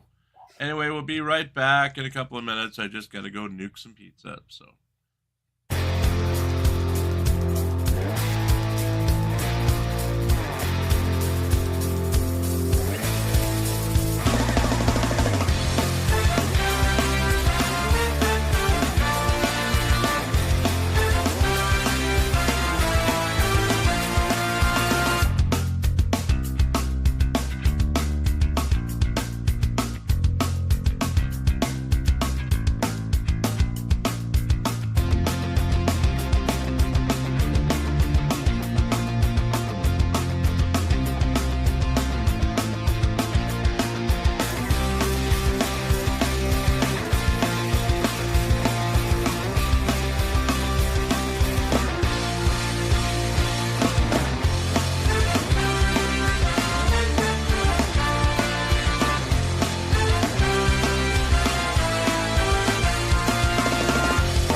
And we are back. Hello. Hello, I've got my pizza. Okay. Let's figure out where I put Drunk Girl. There we go. There's some Drunk Girl. Nobody puts Drunk Girl in the closet.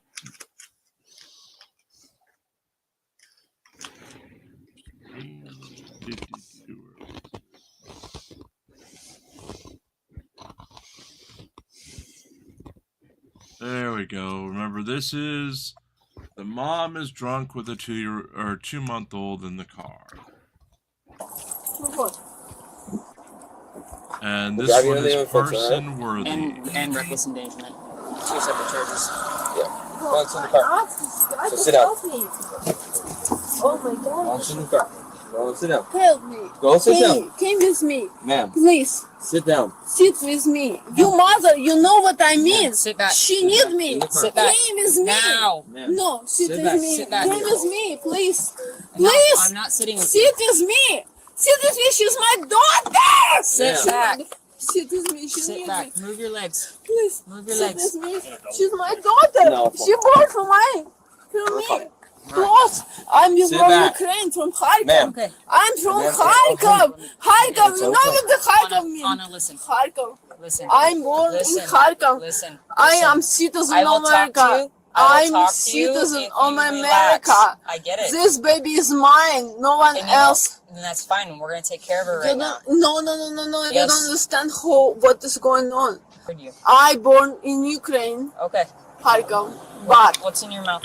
I born in What's in your mouth? Ukraine, Kharkov. What's in your mouth? Mm. Okay, spit it out. Spit it out. That's only for making. Spit it out. You ask me. Reckless endangerment, DUI. Gotcha. 2 separate charges. Take her in. Try. Try. I'm gonna need 2 or 3. In Texas, it would also be child endangerment.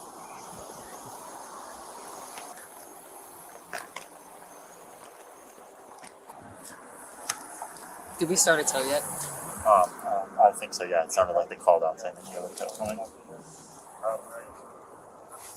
There's not another female on, is there? Because they're gonna need me to search her. She's pissed.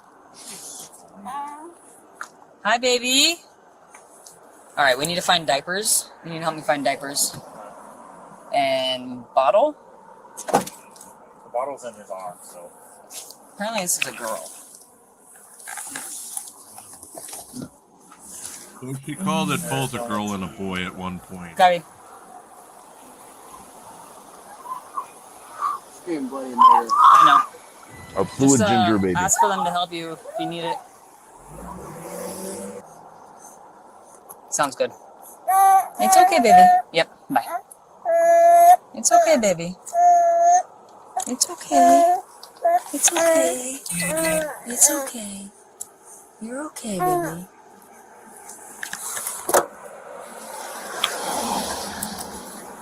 It's okay. It's okay. This is ridiculous. Yeah, I can still smell it from the vehicle. Come here, baby. Come here. You're sweating. Like sweating.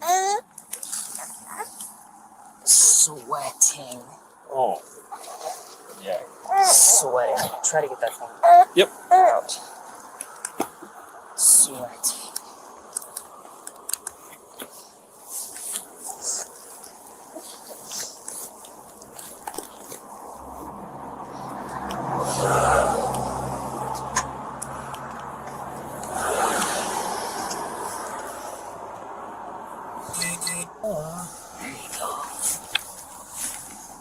We'll change your butt when we get to the department too, and then we'll really know if you're a boy or girl, because I can't tell.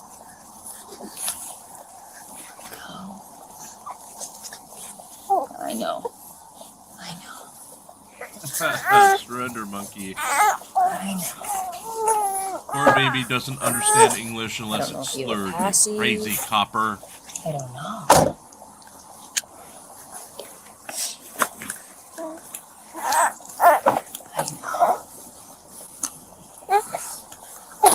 I know, baby.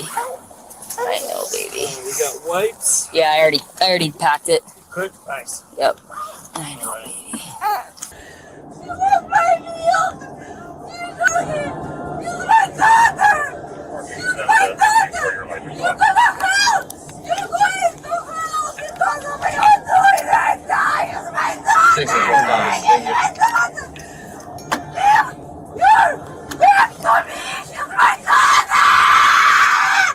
Ah, headphone warning.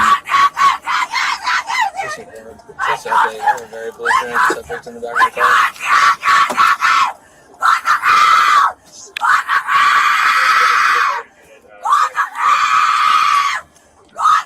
Yes, please.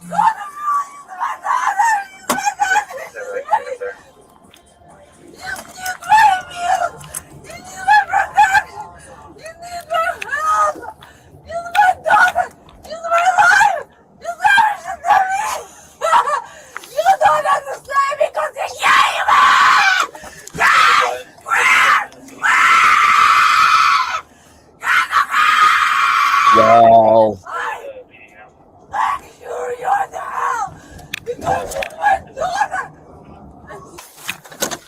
So I'm just gonna let you know. So what's going on right now is CPS, Child Protective Services. They currently are with your child. They're going to be with her until you guys can get everything resolved in the courthouse. Okay. On Monday, you should be able to speak with the judge about your current situation. All right. And then, please, if you have somebody reach out to you about this situation, and it's CPS called, Child Protective Services, please give them, if you can, the phone number of Donovan, because I believe the jail staff has access to chargers and things like that. Okay, when you get to the jail, what you can do is, I'm almost positive they'll give you a phone call. You should have the right to have a phone call, and you'll be able to contact Donovan, all right? That's going to be very important, because until its father's found or located, your baby's going to stay with Child Protective Services. I can tell you right now, your daughter's going to be just fine. She's going to be just fine. You put her... Ma'am, you put your daughter in a very dangerous spot tonight, drinking and driving.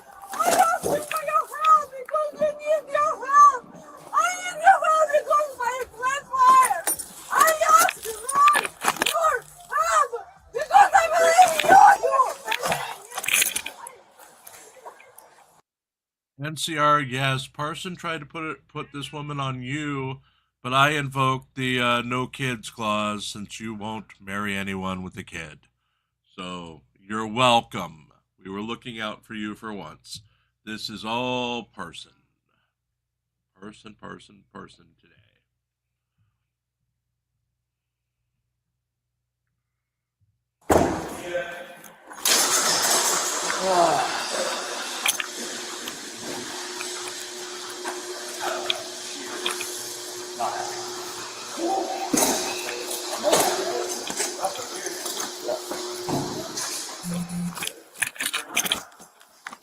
Uno minuto. She needs my milk. I was feeding with my milk. I was feeding her with my milk. It's my milk. It's hungry. It's hungry. My baby is hungry. Wow, they're putting her in the crazy chair.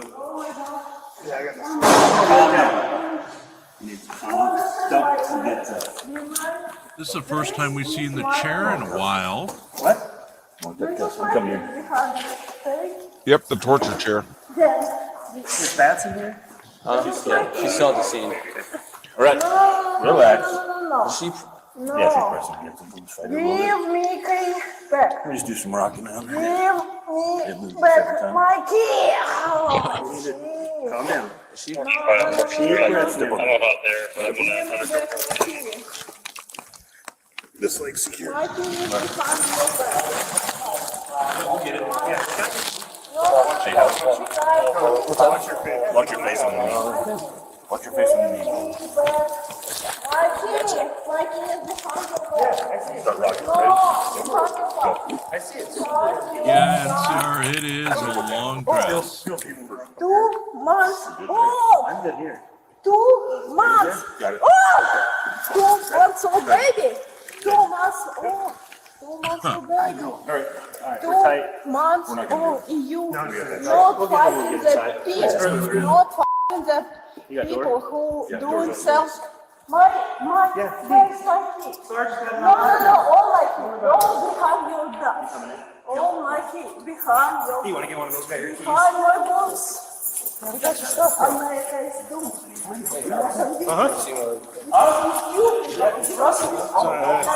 All this is actually Russell's fault, to be honest. Any of us former corrections try to help whenever there's a chair involved. Just Russell. Oh my gosh. I have no idea how they can.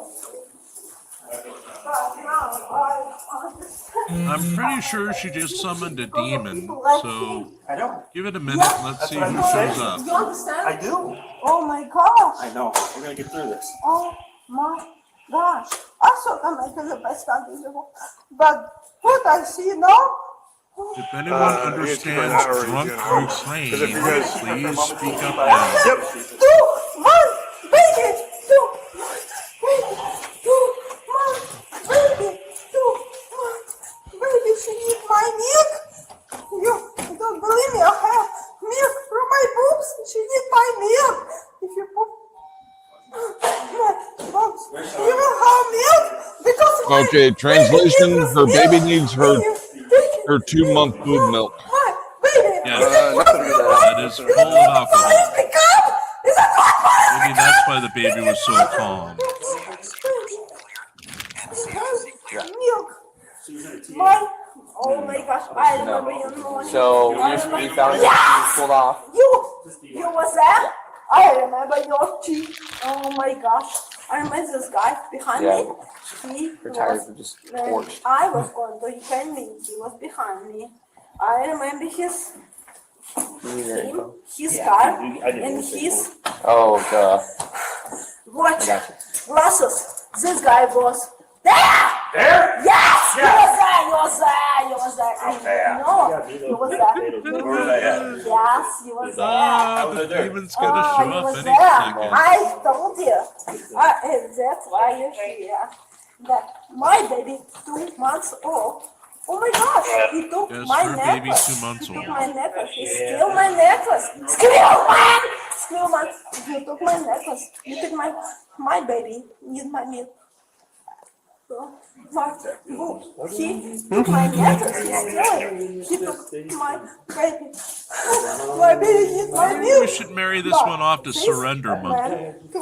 My baby, and he took my necklace. I'm waiting on the. Are you okay with this? Are you okay? Are you supporter? So I'll stick around when you guys People, brother, is it what are you doing? Is it what policies become?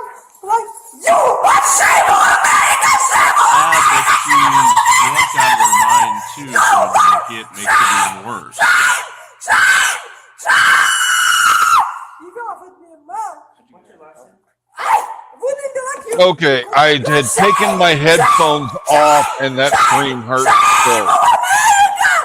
Yeah, headphone warning. As she is screaming for America. Shame on America. You are shame. It is. You are shame on America. I'm an American citizen. You are shame on America because you take it. Mama from the baby 2 months. My baby needs my milk, and you are shame of America. Shame of America because my baby needs my milk. You keeping me here from my baby because my baby needs my milk. You keep me here. You're not keeping about people who do like drugs, assault, and kill. You're taking babies and from the mother, and mother from their babies. You're shame of America.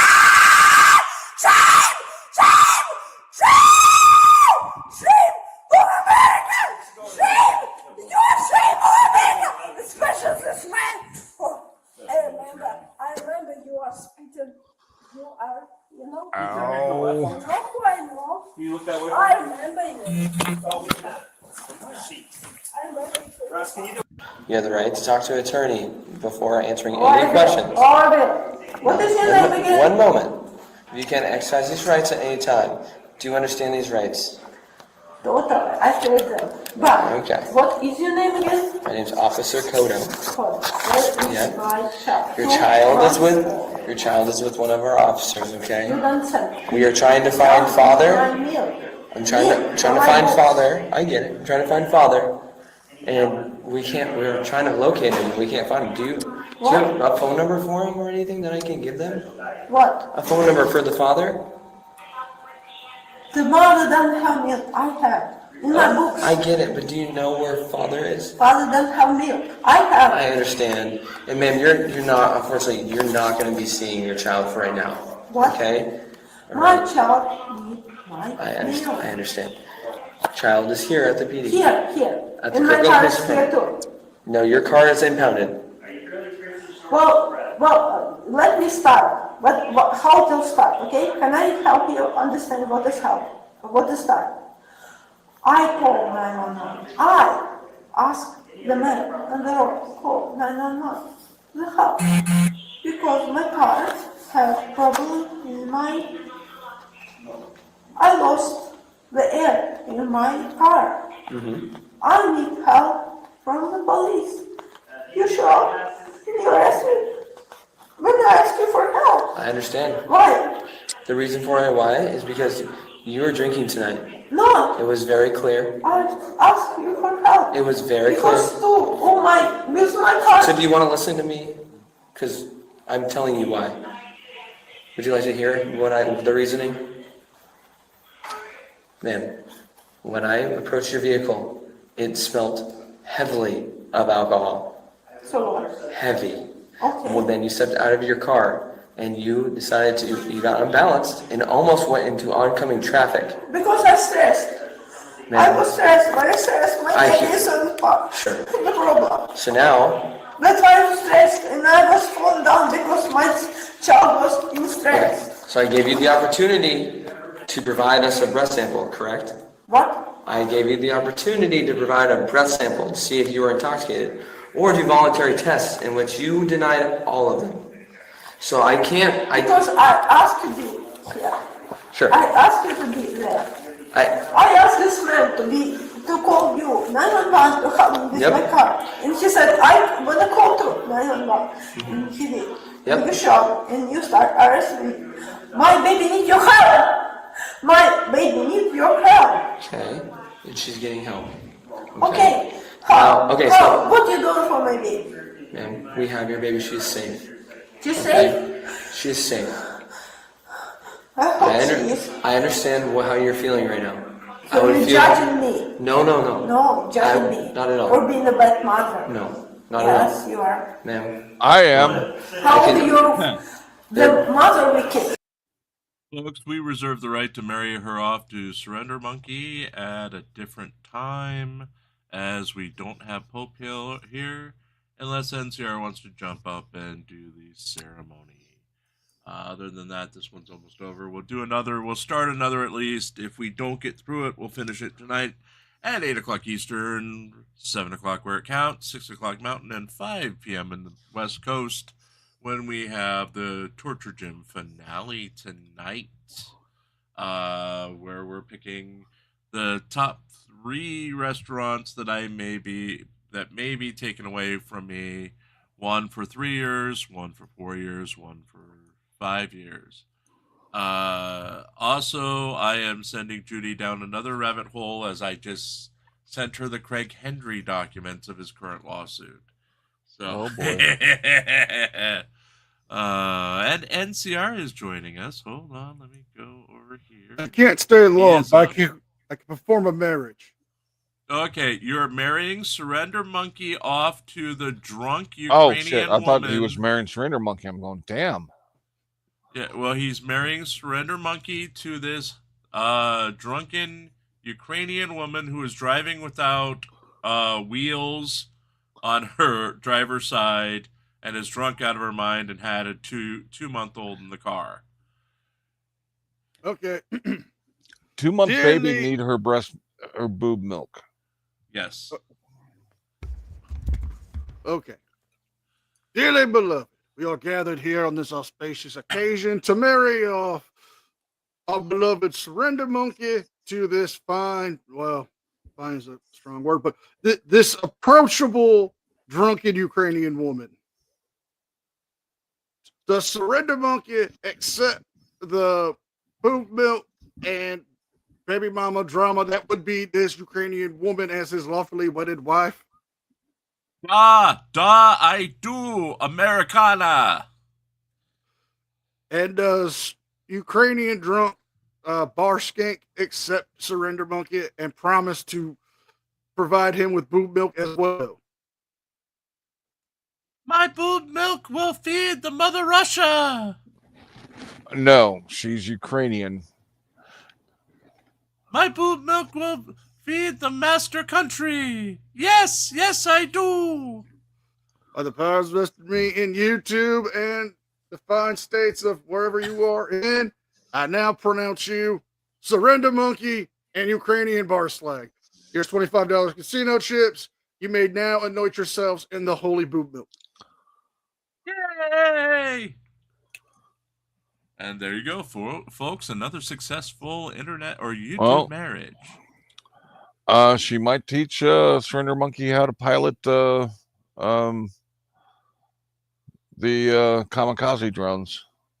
There you go. In Ukraine, we have marriage ceremony inside of tank. You must tank me now. Yes. Yes, they do. So, Surrender Monkey, congrats. You are now married off to this wonderful woman on the screen. Let's see what she has to say about it. How old is mother of your kid? Ma'am, we're not getting into this. No, okay? I'm just trying to tell you where I'm at. I understand where you're at. Just know this kid is my first kid in my life. I get it. I never had kids, and she is the first kid in my life. Right. Yeah, she born. I said to the doctor, I said to her, if she need to survive, I give up my life to her. Okay. I said, it's okay if I die, as long as she live. It's okay if I die, as long as she live. Okay. And you telling me I will carry this baby life? And right now, I'm going to tell you right now, we saved your baby's life. That's what I need to know. You are driving, Ollie, from what I can see, being very intoxicated. You don't see my car wasn't possible to crash. That's fine. I called to the police. I get it. I'm the one to call the police. I'm the man. Because my car wasn't possible, can't drive. Can you see me out? Okay. You're going to have your day in court. I hope you can tell. Can help me. You can tell. Because my car wasn't able to drive. Because my car, I don't know why, but my car wasn't. Both sides of my car wasn't able to drive. Moose and squirrel still I called this man and asked him to call the 911. And he did. You sure? You did this to me. The suspect was charged with physical control and reckless endangerment. Yes, this woman's a bigger disaster than Chernobyl. Yikes. Okay, folks, we're going to go into one more as we still have a little bit of time left. Let's take a look and see what do I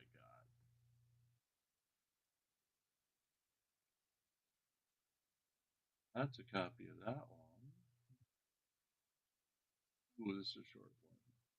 So this is possible, since we married Surrender Monkey off, this one is a possibility for both NCR and for Parson.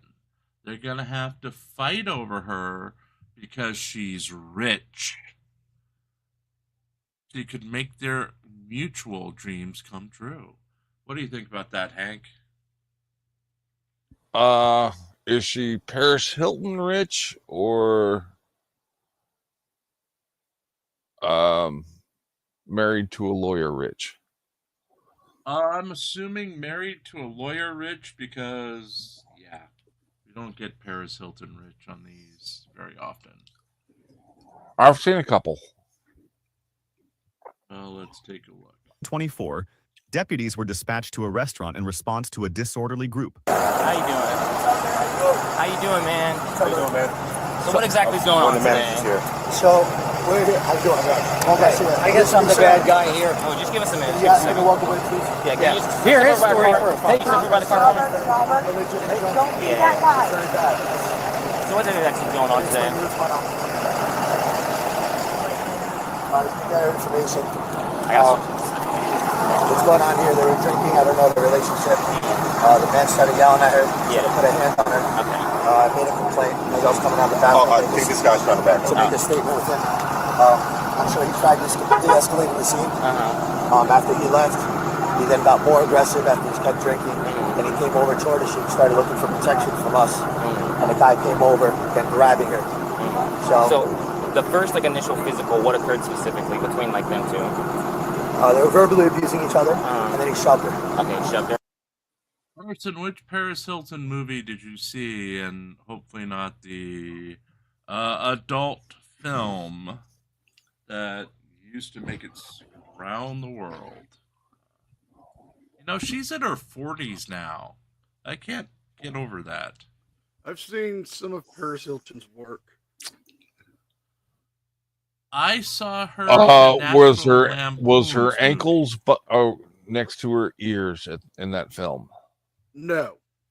Okay. No, she was in a National Lampoon's comedy that basically she was the villain, but apparently halfway through shooting in real life, she decided she didn't want to be the villain, so they had to change the whole second half of the movie to make her the hero. Alrighty then. Only Paris Hilton I can remember ever seeing is that reality, if you can call it that, series that she did where she'd go with her Nicole Richie. Yeah. Simple Life. The Simple Life. There you go. But I seen her in two movies. The House of Wax remake, which was god awful, but I did enjoy seeing her get a fence pipe shoved through her eye. Ew. And Repo, the genetic opera, where she played Amber Sweet. Crazy. Face falls off because she was addicted to plastic surgery. There you go. Now, I've only seen her in the National Lampoon's, and I forget what name of the movie it was. But I will say this. You would enjoy Repo, the genetic opera. Probably not, because I'm not into gross out stuff. It's not really gross. It's not. It's really good. I actually enjoy it for the music alone. Okay. Well,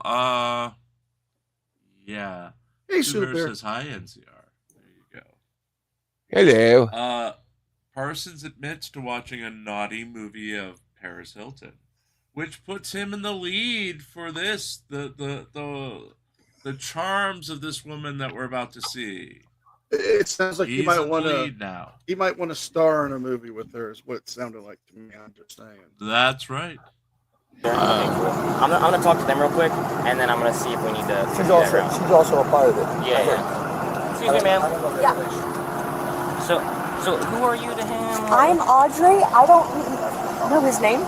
Okay, so he was talking to my friend. Okay. Who's clearly drunk. I've been trying to get her to come out. Is this your friend? This is her. This is Linda. Hello. I've been trying to get her to come out, but she keeps drinking and she keeps yelling. All right. And I'm not drinking and yelling. Linda. I'm not drinking and yelling. And he doesn't like her, which is fine, but he doesn't ask everyone in the bar. Well, I'm right here. I'm not. So who is that man to Mr. you? Boy. Hold on. Darling man. Can you talk to me? Have I been yelling? Can you talk to me? They've been yelling, not me. Can you talk to me? Yes. Can you get out of the sun now? I can take 2 steps over here. I can't go that far. Ma'am, I can't go that far. She's a controlling That's person. fine. Okay, I can talk to you from Nobody here. is It's fine. going to step around So- you. Just hang out here. You're fine. So who is that man to you? Who? In the red? The dude with the floral t-shirt or the Robert. floral button-up. Robert? Robert. Who is he to Ponytail. you? That's my gallery coordinator for my antique shop and my art gallery for 10 years. Okay. He So you married guys- this little girl that. Doesn't matter. Answer his question. No, and his mother, that I fell in love with them. Stop. Doesn't matter. And now she's with him, and we're all fine. Give me 1 second. Give me 1 second.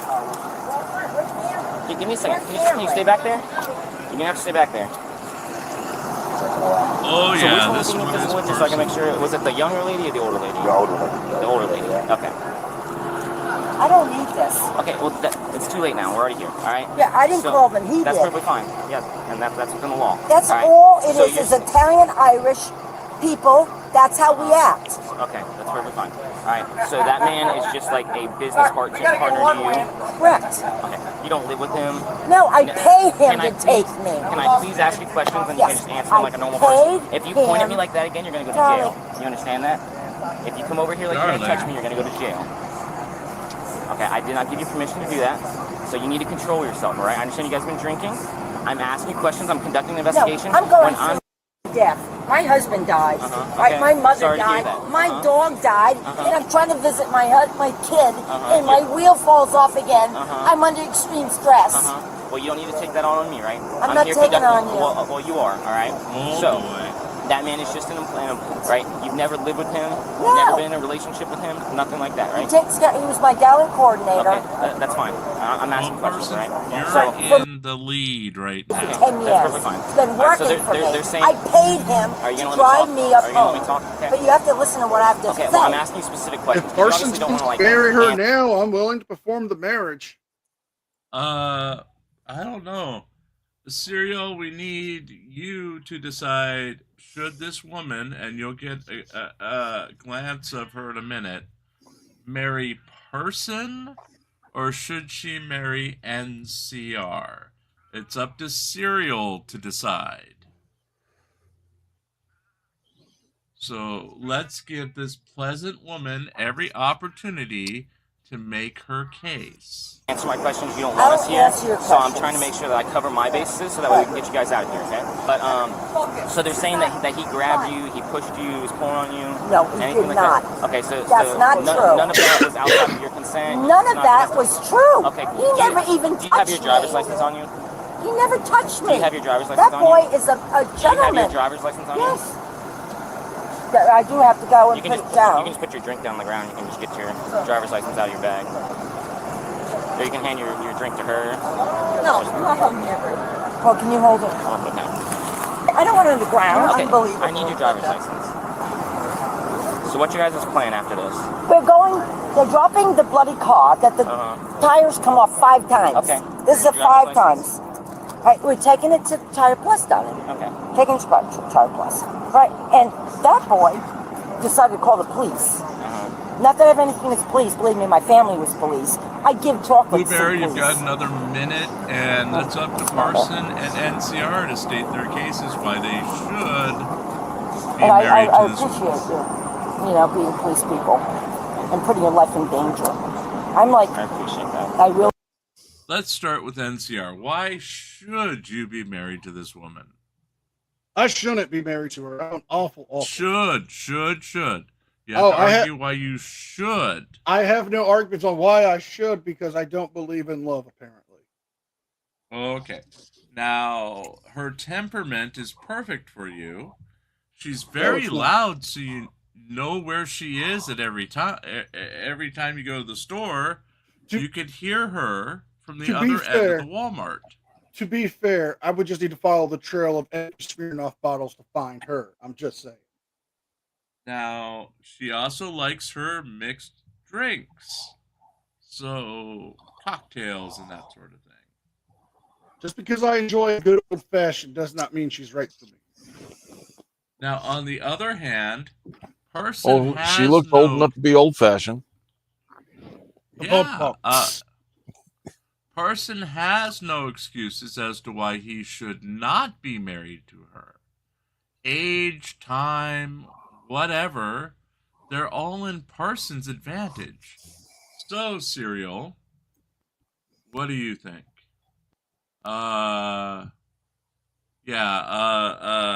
Serial is saying bribe her, NCR, so read that and get back to her.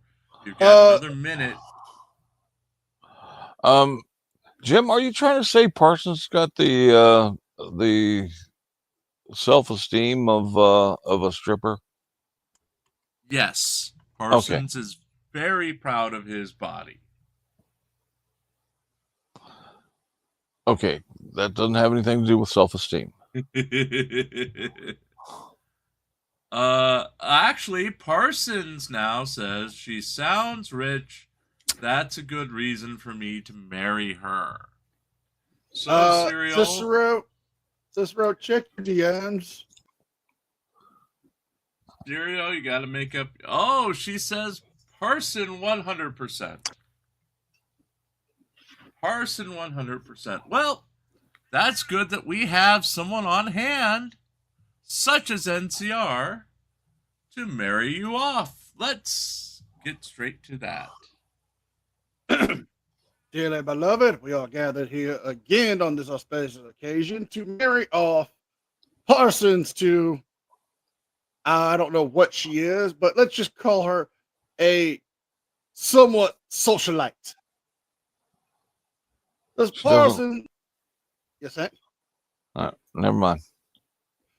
Does Parsons agree to provide all the booze and loving to this fine, standing, wealthy-ish woman? I think he does, as long as there's no prenup to keep him from cleaning up in the divorce. So does Parsons agree to marry this broad? Yes, he agrees 100%. And does this broad agree to be married off to Parsons and all of his ramblings? Parson, take me away! By the power vested in me in YouTube and whatever state you belong to, I now pronounce you husband and wife. Jim, here's a $5 gift card to Dairy Queen. Yay! That I can't use. Yay! Well, it doesn't expire until next year. No, it expires on the 15th of next month. I already checked. And I can't eat ice cream till the 18th. Yay! Well, that's what I got from payment from Parsons. So you take it up. I'm gonna say I give him a 3-tier chocolate. Well, Chief really enjoyed his ice cream So just hang yesterday. out over here. You can get in the shade or something. Don't come yelling at them. Don't come talking to anybody. Just give me a minute. I didn't say you are. I just said not to. The suspect then walked up to the tow truck driver and started aggressively berating him. Well, how much is it? I still have to fucking walk off. Hey, watch your tone. I didn't mean to have my shoe. The other part. You cannot take me to jail. You just hit a law enforcement officer. I didn't know my shoe was gonna come off. You can't do that to me. I'm a lady. Let go. No, I'm a lady. I'm a lady. You cannot do that. Oh! I'm gonna drop you. Give me your other hand.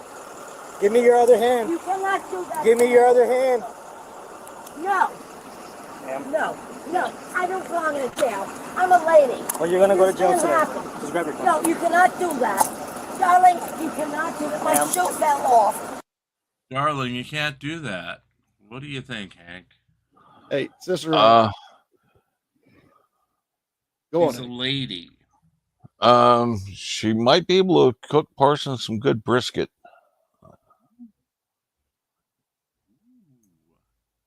Ma'am? No, you can't do that. Stop resisting. No, you can't do this. You're gonna end up. You're gonna And end she up might- on the floor. She might fondle his knuckle ball. Well, your attitude. My attitude. Attitude, lady. Your attitude. My shoe fell off. That's okay. Don't Get do to your this shoe to in just a me. minute. Sweetheart, you can't. Daddy! Daddy, daddy, daddy, I can't do that. I'm not bad. I'm a little girl. Are you able to drop the car off the property or? Boss.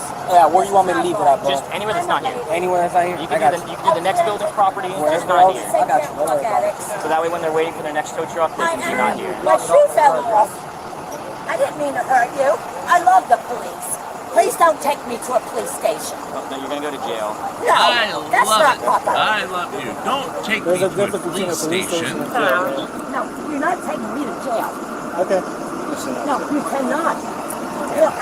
She's going to jail, so she's not. Yeah. That's what I'm saying. So I'm trying to talk to them. I don't, I never even leave my house. Please stop this. There's a reason probably why you don't leave your house. Yeah, and you know, I came to see my son, and my freaking tire came off a 5th time.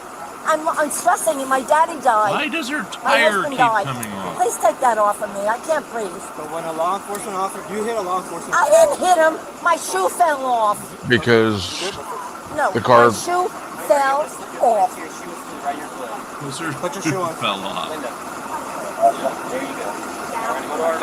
I am not going in a police people thing. Take the time to leave her loose wheel. Oh, please. Oh, you hurt my back.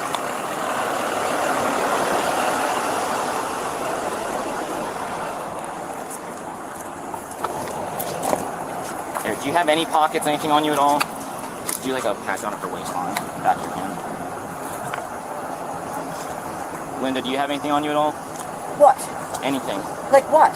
Any item. My pocket book. Knives. Just have a seat in the car. Excuse me? Have a seat in the car. What's that? Have a seat in the car. Can I have my friend with me? Have a seat in the car. I can't go to a jail. You're going to jail. Get in the Have car. a seat Why? in the car. Get in the Have car. a seat in the car. Because you are under arrest for battery on law enforcement. I did not do Step that. up on the side rail. Step up. You gotta step up. But I need my phone. You either step up or we're gonna have to pull you Get into the car. thing off so I can call my No. lawyer. You are not entitled to a lawyer right now. I can. Nope. I called him to pick me up. Okay. Call my lawyer to pick me up. Okay. Seatbelt. You got a seatbelt. Right? He's gonna hand the Can car. you take this off of me? No. He's gonna. This is not fun. This is ridiculous. It's not supposed to be fun. This is darling boy. Correct. Where's my thing? Where's my Is it locked pocketbook? up? Where's my pocketbook there? Is it this? Is it in here? I've got it. It's It'll go with for- you. Take this thing off. No. The cuffs are gonna stay on too until you're booked to jail. Because you're under arrest. I need to call my lawyer right now. Take this thing off. Well, sister, I aim to please. Hey, sweetheart. Surprise. I can't. So you're saying you want to marry this woman instead of person? No, I'm just saying I'm willing to sell my soul for the right price. Oh, okay. So we're saving you Well, for tonight's main event.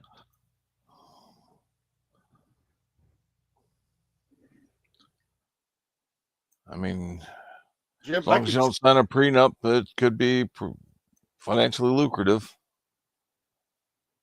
Cicero says no, you can't marry me off.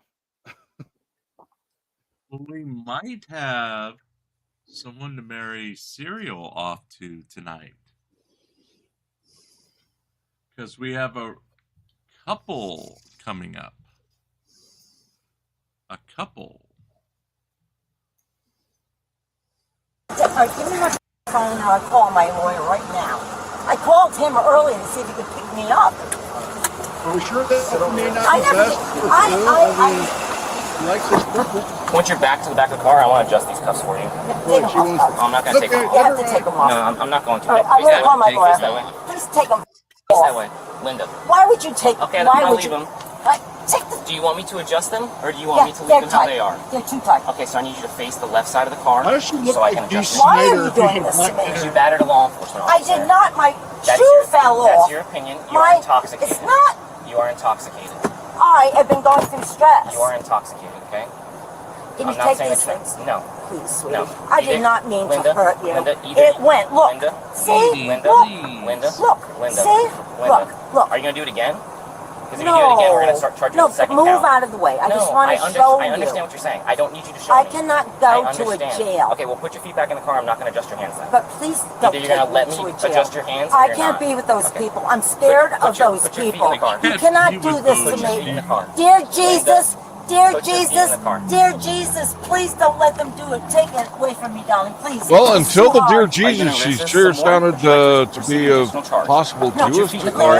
That's a lawful order. Not Are you now. wanting me to adjust them? This is your last Yes. chance. Face the left side of the car and continue to face the left side of the car. And I want my phone so I can call my lawyer Well, you will right not now. be calling a lawyer right now. I'm You calling are my not- lawyer. Because I called him to pick me up. Hold on. You need to stop moving. I'm the one that's moving this. I don't belong here. That's your opinion. I We're do taking- not. No, stop turning towards me. loose. Loosey goosey. I'm putting them to where our policy requires, just one finger that's able to fit inside. I don't know how this ever happened, but I must say, this cannot happen. All right, Linda, we're gonna have you step out. Hold on, you gotta get the seatbelt on. I'm sorry that my skirt's up, but I have no control over that. Just watch your step on the curb. Here.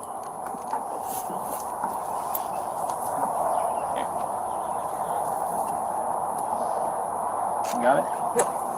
Watch your step on the curb right there. I do not belong in police custody. Okay. Well, as of right now, you are. Well, You've committed 2 crimes in the state of Florida. My shoe fell off. Watch out, he's trying to shut the door. Here, have a seat in the wheelchair. In the chair. I'm not going to goddamn hospital. I'm not going to goddamn hospital. Have a seat. Get me my pocketbook Linda, so I have a call seat. my lawyer. Have a seat. Screw you. Have a seat. Get me my pocketbook. Have a seat. You. Scoot yourself all the way back. Act like an adult. Can I please have my pocketbook? Nope. So I can call my damn lawyer. Nope. All right, good. I need my lawyer. You'll contact them at the jail. I did nothing wrong. Nothing. I was trying to get my people home safely because for the 5th time, the wheel of my Jaguar came off. And I was gesticulating, and look, my shoe came off, and they thought that I did a thing on a police person. My family are police people. It's not they, Linda. Linda. Linda, the problem is you're intoxicated, right? I'm not so for the past 20 minutes, as we've been driving here, why don't you just take... you've been saying that you kicked your shoe at me, but you didn't. Your shoe. You did it to him. No, I don't didn't look do like that. him. This came off by accident. don't look like him. I was proving a point that when I go like that, the shoe comes off. Did you see what I did? I didn't kick my shoe off. That's bullshit. My thing came off by mistake. I'm not trying to hurt beautiful boys like you. Oh, we thank you. Beautiful. She was charged with resisting arrest and battery on a law enforcement officer. Share your thoughts in the comments below, and don't forget to like and subscribe. Okay, folks. Well, we're going to return to the Karen Reed coverage in a minute. What'd you think about that one, Hank? Okay. Is she parson worthy? If Parson wants her, fine. Well, we did marry them off. He says that she's rich and she's old, and that's what she's into, or he's into. Okay. So he's into cougars. Okay. Okay. Then we have some drama in side chat as Serial wants to be married off tonight. So we may actually do that tonight. We may marry her and NCR off at the same time. So what's your dream drunk person, Serial? Yeah.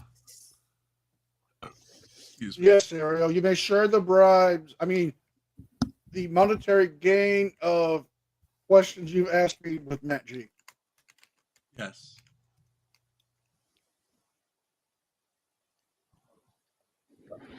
Oh, excuse me.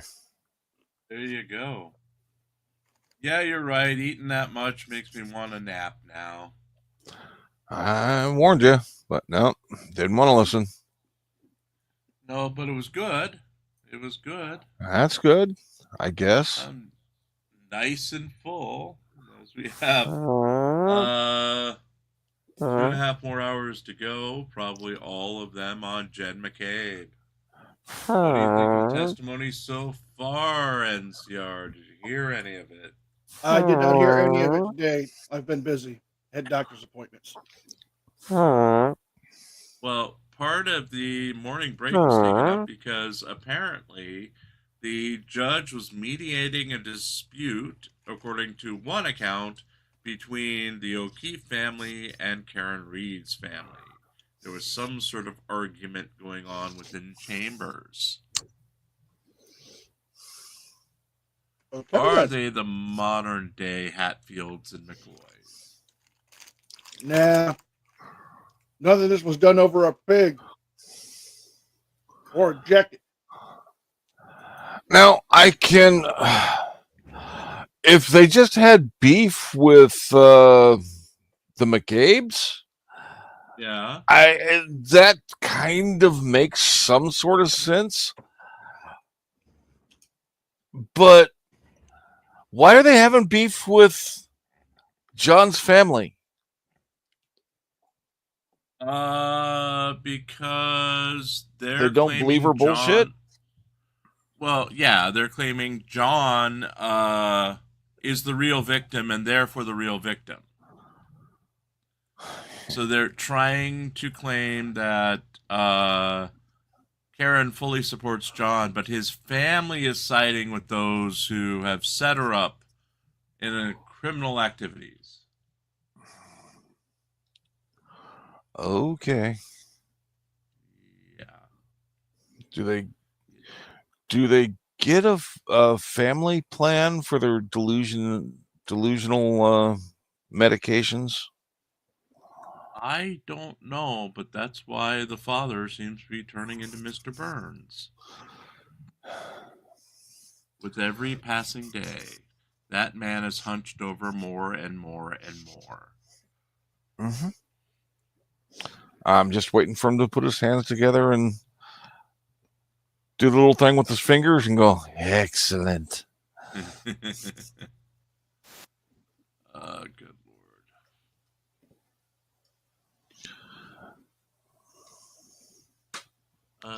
Let's see.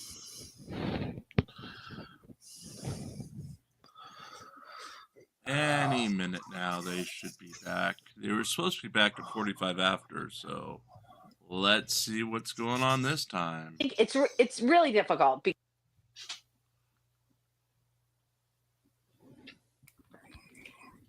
Oh, good Lord. Let's see what the gossip is saying today about this case. We made it through an entire day yesterday without one of Karen's incriminating clips. Yeah. I wonder if they're going to introduce any more today.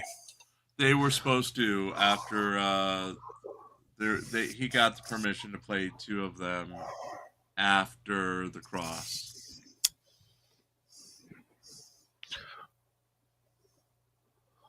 Yeah. I kind of think they ought to break these down into smaller chunks. Go do a back and forth of the prosecutor, then the cross, then rebut. Because there's going to be hours of testimony they've got to go back for and address shit. And same for the defense got to do the same thing. And Turtle Boy's hearing apparently has started. So if anything comes out of that one, we will let you guys know. It's mainly pro-Turtle Boy groups that are reporting. I'm just hoping there's a phone call tonight of Turtle Boy calling, saying, hello, Mom, I'm in jail. Jail.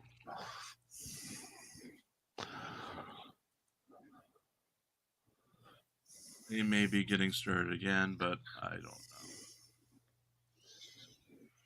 know. Look at this. Any news in the Wrangler? I know he pled guilty. There was supposed to be later next month. Is supposed to be the judge deciding, I guess. I don't really follow the Wrangler case. Okay, usually the sentence hearings like a few weeks of within a few weeks of a trial, but this seems to be a lot longer.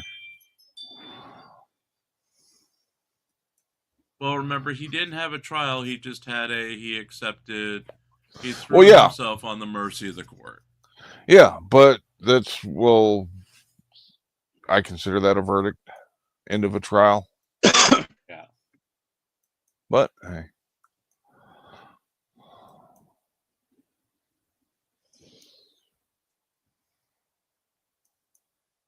They really are pushing this lunch thing.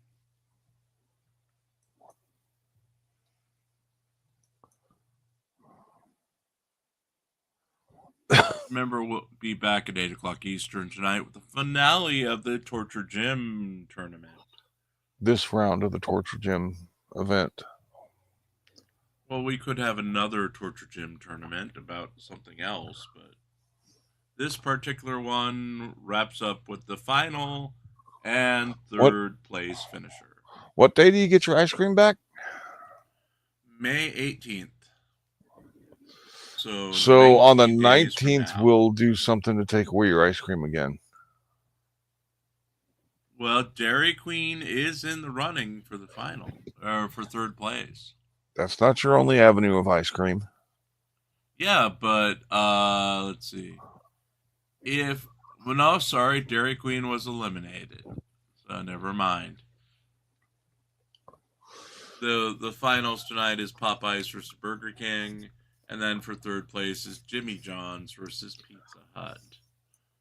With the winner tonight being added, if we get to 3 years, the loser 4 years, and the third place at 5 years.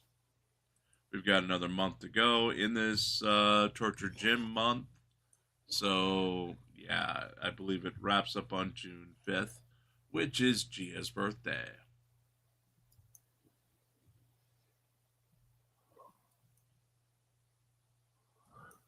Damn, June's just right around the fucking corner. Yeah. Well, our 1 year anniversary is in 12 days. The 12th of May.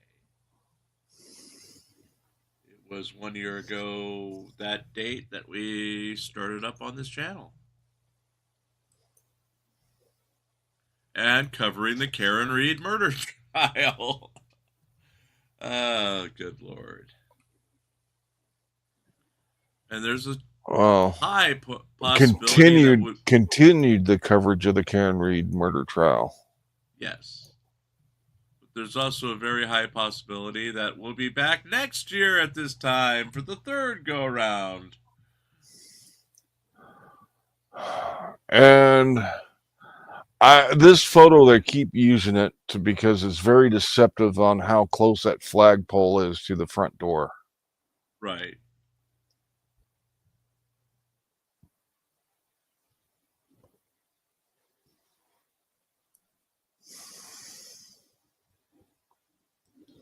Let's see. Parson says we wake up and watch Jim Finch until 4 p.m. They come back at 8 p.m. to watch him again.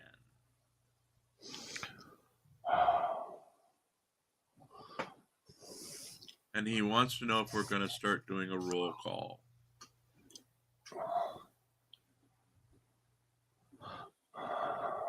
No, sorry. Yeah, I'm not up for a roll call.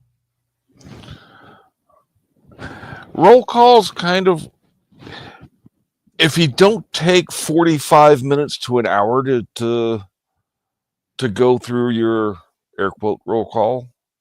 Right. For live streams, you just say hi to everybody in the chat for like 5 or 10 minutes to let people let people get there before you go into the meat of your show. Right. But fuck. Don't make your show longer. Yeah, your show's your roll call is longer than most people's lives. You got a problem there. Yeah.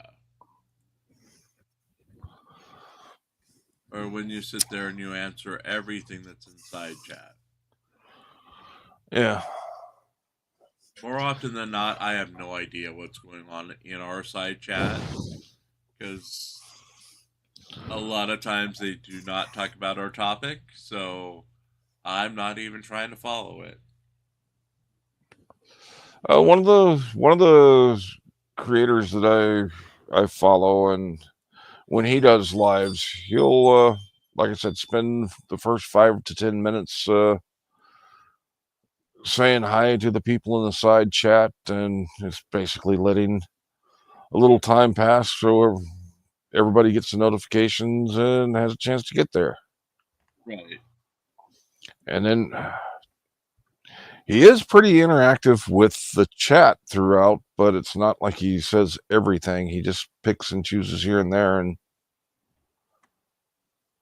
and let that lead his lives.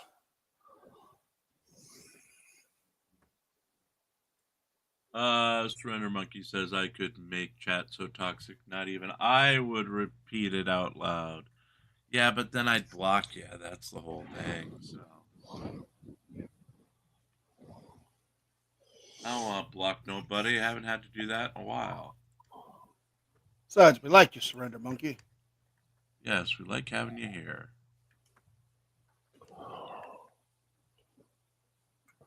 Let's see.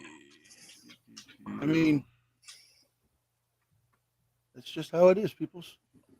Some peoples like to make their streams way too long. Oh, Karen Reed, wherefore art thou? I'm behind you, Jim. Is she pooping again? Is she related to the T-Rex? Is she poop? All I know is she had to poop yesterday. And that's why we delayed ending.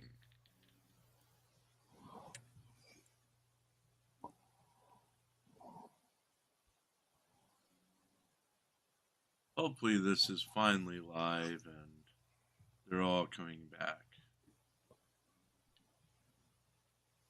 Nope.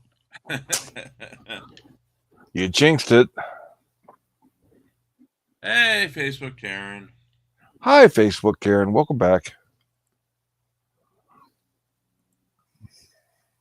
And I am now out of mini Skittles.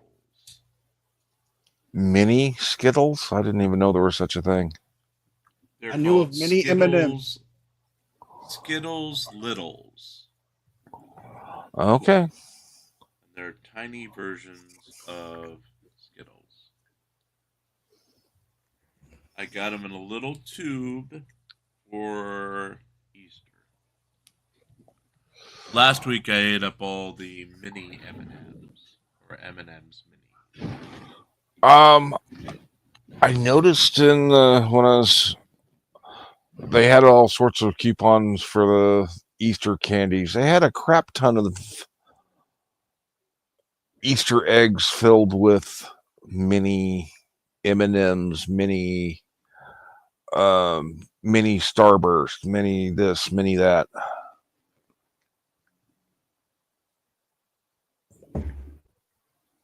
Well, for years, going to the movies, my go-to would be mini Starbursts.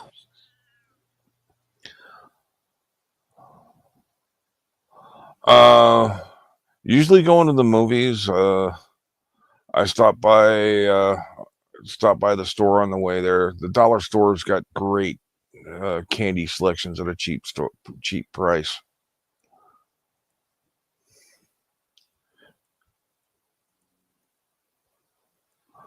And Chiefs Vesta can I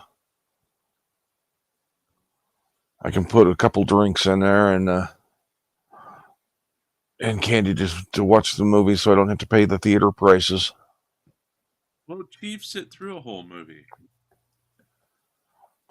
He sleeps through them. Okay.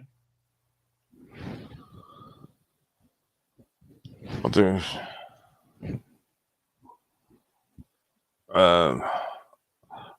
I usually only go, if I go to the movies, it's very rare, but I'll try and make it to the first showing of the day so the theaters are somewhat clean.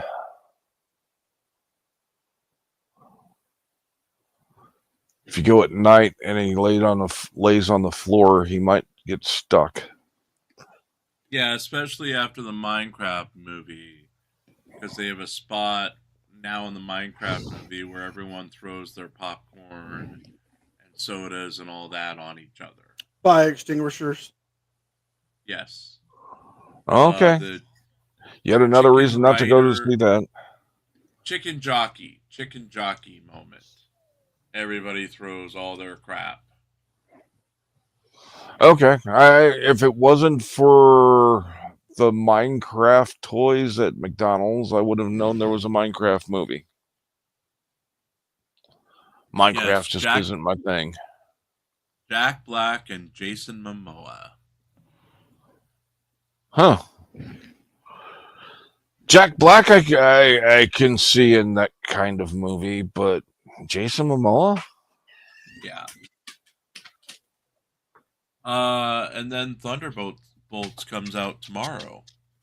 What's Thunderbolt? Which is the new Thunderbolts with an S is the new Marvel movie. Oh, yeah. I saw some.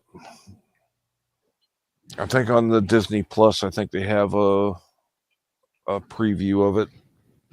Yeah, it's got so far. It's got a solid Rotten Tomatoes score. Bill, if you want up, tell me. I'll click you.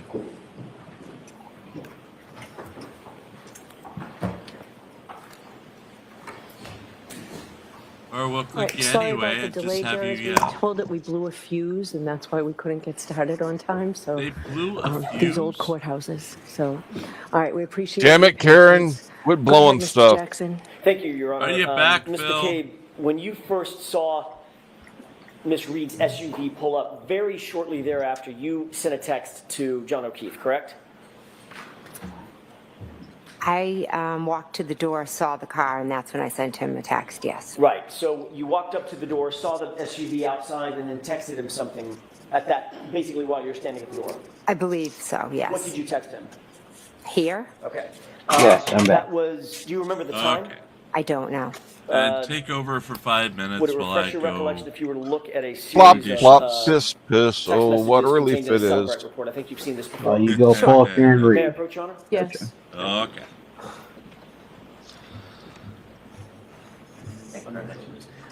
May I ask one foundational question before I give this to the witness? Ms. McCabe, I'm going to ask you about a series of text messages. It's not a I got memory my contest, first try of in terms Mountain of the Dew. timing. I'm going to ask you about probably 5 or so. All of those purport to be contained in here. Do you remember the times of those 5 texts? I don't off the top of Mountain my head. Dew what? Do you think it would refresh your recollection to look Baja at all those Blast. in one felled swoop Was it any as good? you look at this document? No, So I not don't at have to go all. back and forth? Are these in evidence? This is not in evidence to my knowledge. Not yet. Would it help you to remember? Yeah. Okay, why don't you bring times. it to Ms. Thank you. McCabe? Thank you. Thank you. This is just my sake. This one is. Yeah, I just think it's so. Sure. I might turn to that. But Ms. McCabe, if you wouldn't mind, take a look at the tabs, not that whole document, it's too dense. Take a look at the tabs and go in reverse chronological order and see if that refreshes your recollection about the time and content of text messages that you sent to Mr. O'Keefe those early that early morning of January 29th. Okay. Yes. May I approach? Yes. Thank you.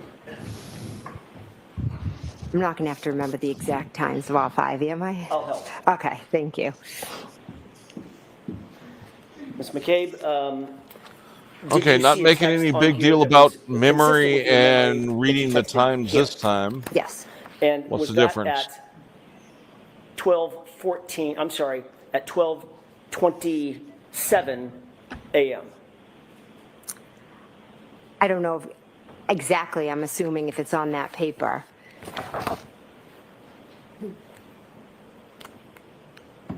If I may have just a moment, Your Honor.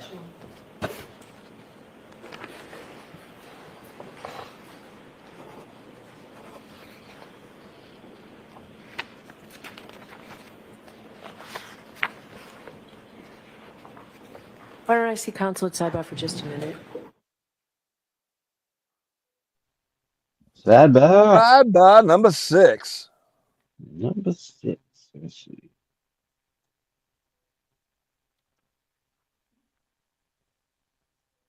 Not near as many sidebars as I expected. Well, it's still early.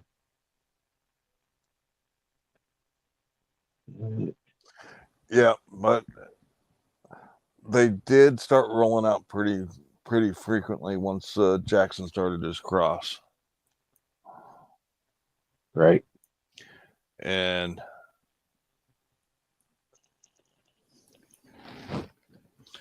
it might continue at a high pace.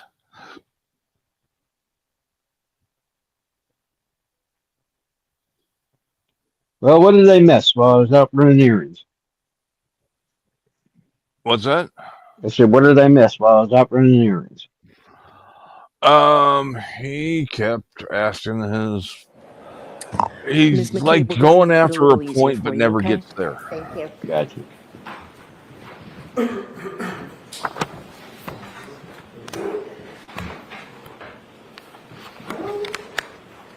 May I? Yes. Your Honor, I would offer the following stipulation at 12/14/27 on January 29th, 2022. Text message from Jen McCabe to, text message from John O'Keefe's phone to Jen McCabe's phone, where to?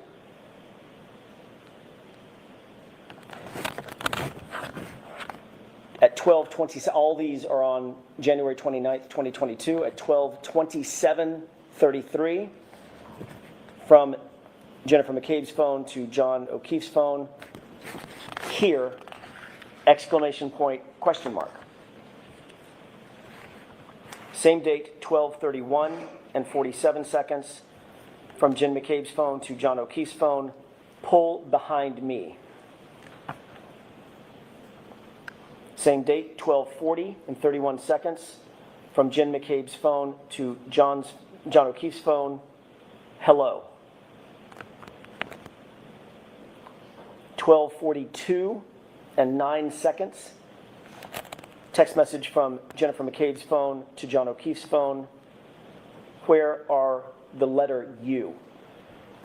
Okay, thank you. Finally, 12:45:53 from Jen McCabe's phone to John O'Keefe's phone. Hello. I would offer the stipulation that those are correct times and dates and contents of the text messages between John O'Keefe's phone and Jen McCabe's phone on January 29, 2022. All right, and that's what you're agreeing to, Mr. Brennan? Yes, Your Honor, it's contained in the Cellbrite report. Okay. All right, folks, so I told you yesterday about a stipulation when I talked about something in the front lawn. This is similar. So what you just heard, both lawyers agree that that's information contained in a Cellbrite report. Thank you, Your Honor.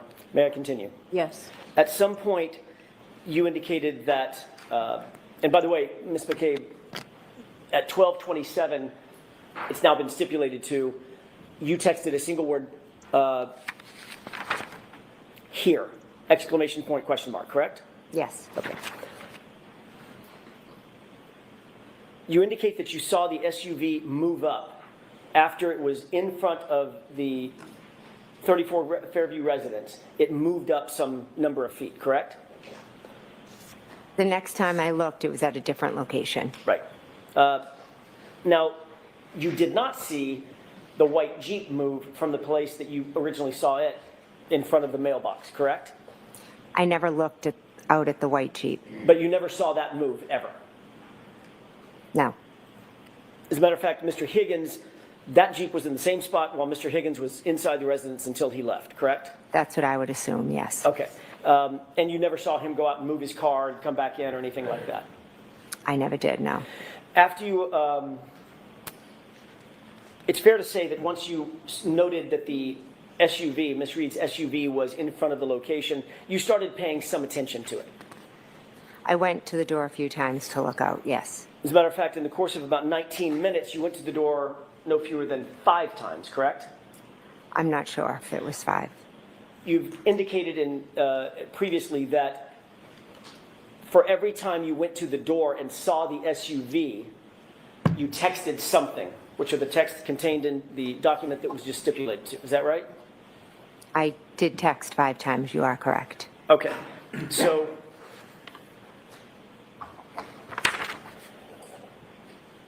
it's fair to say if you texted 5 times, then you went to the door 5 times, if those were associated with one another. You walk up, look out the door, see the SUV, and text something. Here, pull behind me, where are you? Those texts, correct? I remember going to the front door, seeing the car, and texting here. When I went to the door the second time, the car had moved up towards the flagpole, and I texted, pull behind me, because I thought, did they not know where to park? Did they think they were at the wrong house? So my question is this. Every time you went to the door, you texted something. I'm not sure that I did, yes. Do you remember I'm not sure that I did, sorry. Do you remember a year ago testifying that every single time you texted, you indicated that you looked out at the SUV and saw something that prompted you to text something? Am I aware that I said that? Correct, that you testified to that. Could you show that to me, please? Sure. Thank you.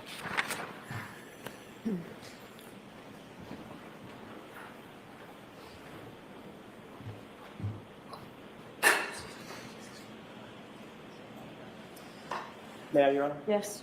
Take a look at the highlighted portion. Okay, so every time I saw the SUV, I texted something, and every time I went to the door, I texted something 2 different things.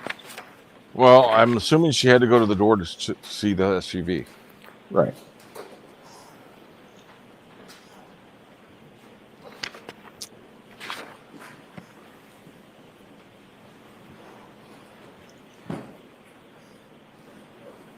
Okay.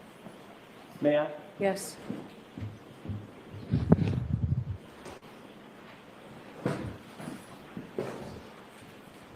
Ms. McCabe, does that refresh your recollection about the issue we were just talking about? I see what's written down, yes. Okay. Did you testify in answer to the following question? And as a matter of fact, you looked every single time that you texted, you indicated that you looked out at the SUV and saw something that prompted you to text something, correct? Answer, correct.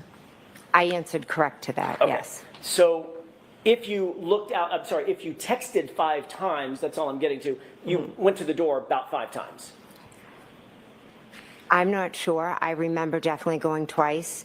And again, And if what I the hell is your misstated point? Or I said I went 5 times, 4 times, I apologize. Well, do you think this testimony is in error? No, I don't. I'm thinking with my memory, it was 3 years ago, and I'm thinking that maybe I wasn't clear on that detail of how many times that I went to the door. And What I certainly- can tell you I'm clear on is that I did go twice, and I saw it. I saw it straight ahead. I saw it at the flagpole, and a 3rd time further up. I cannot say with certainty, with my memory today, that I was up at that door every single time. I'm sorry.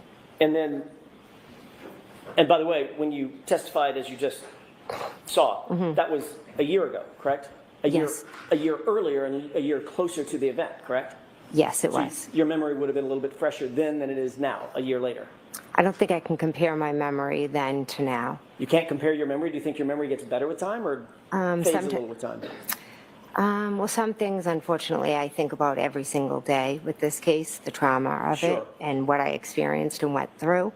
And there are some things that I am certain I will never forget. And I know for sure where the car was, and I know for sure I sent those 2 texts, but I apologize if I misstated. I went up more than I did. I'm just trying to give you what I remember today. Let's talk about those texts and and you looking out the door. You did approach the door and you saw that the vehicle was there the initial time, correct? That's 1. When I texted here, yes. And you texted here, exclamation point, question mark. Is that right? Correct. And you indicated that when you first saw the vehicle, it was straight out ahead of you in front of the front door, and it was stationary. Is that right? Yes. Then you said you went back to the door and you saw that it had moved up, quote, a little bit. Isn't that right? Yes. Toward the flagpole. Is that right? Was that the flagpole? Yes. And when you saw that it had moved up toward the flagpole, then you texted again at 12:40, which has been stipulated to, hello. Is that right? When I saw it move up to the flagpole, I believe I texted pull behind me. When you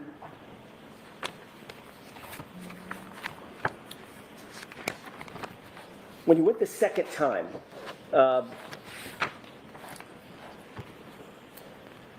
and by the way, it's my mistake. I got I jumped over one. It was 12:31:47, which we stipulated to pull behind me.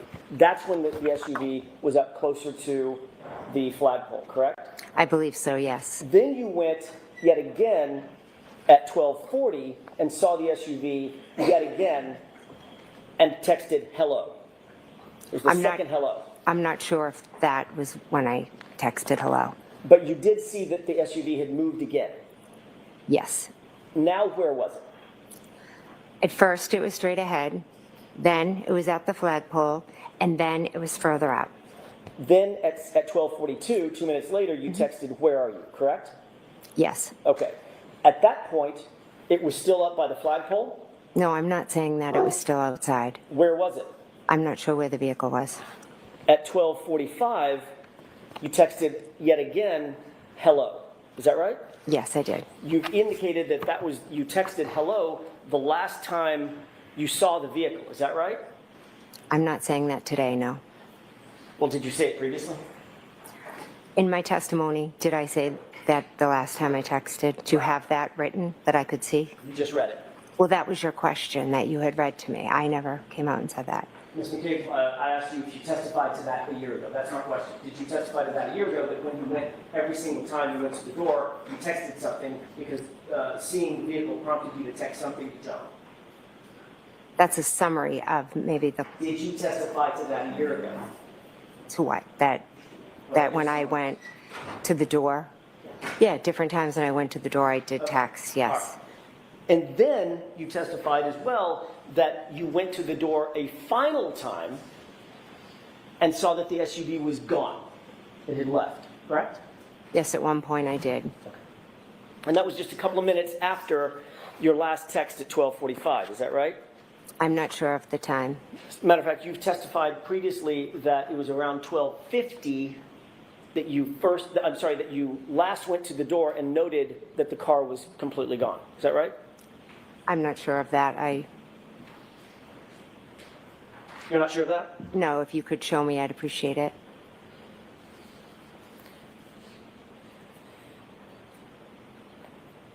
At some point, did you note that the vehicle was gone? Let's get to that. Yes. Around what time was that? I do not know. 12:45, a little before, a little after? I'm not sure. I can't give a time. Would it refresh your recollection to look at how you testified to that particular time last year? Sure. May I? Yes.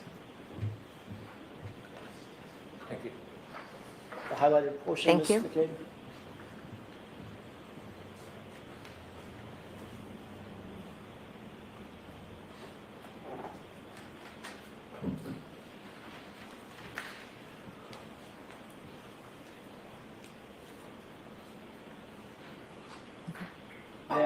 Yes. And here I was hoping to walk back into a mistrial. What time last year you indicated that you went to the door The and saw boy the can SUV hope. was gone? It says on the paper that I Did was you asked update if the after sidebar? 12:45 it was gone, and I I answered did. correct. Okay. I never gave a time. All right. And that coincides with the last hello that you texted to John's phone, correct? Again, I don't have that paper in front of me. Is that the Well, that's time? the stipulation. That's what you don't need to worry about Okay. that. That's been stipulated to. Your last hello text was at 12:45. Okay. Okay? Yes. So that coincides, that testimony from last year coincides with your last text message saying hello. You noted that the SUV at that point had gone, had left, correct? Correct. So if I hear your testimony correctly, you saw the SUV in position 1. Yes. There was a text or something, or 2 maybe. Then you saw it in position 2. You went back to the door and noted that SUV had moved and it was now closer to the flagpole, correct?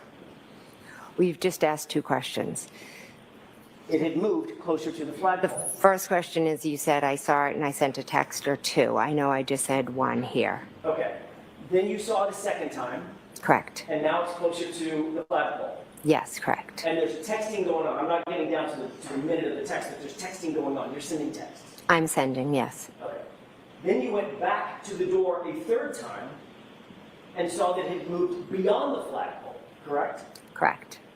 Then, according to your testimony last year, you went back to the door at least a fourth time to see that it was gone, correct? I believe so, yes. Okay, so at bare minimum, based on your testimony today, you were at the door, looking out the window at that portion of either the yard directly in front of you, and in front of the house, or toward the flagpole, or beyond the flagpole, 4 times, correct? From last year's testimony, but what I remember today No, Ms. with McKay, that's not certainty my is question. twice. You need to let her answer the question. Answer your question, please. Go ahead. Okay. What I remember certainty is looking at it out front, at the flagpole, and beyond. I don't remember how many times I went up to the door. I was back and forth. Right, but according to you, you saw the car in 3 different positions, correct? Correct. So that's at least 3 times to the door, correct? Correct. And you saw the car gone, right? Correct. 3 plus 1 is 4, correct? Correct. So now you're telling us that you went to the door a minimum of 4 times and looked across that yard at the SUV, correct? Correct. Okay.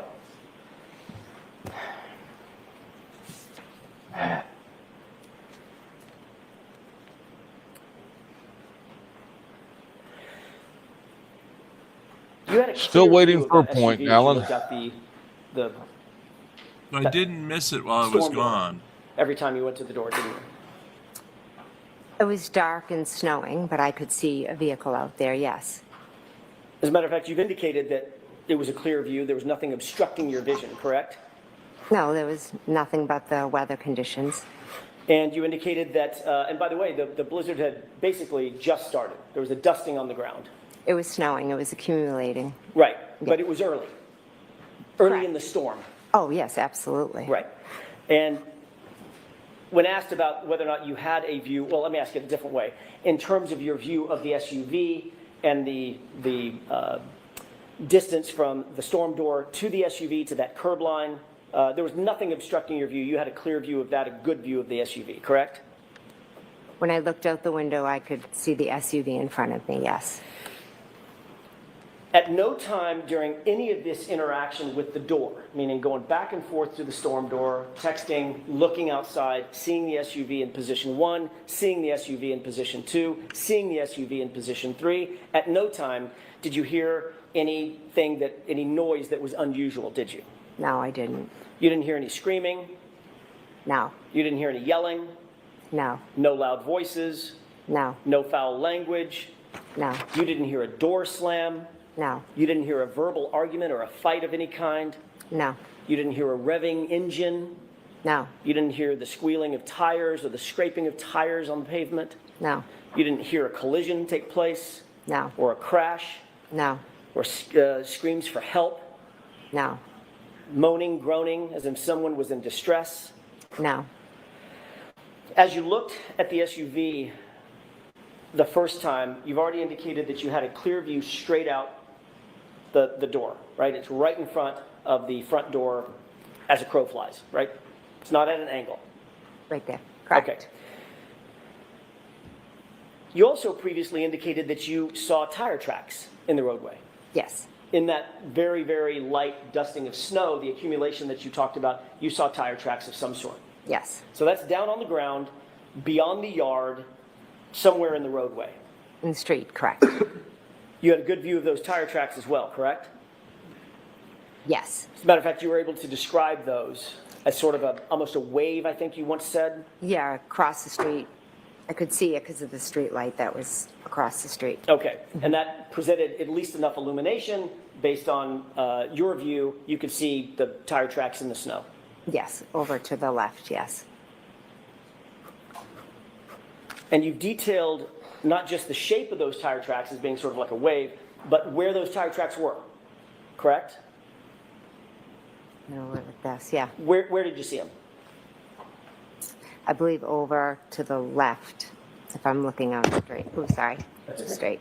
So if you're looking outside at the SUV, I'm just going to turn my back to the jurors for a second for perspective. If you're looking outside the door, when you say straight out, the SUV is straight outside, when you say to the left, you mean to the left of the SUV on the ground, that's where you saw the tire track? Yes. Like somebody might parallel park or something. Kind of a wave, yeah. I can't really explain what it was. I just saw it.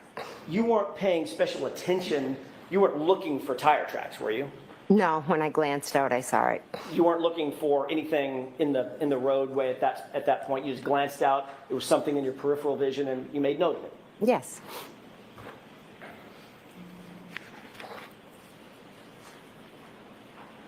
And the only thing between you and the SUV as you looked out was the lawn. Correct. There's no ditches or hills in that lawn. It's a flat lawn, correct? I wasn't looking at the ground. I was just kind of looking like I am at you That's right not my now, question. straight. You know that lawn. You've been in that house 100 times, 500 times. There's no ditches or berms or hills or mountains on that lawn. It's just a flat lawn, right? I guess you could categorize it as flat, yeah. Can we take a look?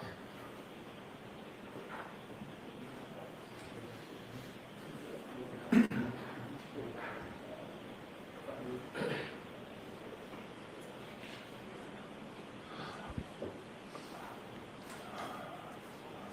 I approach you? Yes. It would have been helpful for him to have a picture looking out of that door at night in the direction of the flagpole. And not the post, the picture they're using now, which Can you distorts take a look at the that scene. photograph for a quick second? Tell me if you recognize it. I do, yes. What do you recognize that as being? 34 Fairview. That's the same photograph with just a little modification on it that you saw a few minutes ago. Yes. Your Honor, I would ask that that be marked as identification. Okay. Permission to publish? Not for identification, no. I'm happy to move it into evidence. Your Honor, if I may, if it's marked for identification, I wouldn't object to showing it. Okay. All right. It's a chalk at this point. Okay. May I publish? Yes. Thank you. Exhibit H for identification. May I approach? Yes. Thank you. There you go.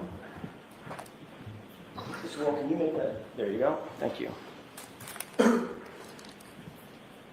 What's depicted in that photograph? 34 Fairview. Do you see the front door that you went in? I do, yes. Can you point it out for the jurors, please? Sure. Right there. Okay. The one with the brick steps leading up to it. Yes. Now, with this perspective, can you point out the side door? Sure. That looks like a screen door just to the right of the hedges? Yes. With that perspective, can you point out the garage door? Or that one. Sorry. That's just to the right of the window inside that recess of the home? Yes. Depict the lawn as it was on January 28th, 29th, other than the fact that it's different weather. Right. The shape of the lawn. Yes. Okay, thank you. We'll take that down, Mr. Wolf. Yet So that what did was not that show marked as, the Madam Court Reporter? that did not show the area with the flagpole. Your Honor, I would ask to move that in evidence. If we need to take a minute on that, I'm happy.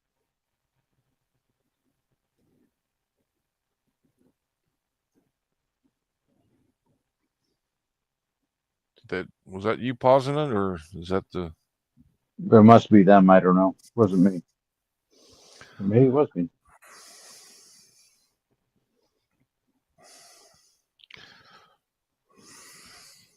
No, was that me? Yeah. Because it looks like there's a pretty decent downgrade from the house to the street. Right. Oh,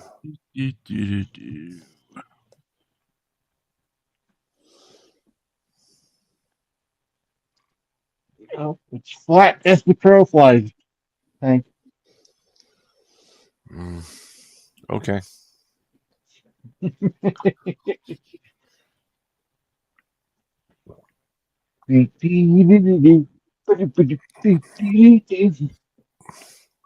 And why didn't the prosecution get some pictures at night? I don't know. I would think that would have been too. Yeah. Would have been very helpful to show how dark that portion of the yard is. Yeah, or just the street itself, or like what's the illumination like? Yeah. Yeah. And since the first round, they made a big deal about her standing at the door looking. They should have been prepared for it and had pictures from the door out. Well, I think I don't personally, I don't get where he's going with all of this. So, if I'm in the jury, I'm like, what the fuck? He's been doing it all morning, driving towards the point and never getting there. He'll get close to a point and then go just have a squirrel moment and go to something completely new. Well, I think I kind of got where he was going with the you didn't hear anything going on outside.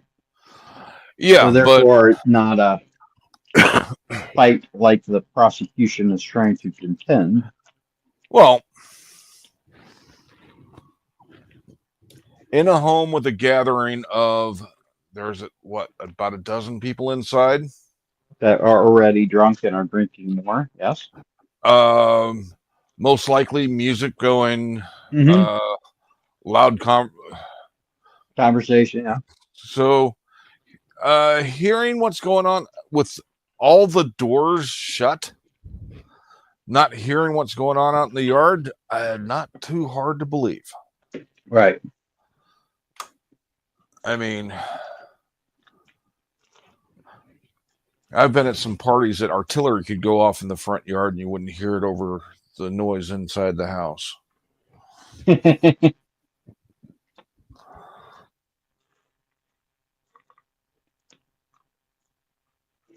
Well, yeah, we get kind of radical here at Vatican West. Especially when the Mamba van comes.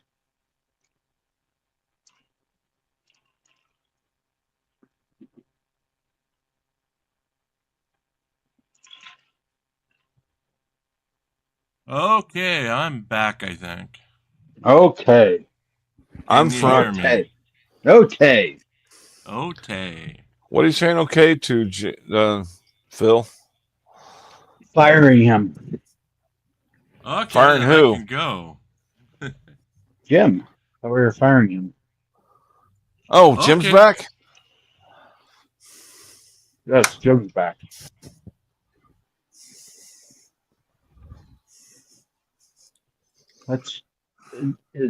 They paused the video or something, or? I may have inadvertently just paused the video. Happy to, but that is my Asshole. Is there an issue? request. Standing on the lawn. No, You did not see him sitting on the lawn, no, and you certainly did not see his body lying on the lawn, did you? no, no, I did Did not. you see him flying over the lawn?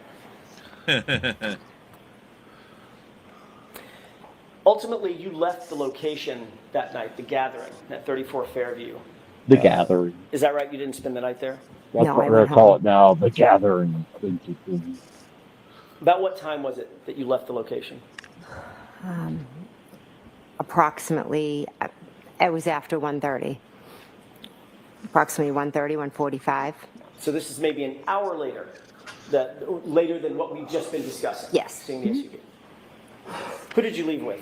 I left with my husband, Matt, and Julie Nagel and Sarah Levinson. Who was driving? Sorry, my husband, Matt, was driving. And where was Sarah Levinson and Julie Nagel sitting in that SUV? They were in the back seat. By the way, what kind of SUV were you in that night? A Yukon. Four-door, yeah, extended seating? Yes. When the SUV pulled out of the driveway, it was in the driveway? Yes. When the SUV backed out of the driveway, doing a three-point turn, backed out of the driveway, did it go toward Chapman or did it go toward Cedar Crest? It went towards Chapman. So as you backed out of the driveway, you would have been heading toward the flagpole side of the property rather than back toward the driveway side of the property, correct? Correct. You would have driven directly adjacent to the area where John O'Keefe's body was later discovered at 6:04, 6:03 a.m., correct? Yes, correct. You were seated in the passenger seat of the vehicle, not the driver's seat. Correct. You were seated in the front of the vehicle, not the back seat. Correct. You would have been closest to the yard as y'all drove past, correct? Correct. That's a newer model Yukon. I'm assuming that the headlights automatically turn on at night? Yes. So the headlights were illuminated? Yes. Did your husband, Matt, did he turn on the brights? Or did he leave the beams on low? Or do you know? I don't know. But certainly the area in turning front on of the that brights SUV, in the that neighborhood Yukon, is a pretty dick was move. well lit. The lights were on, yes. You did not see anything out of the ordinary as you drove right by that location, did you? I was looking in the back seat when we were driving. Did you see anything out of the ordinary on that lawn as you drove by in that SUV? No, because I wasn't looking at the lawn. You certainly did not see John O'Keefe dressed in dark clothing laying prostrate in the lawn. No, I did not. Yo. You said that you were turned around talking What- to the what other was he young talking ladies about, in John's the prostate? SUV, Julie Nagel and Sarah Levinson. Is that right? Yes. Is this You live? indicated that you were engaged Yeah, with them well, in a it's- conversation having to do with It's Brad. almost live. Somebody Yes. paused. No, it's live.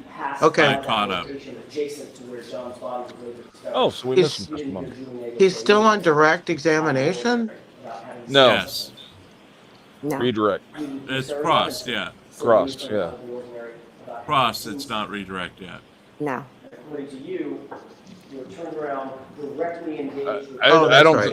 I Yeah, think it's it's going to be. passed by that area where John's body was later discovered. Is that No, right? it's crossed. When we pulled out, I turned around and I was talking It's to them. Alan about Jackass. I mean the bread Jackson. and the peanut butter. I'm not sure exactly where we were driving, but it was when we pulled out, yes. You certainly And never heard anybody no, say Sergio, anything they wouldn't get like, anything what from was the first that, trial anything unless they're close to that. introduced No, I didn't. within the court. Like Jackson's been trying to scrape in there now and then. Yeah, I'd like to but they turn your wouldn't get attention to transcripts your from the arrival original. back at 34 Fairview just after 6 a.m. the next morning. You indicate that the visibility was relatively poor and that you could not see John O'Keefe on that lawn from your perspective, correct? It was, the visibility was extremely poor, and no, I could not see him. You were in the front seat, passenger side. Yes, I was. It was Karen Reed who actually saw Mr. O'Keefe, jumped out of the car, and began attending to him immediately, correct? Karen got out of the car and ran to John O'Keefe. And you stayed by the car, and Ms. Roberts ran over to assist Ms. Reed in giving first aid to, at least initially, to Mr. O'Keefe. Is that right? No, that is not. Carrie got out and walked over, and then I got out and walked over.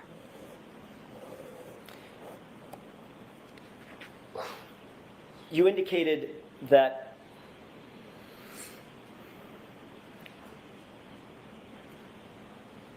well, let me ask a different question.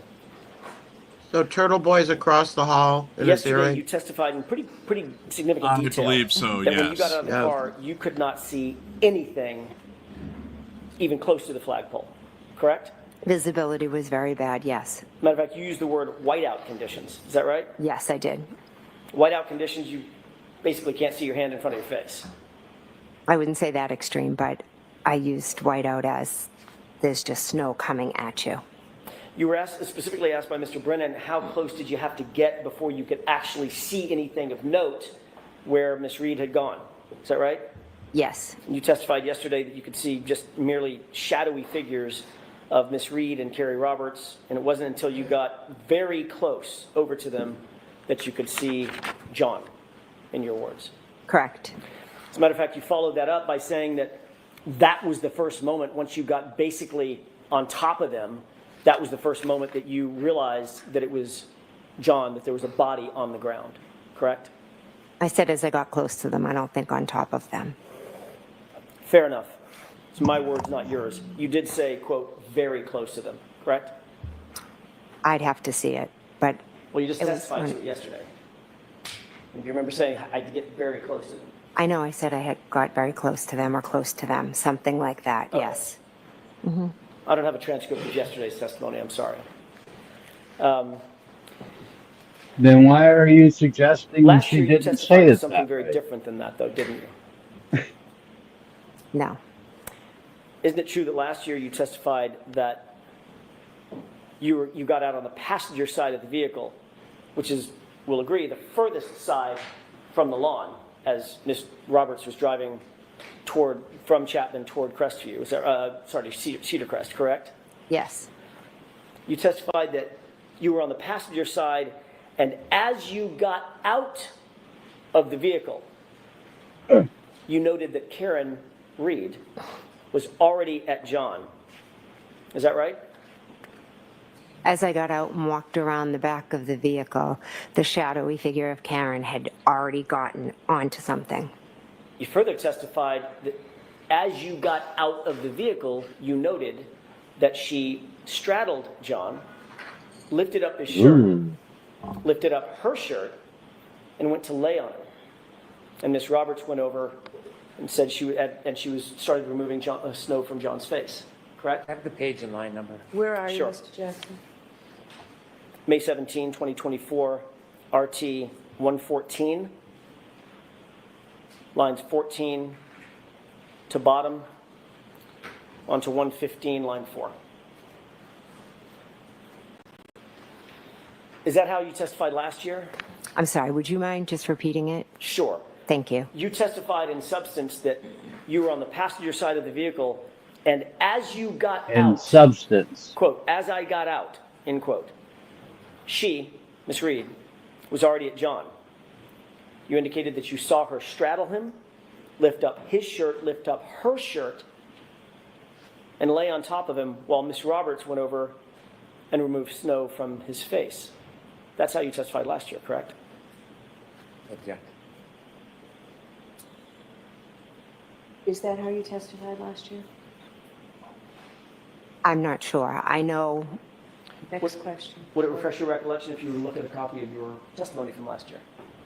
I don't think looking at it would refresh my memory. I know I might have used different words, but the bottom line is I got out of the car, went behind the car, went over, and Karen had done that. Ms. McCabe, I'm asking, do you think it would refresh your, if you don't have a good recollection of how you testified last year on your own, sitting on that witness stand? I'm asking, do you think it would refresh your recollection to see your transcript from last year? I don't need to see my transcript. I know what I know, and I know what I remember. So That's not my question. I'm not asking what you remember now. I'm asking how you testified a year ago, ma'am.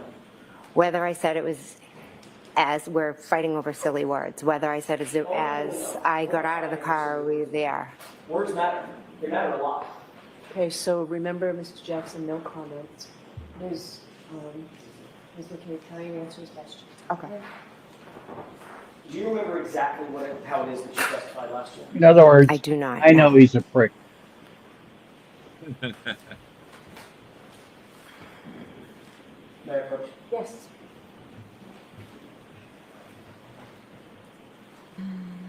Thank you.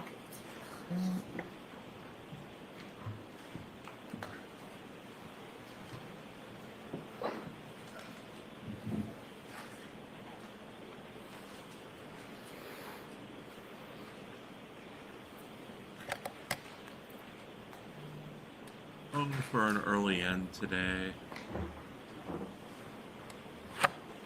It's not about you, Jim. The weather's fine. It's not an early out day. Not about you. You don't have that much school left anyway. All I know is they've killed my wireless headphones for the day, so I'm on my back. Borrowed time. You're on borrowed time. Who killed them, Jim? Jennifer McCabe? Yes, Jennifer McCabe killed them, and Alan Jackson. Where was Brian Albert at the time? Yeah. Yes. Yeah. I think he's asleep right now because he just died a few minutes ago. Wow. Ms. McCabe, does that refresh your recollection? Was he with as to his how brother? you testified in substance last year? I see what it says, I said, but it's a little bit different than what you stated. Okay, then let's walk through that. Did you indicate last year I had that just as you got like out of the 63 vehicle, hours that's of when you could see what Miss Reed was doing time with John O'Keefe, on the down to the charge? detail of pulling her shirt up? and Mine pulling his do shirt up about to try 8 to hours, I pinch him? guess. I haven't tested the Why don't you 63 tell hours, them why don't you but Mr. Jackson, please? Goodbye. I went over 14 hours. Didn't plug it in, then used it the next day, and for another 12 hours, and still had plenty of charge. Bye. Sidebar number 7. Sidebar. Sidebar. Sidebar. I've got my studio receivers in. They're like headphones, but they're studio quality. But I'm hearing my voice in real time, and my voice doesn't sound like my voice. I know. That I makes any hate that. sense? Yes, it does. That's why I don't listen to our broadcasting over, because I don't sound anything like I do, like I hear it. Yeah. Yeah, and it doesn't sound like what I do through my headphones. So I'm throwing myself off by going, because I can hear there's usually a pause, but Right. this is as I'm saying it, I'm hearing me say it. So it's like, okay, I got double whammy on my voice here. Yep. All right, now you can go ahead. Thank you. Ms. McCabe, is it true that you had the following colloquy last year on this subject? Answer, I was on the passenger side, so as I got out, Is he like she was already at John. studying word of the day? Question, so she gets out and essentially makes a beeline over to where John was. Answer, correct. Question, and you're getting out of the passenger side, and by the time you come around the car, she's already there. Answer, yes. Question, and when she gets over there, what, if anything, could you see at that point? Answer, she straddles John and lifts up his shirt, and then she lifted up her shirt and went to lay on him, and Miss Roberts went over and she was removing the snow from his face. Is that how you testified last year? Yes, that's how I answered the questions. Okay. Clearly, you didn't indicate last year that it was whiteout conditions, you could see nothing of the kind, and you had to get quote-unquote very close to him before you could see anything, correct? Objection. I wasn't asked that. First word that's problematic, Mr. Johnson. Yesterday, you testified that it was whiteout conditions. You had to leave the car, walk all the way over and get quote-unquote very close to John before you recognized that it was even a body. Is that right? Yes. But last year, you testified that you were still at the car when you noted the detail of Karen basically giving life-saving aid to John. You can see that clearly, all the way from the car, correct? Objection. Is that what you said, Ms. McCabe? No.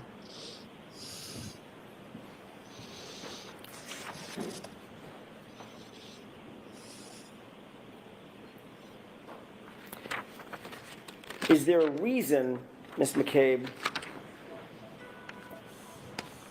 that you might wish to improve your testimony this year than last year, over last year, with regard to the distance that you could see Ms. Reed engaged with Mr. O'Keefe? No. Are you trying to suggest or improve your testimony to suggest that you had no idea that there was a body there and nobody reasonably could have even seen a body there as you drove up? Objection. I thought that was what you're communicated trying quite to well last year. Say, Ms. Reed. Ms. McCabe. McCabe. Can you repeat the question, please? Not sure. I'll give it a shot. I'm sorry. Are you trying to improve your testimony this year over last year to suggest that reasonably nobody could have seen where John was from the car? I'm not trying to improve my testimony, no. She's improving her testimony. I got her. I got her now. You claimed on direct examination today, as a matter of fact, that Ms. Reed looked at you at the scene and said the phrase, "I hit him, I hit him, I hit him." She said it 3 times, very distinctly, according to your testimony, correct? She did, yes. That was so impactful that it had the effect of putting you in some sort of shock and horror. Is that right? I was in shock the whole morning, but that statement definitely was a lot. And that's an incredibly memorable statement for you to have heard and now recount to us in this trial, correct? Correct. Something that you wouldn't easily forget or overlook. Is that right? Something I wouldn't. Something you would not easily forget or overlook. Is that right? Correct, yes. As a matter of fact, some might say it's the centerpiece of your testimony. Objection. You would say that.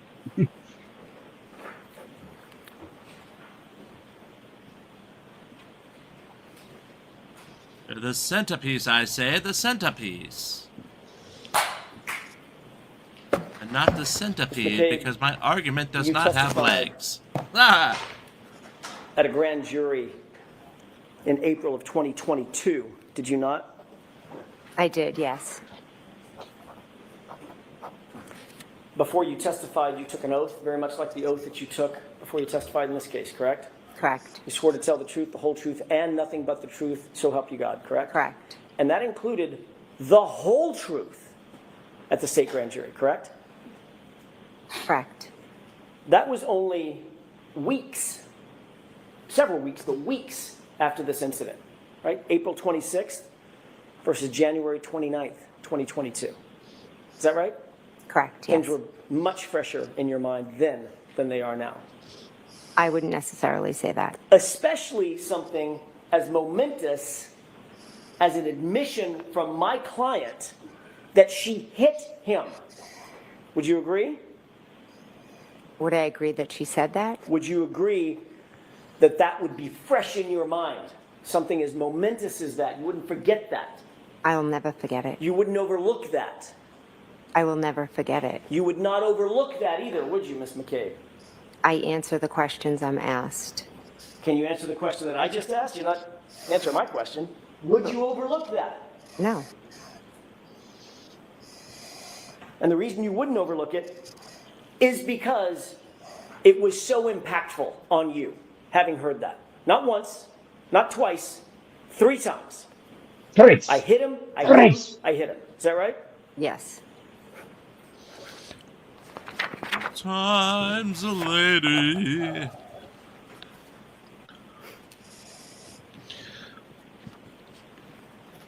If you say I hit him 3 times in a row while in the bathroom, staring at the bathroom mirror with a flashlight, will Karen Reed appear?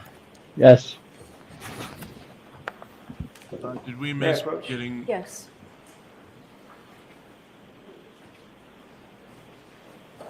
If we missed you, I apologize. I wasn't looking at the screen. Thank you. Take a look at that document and tell me if you recognize it.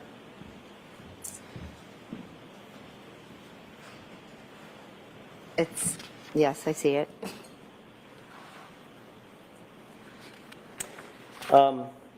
Is that a transcript of your entire testimony at the grand jury in April of 2022? I believe so, yes. You've reviewed it in the past? I have read it about a year ago, yes. You read it in anticipation of your testimony a year ago, correct? Yes, I reviewed it. Have you reviewed it in preparation for your testimony today? No, I haven't. Yesterday. Ms. McCabe, turn to the page or pages in that transcript where you recount to the grand jurors that my client said, I hit him, I hit him, I hit him. This is over 227 pages. Take your time. How long did you say it was, Ms. McCabe? 227? I'm not going to let her read 227 pages. You reviewed it before, haven't you? I reviewed it a year ago, yes. You read the whole thing cover to cover, didn't you? I skimmed through it. One of the most important points in your testimony yesterday and today is recounting these jurors the phrase, I hit him, I hit him, I hit him. Is that right? Objection. To the form of that, I'm sustaining it. Was it important to you to tell these jurors that you heard my client say, I hit him 3 times? I answered the questions, and I'm telling the jurors what I know. Was it important to you before testifying today that you recount to these jurors the phrase, I hit him, coming out of my client's mouth? Your client said she hit him, yes. That's not my question. Listen to my question, Ms. McKay. I'm sorry. Was it important to you before you testified to tell these jurors under oath that my client said, I hit him 3 times? As a juror, as a witness, it's important to tell the truth and to answer the question you were asked. And in point of fact, in your entire grand jury testimony, you never said, my client said the words, I hit him, did you?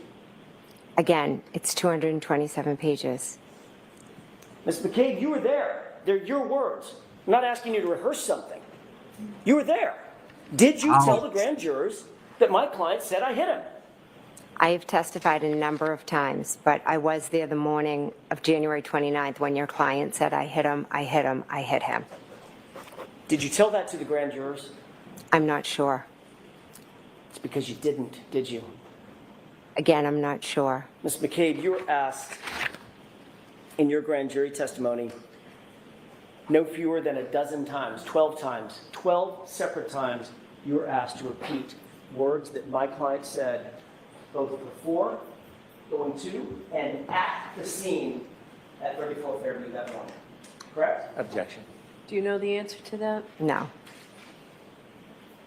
You were asked multiple times what my client's words were that you heard her say going to and at the scene. Correct? I was correct.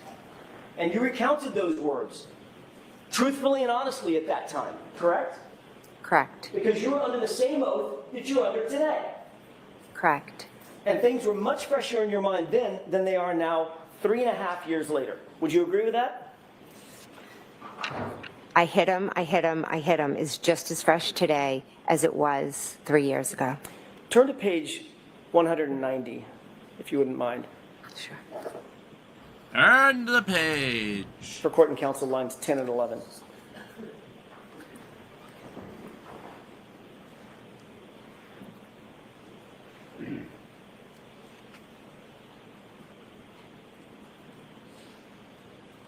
Which lines? I'm sorry. 10 and 11. Oh, okay, I'm sorry.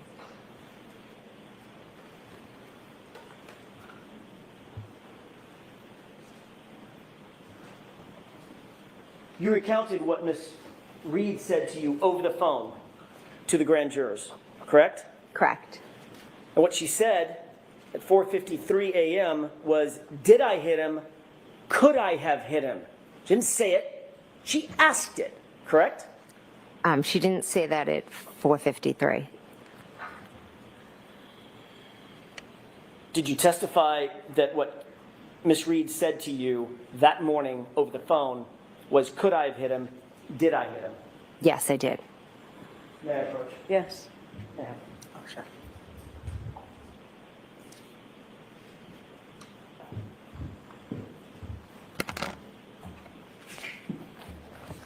Jackson's showing off his balls today. Yeah. He's got the biggest pair in the world other than Karen Reed. Just wanted to verify a page number, Your Honor. May I approach? Yes. Why don't you tell Mr. Brennan the page number? I will, with each one. I will with each one. Ooh. I will when I get to If you it. turn to page 192. I'll get it, and your little doggy too.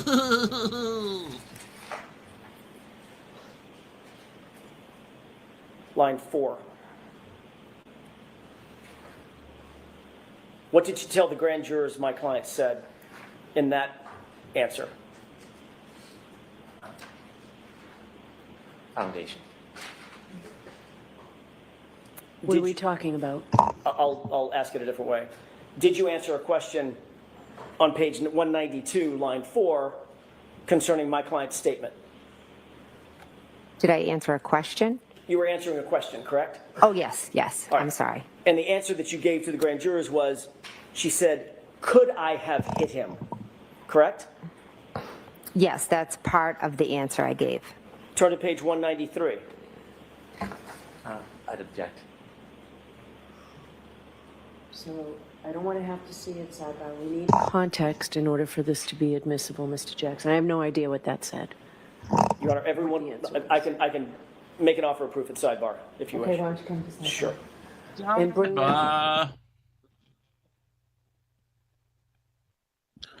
Sidebar 8. Sidebar 8.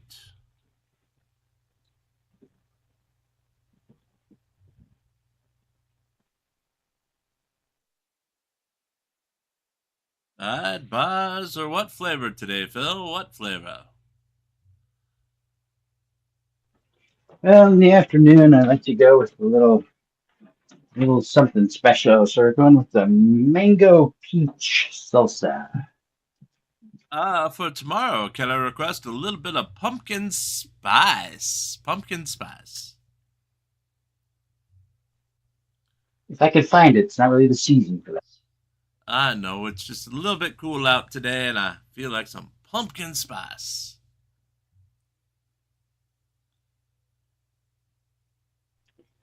Although the tariff from coming in from China might be a little too much. Oh, no. Whatever shall we do without a pumpkin spice? I can whip up some nutmeg and cinnamon. No pumpkin spice equals celebration. He's gonna whip up his nuts with Meg. Where's that Meg's gonna? Yes. Do you have an extra copy for yourself, Mr. I have notes. Jackson? Okay. Thank you. I think my notes will suffice.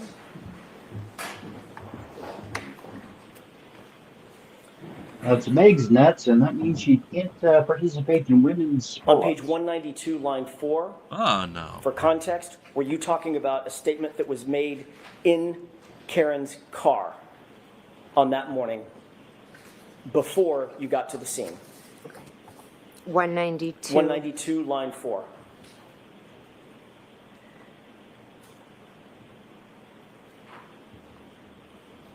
Yes, that was a comment she made in the car. And she said the phrase, you recounted that she said the phrase, could I have hit him?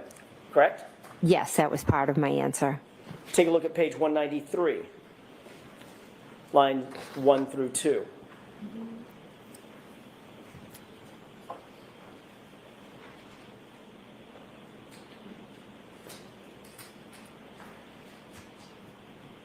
This was also in the context of a conversation that was in Karen's car, correct?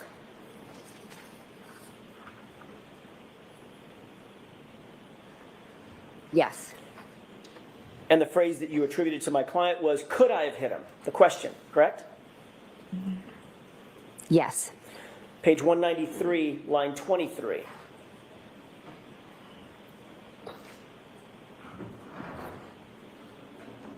In the context of being in John's driveway at One Meadows, Yes.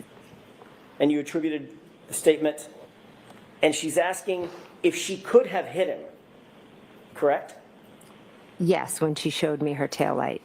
Page 201, lines 23 and 24.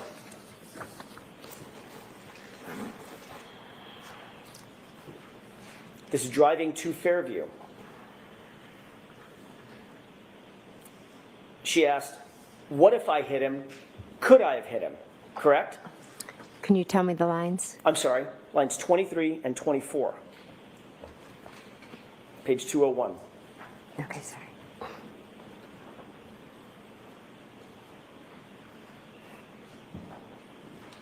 He's a witch. Burner! Burner! Okay, I've read it. She stated, according to you, what if I hit him? Could I have hit him? Correct? Yes, she did. Page 202, top of the page, line 1 and 2.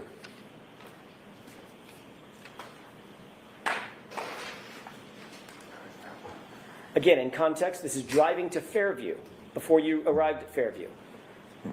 And she again asked, quote, according to you and your testimony in front of the grand jury, could I have hit him?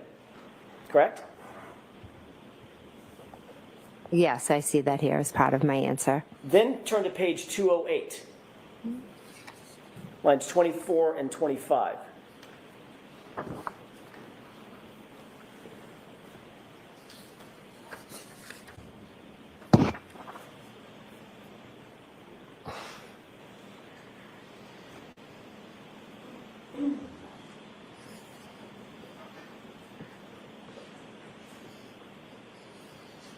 I'm sorry, what lines 24 and 25? Lines 24 and 25, let me know when you've I've read them, thank reviewed you. those.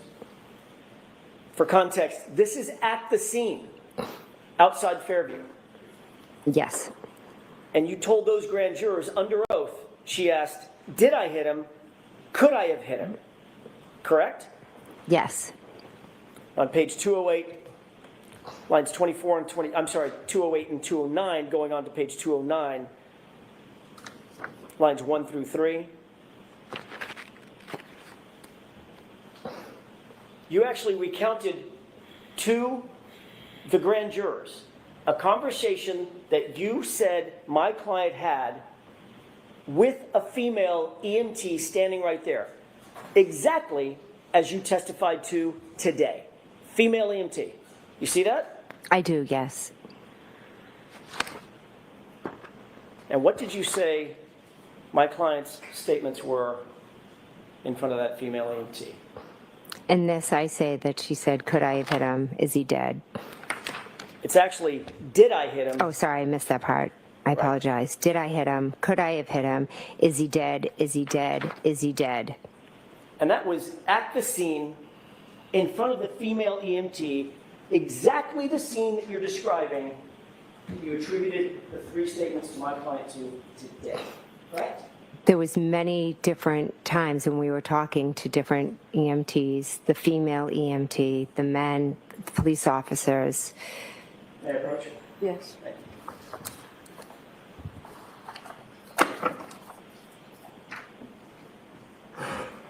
Yeah, just a moment, Your Honor. Sure.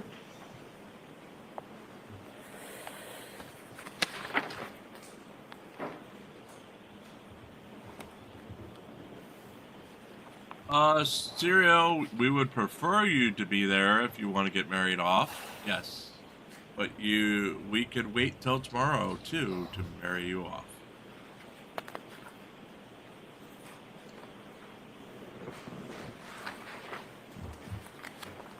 Ms.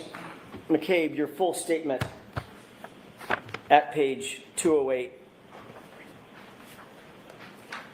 starting at lines 22 through 25, going on to page 209,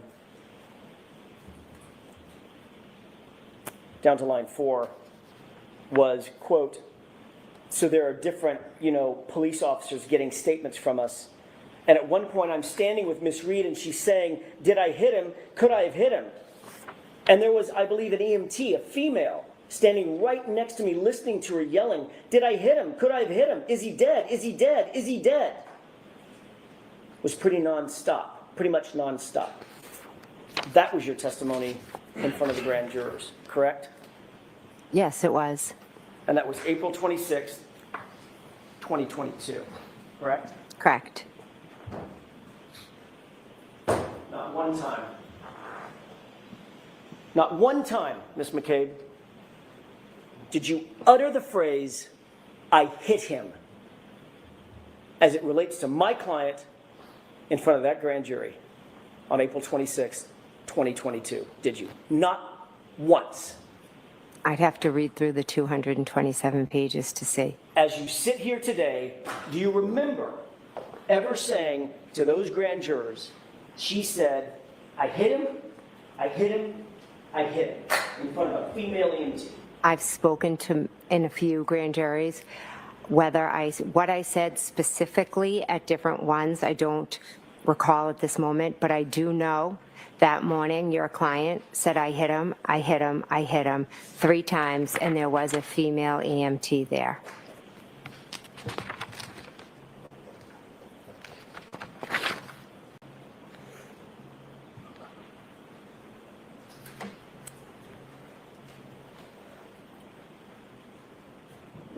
You spoke with Trooper Proctor just the same day, right? January 29th. Yes.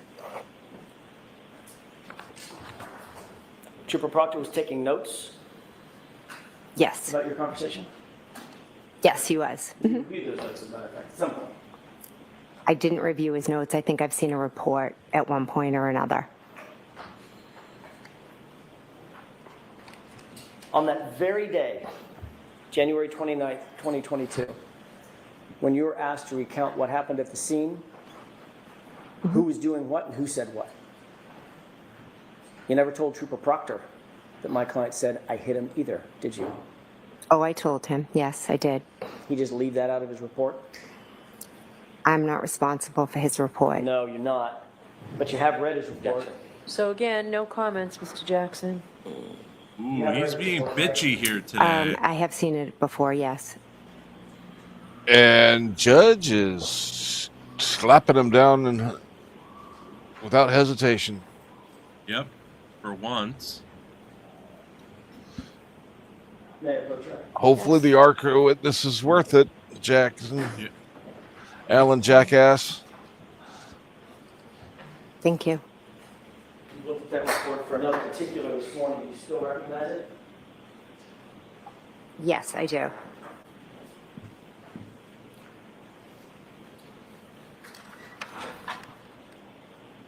Can you review that report, scan it, and let me know when you're done? Okay, is there something specific I should be looking for? I don't think you're going to find it, Ms. McCabe. I hit him. So again, jurors disregard the comments. So it's question answer format only. My question is, do you see the phrase, I hit him, as it's attributable Not to gonna my find it. client in that report? Objection. System. And as you've already stated, she's not responsible for that report.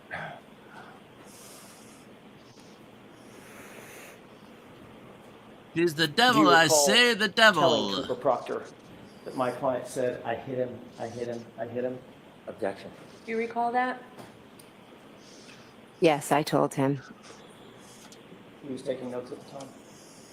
He was taking notes, correct? Those notes ended up being memorialized in a formal report. I'm assuming he... The report that you're holding. I object. Sustained. Does that appear to be a report of the January 29th, 11:35 or so a.m. interview that you did with Trooper Proctor? Yes, it does. You said you reviewed that report in the past? Yes, in the past. And you're aware in no place in that report does the phrase, I didn't show up anywhere, correct? Objection. Sustained. Can I approach? Yes.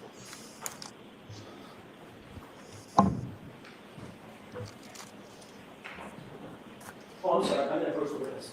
Sorry, Mr. Brennan, I'm sorry. Oh, he's smiling and joking I was now. just grabbing the report back. Sorry.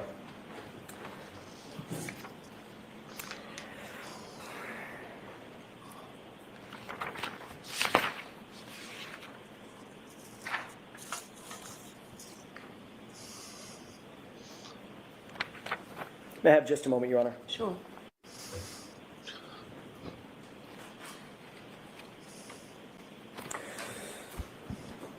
I want to draw your attention He to needs the time to wipe very his early tears. morning hours of January 29th, around 4:53 a.m. when you indicated you received that phone call from Kaylee's phone. Do you have that time and date in mind? Yes, I do. My client told you that John had not come home, correct? Yes. And you knew that Miss Reed at that point was awake and looking for John. I didn't know what... I just knew that she was awake and screaming. Right, because she was worried about where John was. Objection. Sustained. You've been asked who you communicated with first thing that morning after you received that first call from Miss Reed, is that right? Yes. You were asked by Trooper Prince in her formal interview. Trooper Prince interviewed you on February 1st, about 3 days after the incident, correct? I met with a lot. I don't really remember specific days. Do you remember a female trooper? Yes, I do, actually. Okay. In your house? Yes. Or I should say at your house? Yes. That was around 3 days after the incident? Was it Tuesday maybe? Yeah. I don't know. I wasn't there. I think so, yes, if Okay. it's the one I'm thinking. You were also asked at the same grand jury who you communicated with on the morning of January 29th. Okay. Remember that? Not specifically. Would it refresh your recollection if we were to take a look at that, a specific page of that grand jury transcript? Sure.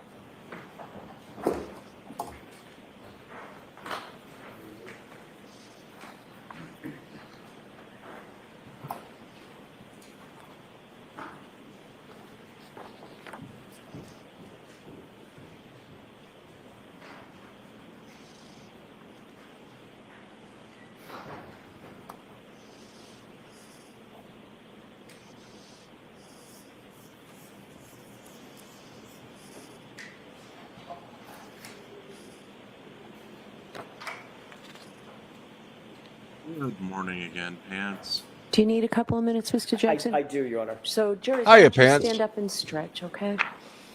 Everybody get up and You stretch. can, please. Stretch it out. Thanks. Not the size, it's what you do.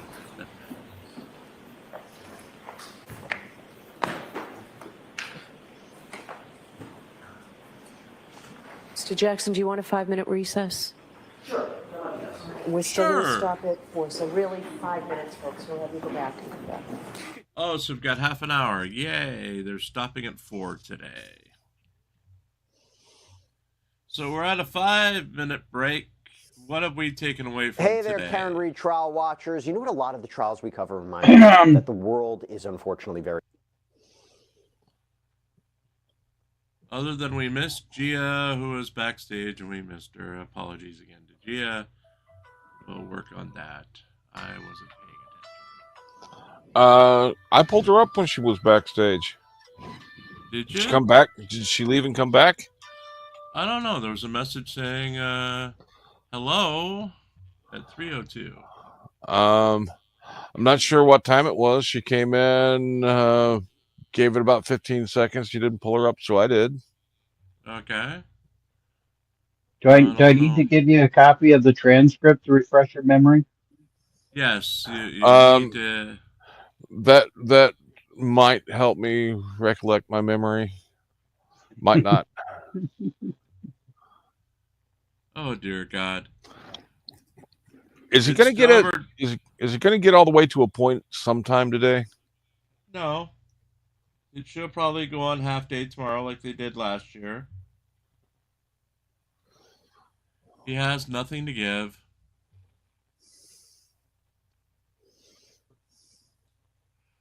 Remember, folks, to be back here at 8 o'clock tonight, 7 o'clock where it counts, 6 o'clock Mountain, 5 o'clock on the West Coast for the Torture Gym tournament finale. I will And be giving apparently a marriage of Syrio to somebody. Yes, Syria will be marrying somebody tonight if she shows up. The finale is Popeyes versus Burger King for the first place finisher, with the winner of that going to be the next restaurant we add to the list once we hit 3 years. The loser Popeyes. being the restaurant that hits the list when we hit 4 years, and then we'll be doing the third place finisher between Jimmy John's and Pizza Hut. Jimmy And that'll John's. be the fifth place or fifth year one added. Yesterday you guys did get a freebie as we added Long John Silver's to the list. Long John Silver's, of course, being torn down yesterday. So It's going to be built back better than it was. supposedly. You also missed my headphones dying for the first time during a broadcast, so I'm on studio receivers or whatever the hell they are. And He's on borrowed time.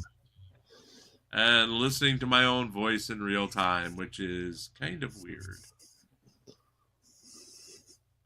And I also found out that the knob on the front of my microphone, make joke here, was for was for the volume of the headphones that I've never plugged in before, and for nothing else, as I've been adjusting it for the past month, thinking it had something to do with my voice coming through the microphone. Is it a Blue Yeti? Yes. Okay, yeah. The one on the front is for your headphones. The two on the back is got one of the ones on the back controls where the mic is picking up, the focal point on the mic, and the other one is the tone, I believe. Right. But here for a whole month, I've been adjusting the knob in the front, thinking it made a difference. Knob. Well, you know, he has spent an awful lot of money at the doctor trying to figure out why he wasn't getting any pleasure playing with this knob. So, yeah. But you don't need to read the whole directions for your microphone when you get it, but the little diagram that shows you what all the buttons are is kind of helpful. There's a diagram? I threw that out. Yeah, I thought I threw that out with the box. Well, we're doing that. Yes. So do you also need to read the 202-page transcript to figure out what you said when you said it and if you said it? Yes. Mr. Jackson, I'm not going to make her read 220 pages. One of these days, I got to go through I've got a filing cabinet that's just the instructions for different devices I've bought. Yeah, we have those too. Yeah, I just throw them out. I don't care. Occasionally we'll go through it and then throw it away because we got rid of that thing 4 years ago. Yeah, that's what I got to go through. I got to go through the filing cabinet and determine what I still own and what. Because like the Steam Deck, when I got it, the instruction book, I threw it in a folder and put it and got everything in alphabetical order in my filing cabinet.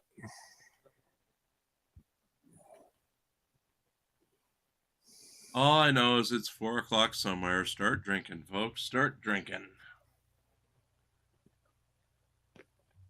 Technically, we have 27 minutes till 4 o'clock on the East Coast, where they're supposed to be breaking today. Thought this was going to be just 5 minutes. This break was 5 minutes. Cereal, whatever you want. For me, I'm going to drink some water.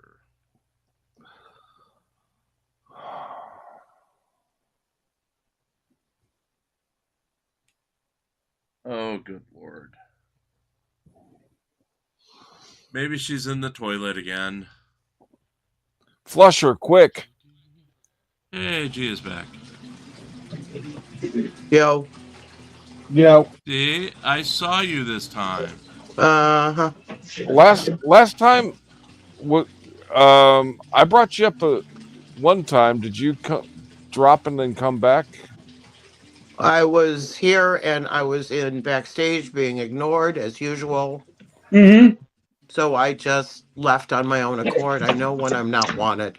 Okay. Well, there's one of the times you appeared. I gave it about 15 seconds with Jim pulling in. I pulled you up. You spoke. So, did you leave and come back after that? Yes. Okay. I've left numerous times. Okay. He rage quits a lot. Yeah, I have been paying attention because I'm playing with my new rage quit. headset. I rage quit. Yes. I stopped paying attention when people come in to bring them up because every time I would, Jim would click at the same time and we'd bring them up and drop them. But I'll start paying attention again. Yeah. I won't. Well, I think things should be back to normal tomorrow when I have my headphones back. It's just me. It's not important. It's just me. No, I do it to NCR too. No. Because you're the only ones who can't. Well, You're the only regulars during the day who don't have the power to bring themselves up. Oh, okay. Because when it's me and Hank, we both have the power, or me and Phil, you know, I don't have to pay attention. Yes.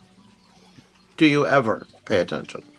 Most of the time I do. I'm pretty good about it. But today, with my headphones dying in the middle of the chat and having to try to constantly adjust this new set, and hearing my damn voice immediately is still throwing me off with the headsets.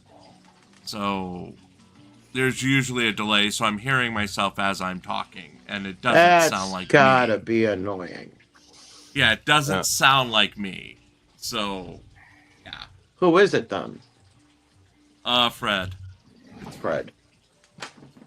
Yeah, it's Fred. One of my neighbors dropped me off a treat. They went to the fish market down in Austin and brought me back some Honduran shrimp. These fuckers are huge. Yum. I've cleaned them, butterflied them, and Be ready, Mr. Jackson. Thank you. Butterflied, they're about the Mr. size of Cable, my I'm drawing your attention hand. back to, Wow. the morning. It's like a prawn. Later in the morning, after you're back at 34 Fairview, after the police have already cleared the scene, and you're back with your friends and family inside the home at 34 Fairview. We've already talked about the fact that the witnesses were not sequestered in any way, they were not separated in any way by the police. Is that right? We were just sitting together with friends and family, so yeah, no. Everybody was free, all the friends and family that were in there were free to talk amongst themselves, which you did do, correct? Yes. All right. Everybody had the opportunity to say their piece and to listen to others say their piece as well. We had conversations. It wasn't really nothing more than that. At some point, you did, I think you mentioned this on direct examination, you did reach out to Mike Lank. Is that right? Yes. Remind us who Mike Lank is in your world. In addition in your to being a world, Canton police officer, police sergeant, I think he was at the time. Who is he in your world? He was just a local guy that I, knew, was friendly with. And had gone to high school with? No. Was he ahead of you in high school? We weren't in high school at the same time. Got it. He was about 5 years ahead of you, is that right? Yes. Okay. But you'd known him, or known of him, from basically childhood, or young adulthood. Yeah, just knew him from around town. At some point, you decided that you were going to call Sergeant Lank back to the scene because there was a piece of information that you wanted to provide him again. Sorry, provide him so he needed to come back again. Yes. Ultimately, you called him on his cell phone, right? I did, yes. So you were close enough that you had his cell phone number, he had your cell phone number? No, I didn't have his cell phone number. Where'd you get that number? I asked Julie Albert for that number. So Julie had his cell phone number? Yes, she did. And Julie is Chris's wife? Yes. She was at the location? Yes. When I say the location, 34 Fairview that morning? Yes. As was Chris? He came at some point. I don't know if he was there when I called Officer Lank or not. As was Brian Higgins, correct? Yes, he was. He came back over to the location as well. Yes, he did. As a matter of fact, it was Brian Higgins who suggested that you reach out to Officer Lank. I'm not sure if it was him who suggested it. Someone suggested to you that you reach out to Officer Lank, is that right? As I was sitting there remembering things, I believe, I can't say who did or didn't. So as you were sitting there remembering things, you weren't just remembering things, you were remembering things and then telling others things that you remember. Oh, absolutely. So yes. Others were absorbing whatever information you were providing to them and vice versa. No one was really providing me any information because they didn't know what happened. Sorry, go ahead. Okay, I'm sorry. I was just sitting there trying to recount what had transpired since I got that 4:53 phone call. And one of the Imagine what a traumatic experience this was, and how many people were yammering with each other. So you call Sergeant Lank on his cell phone. Well, and imagine, you find somebody dead, Right. you know, and I you're don't know trying what to he was make doing. sense of it all. Right. Right. Definitely police officer case that was just hours old. Like, because you get into I would shock assume and I, disbelief. again, don't know what he was doing. But in Yeah. fact, after you got your phone call, you dropped everything and headed back to. But she's the mastermind. Yeah, and then all the harassment she's endured. Right. And her family's He was there endured. fairly God. quickly, yes, I would say. Your request. Yes, I called him and asked him to come back. Because you told him that you had information that was important enough that he needed to get over there so you could tell him in person what this new information was. I called him and told him that I was remembering things and asked if he could come back. And he didn't just say, yeah, just tell me what it is over the phone. He literally said, okay, I'm going to get in my car, drive in a blizzard. No, that's not what he said. Yes, it was. I'm going to get all my gear on, drive in a blizzard, back over to 34th Fairview, get out of my cruiser, come into the house, and get ready for this new information that you're going to give me. Correct? He did not say all that, no. No, that's what he did. I have no idea what he did. I called him and then he came. Well, That's, That's what she said. I would assume so, yes. Right. So he had to get in his car, drive over to Blizzard, get out of the car, walk through the Blizzard, go in the front door, and get ready for this new meeting that he's going to have, correct? Yes, that seems like steps one would take. And whatever it was that you wanted to tell him, you let him know it was important enough to have a special additional meeting. It wasn't something that you were just going to sit on. You wanted to give him this information immediately without hesitation, correct? He said if I remembered anything to give him a call, so I did. So when he came back over, he obviously had a notepad and a pen in his hand, correct? I believe You mean the he was taking investigators want to notes. know additional information you might have to give? And they want to know it as soon as it's available? Well, you testified this And morning they used that what pen you and told him paper? Was Karen Reed said, I hit him, I hit him, I hit him, right? Correct. And he had his fedora on and his fist pass and a She said, grin. I hope I didn't hit him. Correct? I don't have his report in front of me. I mean, he's not making much headway with her. She hasn't changed her story. His bully tactics is not working on her this year. Yeah. Yes. Well, she's doing a better job of going, I wouldn't phrase it that way, because he is trying to lead her, in a suggestive manner. you. You're welcome. I think she was more prepared for him jumping on the Turn to raw the orange nerves. tab. Yeah.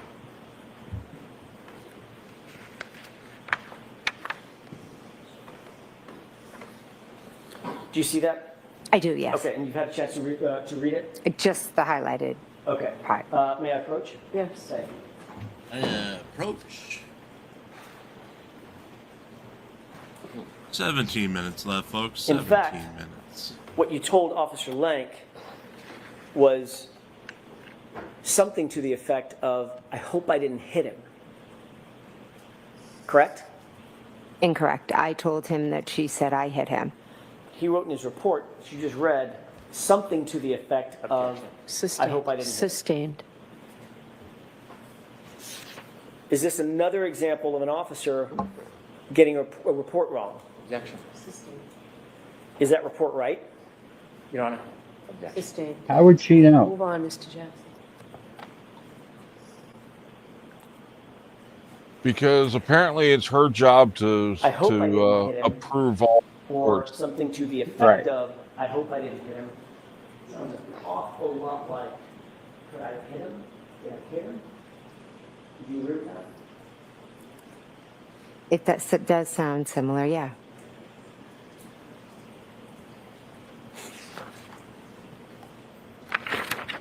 Sit down, Alan.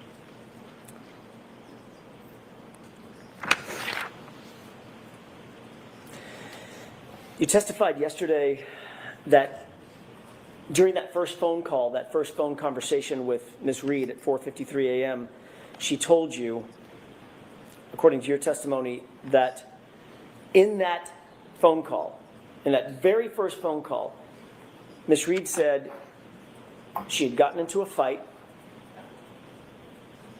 her taillight was cracked, and she asked could I have hit him or did I hit him? Correct? Incorrect. Tell me where I'm wrong. The first phone call, she had said we got into a fight and he didn't come home and I left him at the waterfall. In the second phone call, once I told her that I saw her outside of my sister's house on Fairview, that is when she said, could she have hit him, and talked about her taillight. So 2 hours after Ms. Reed found John O'Keefe and began giving him CPR, you were interviewed by Sergeant Sean Good, correct? Objection. Ask the question differently, Mr. Jackson. 2 hours after Ms. Reed found Mr. O'Keefe, about 2 hours later, say 8 o'clock, 8:30 in the morning, after the scene was cleared, you were interviewed by Sean Good, were you not? Objection. Sustained. Sidebar. Yes. He's not getting what he wants. I wish he would shut up. Sidebar number 9. Sidebar 9. Here we go. Number 9. Number 9. 9. Number 9. Number 9. Jackson's dead. Jackson's dead. I buried Jackson. Walrus was Paul.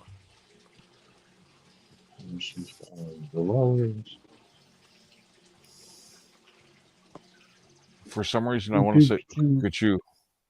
Yep.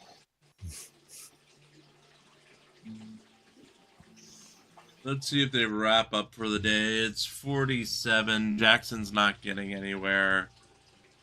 They're wrapping up at 4 o'clock today. There may be something afterwards, but we'll see. What happened with Turtlebar? It's Turtle Boy's still going on, apparently. Wow. Kate Peters' name was brought up, and one of the judges recused themselves. What? How many judges does he have? I don't know.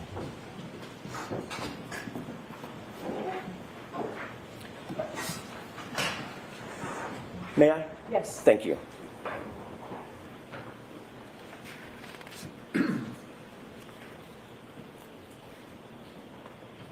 While you were at the scene, after Miss Reed had been giving CPR, Sean Good interviewed you, correct?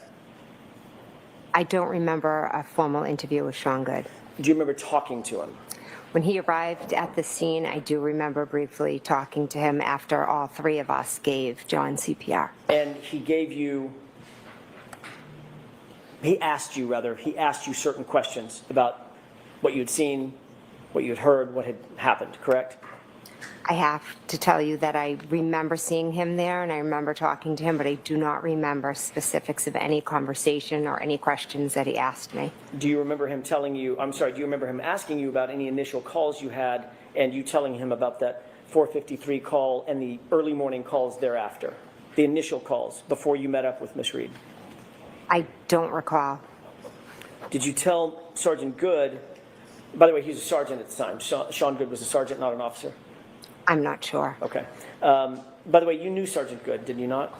I didn't know him. I knew of him, like I knew his name, but that was it. How'd you know of him before that day?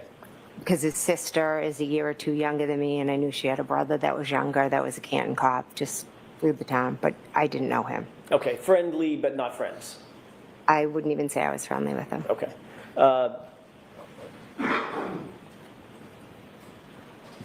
God, he's annoying.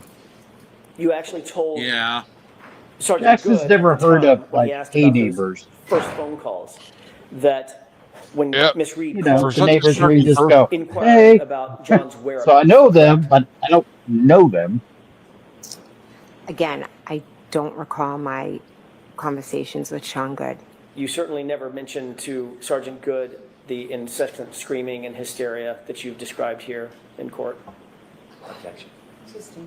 Did you ever mention anything about an argument or a fight to Sean Good? Objection. Sustained, Mr. Jackson. She said she didn't remember. Next question.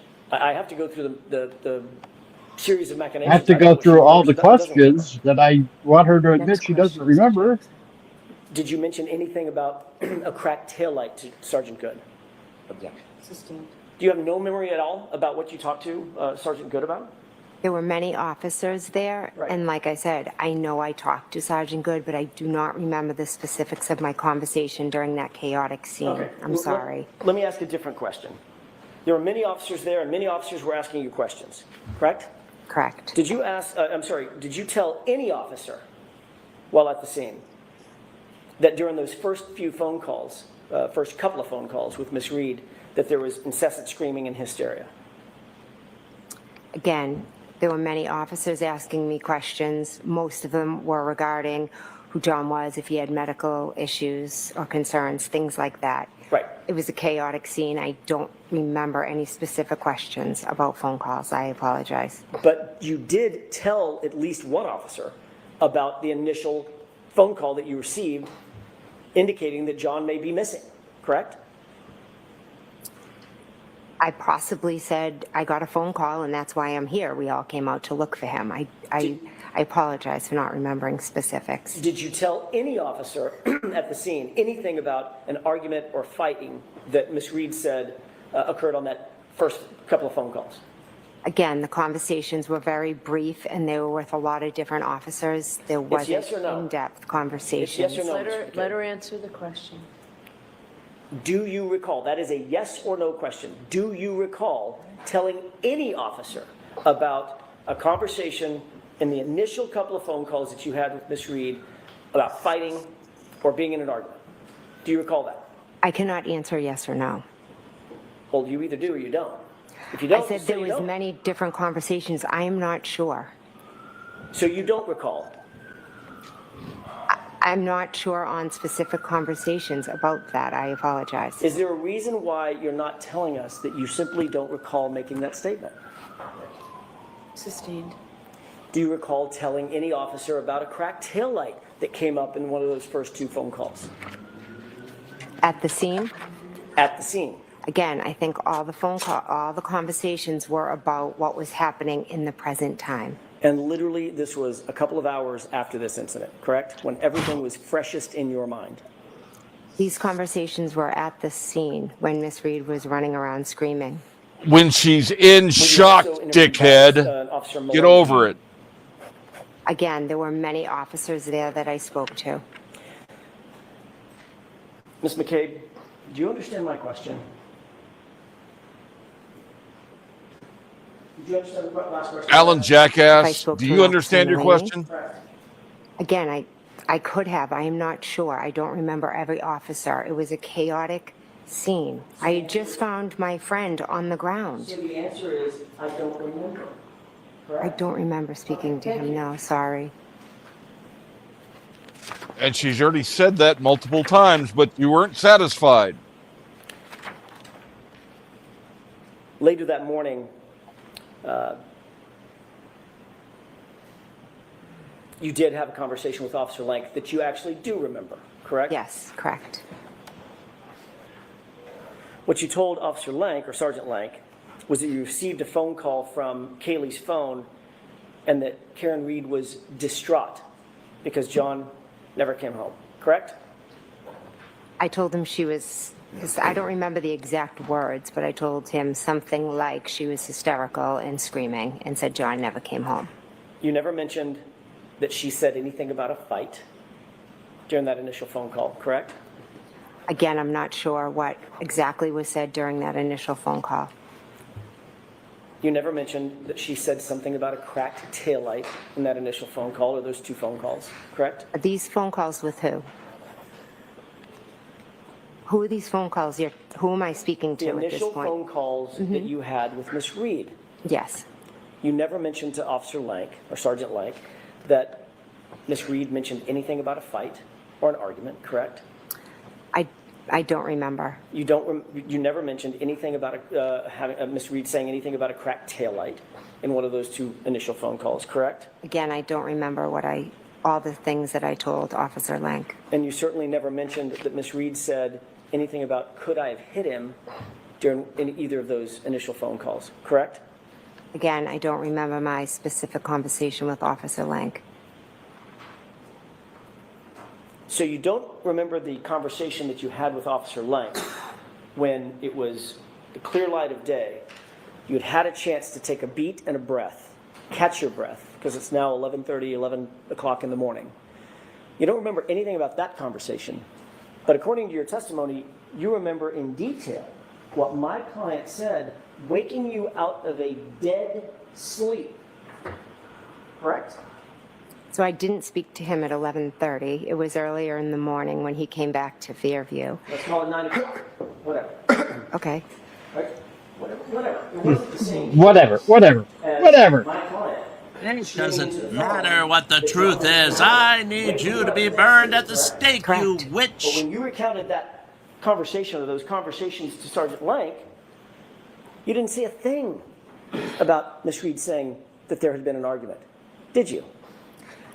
I'm saying I don't remember the specifics of my conversation with Officer Lank. I'm also saying that I was woken up out of a dead sleep.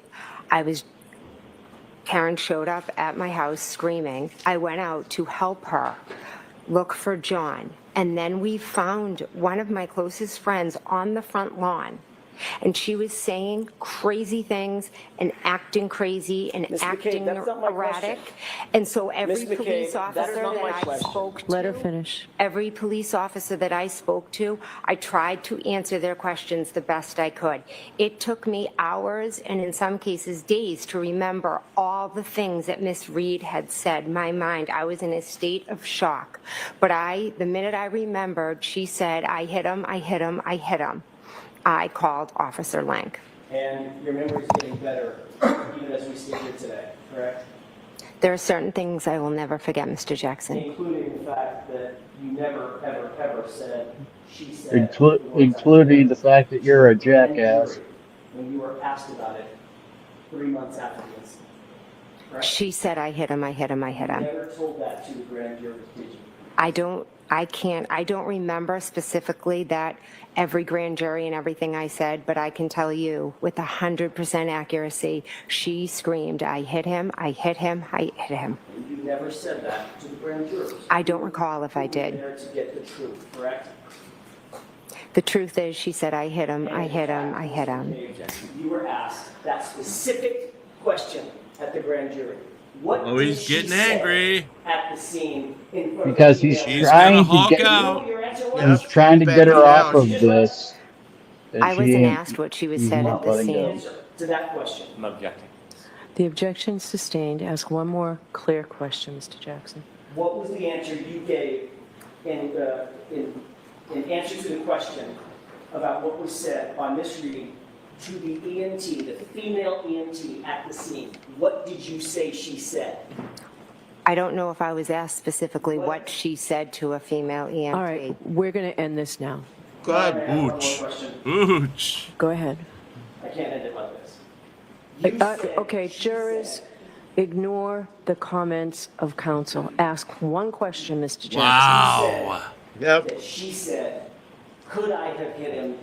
Did I hit him in the presence of the female EMT? That's what you testified gotta win to something. under oath at the grand jury, isn't it?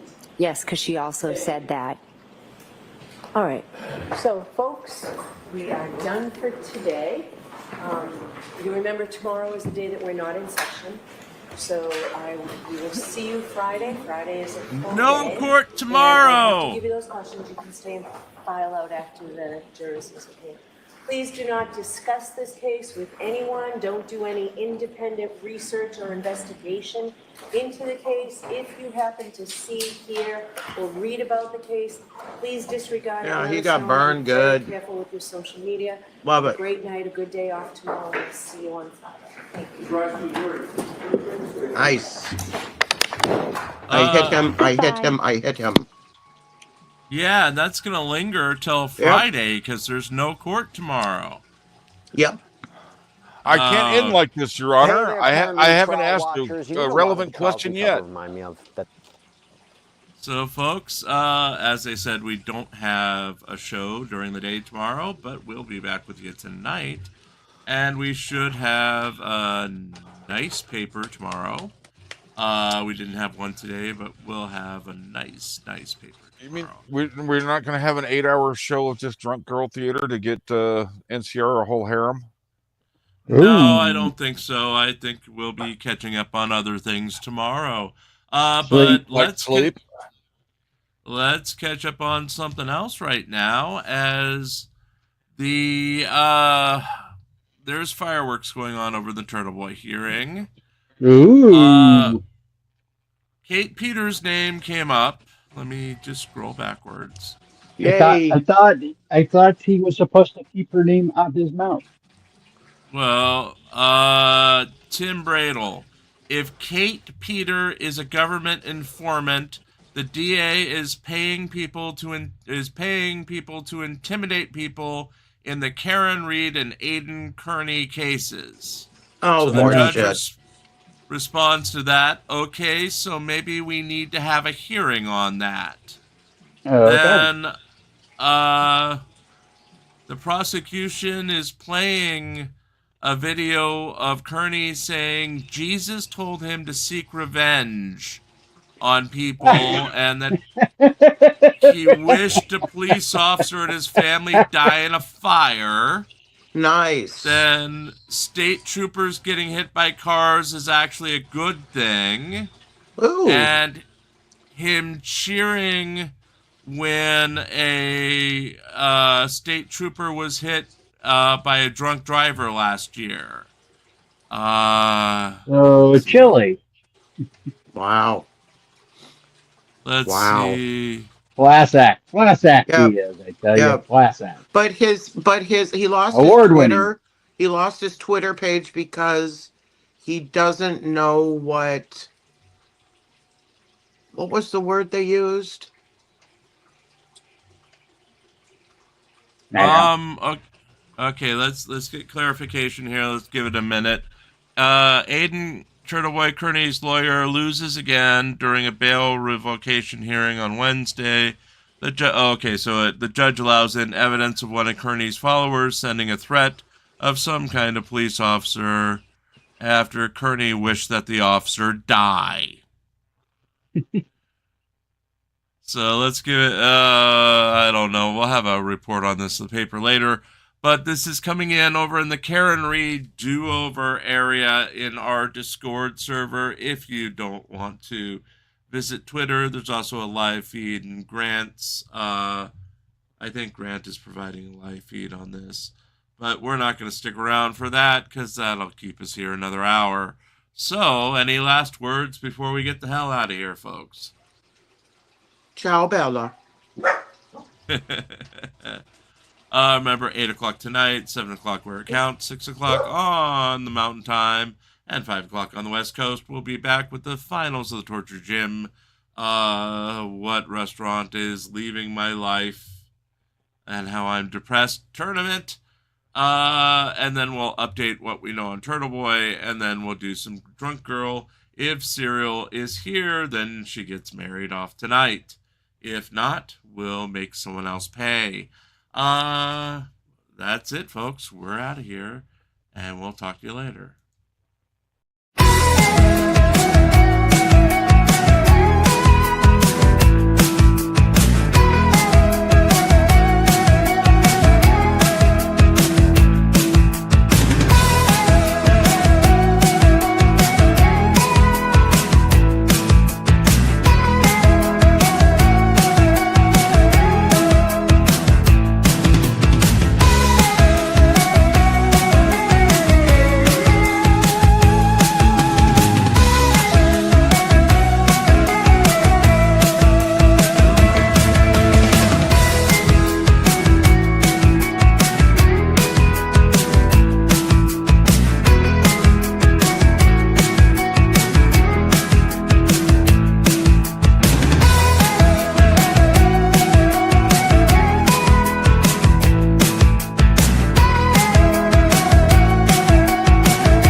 Good afternoon, everybody. You can carry your tab over.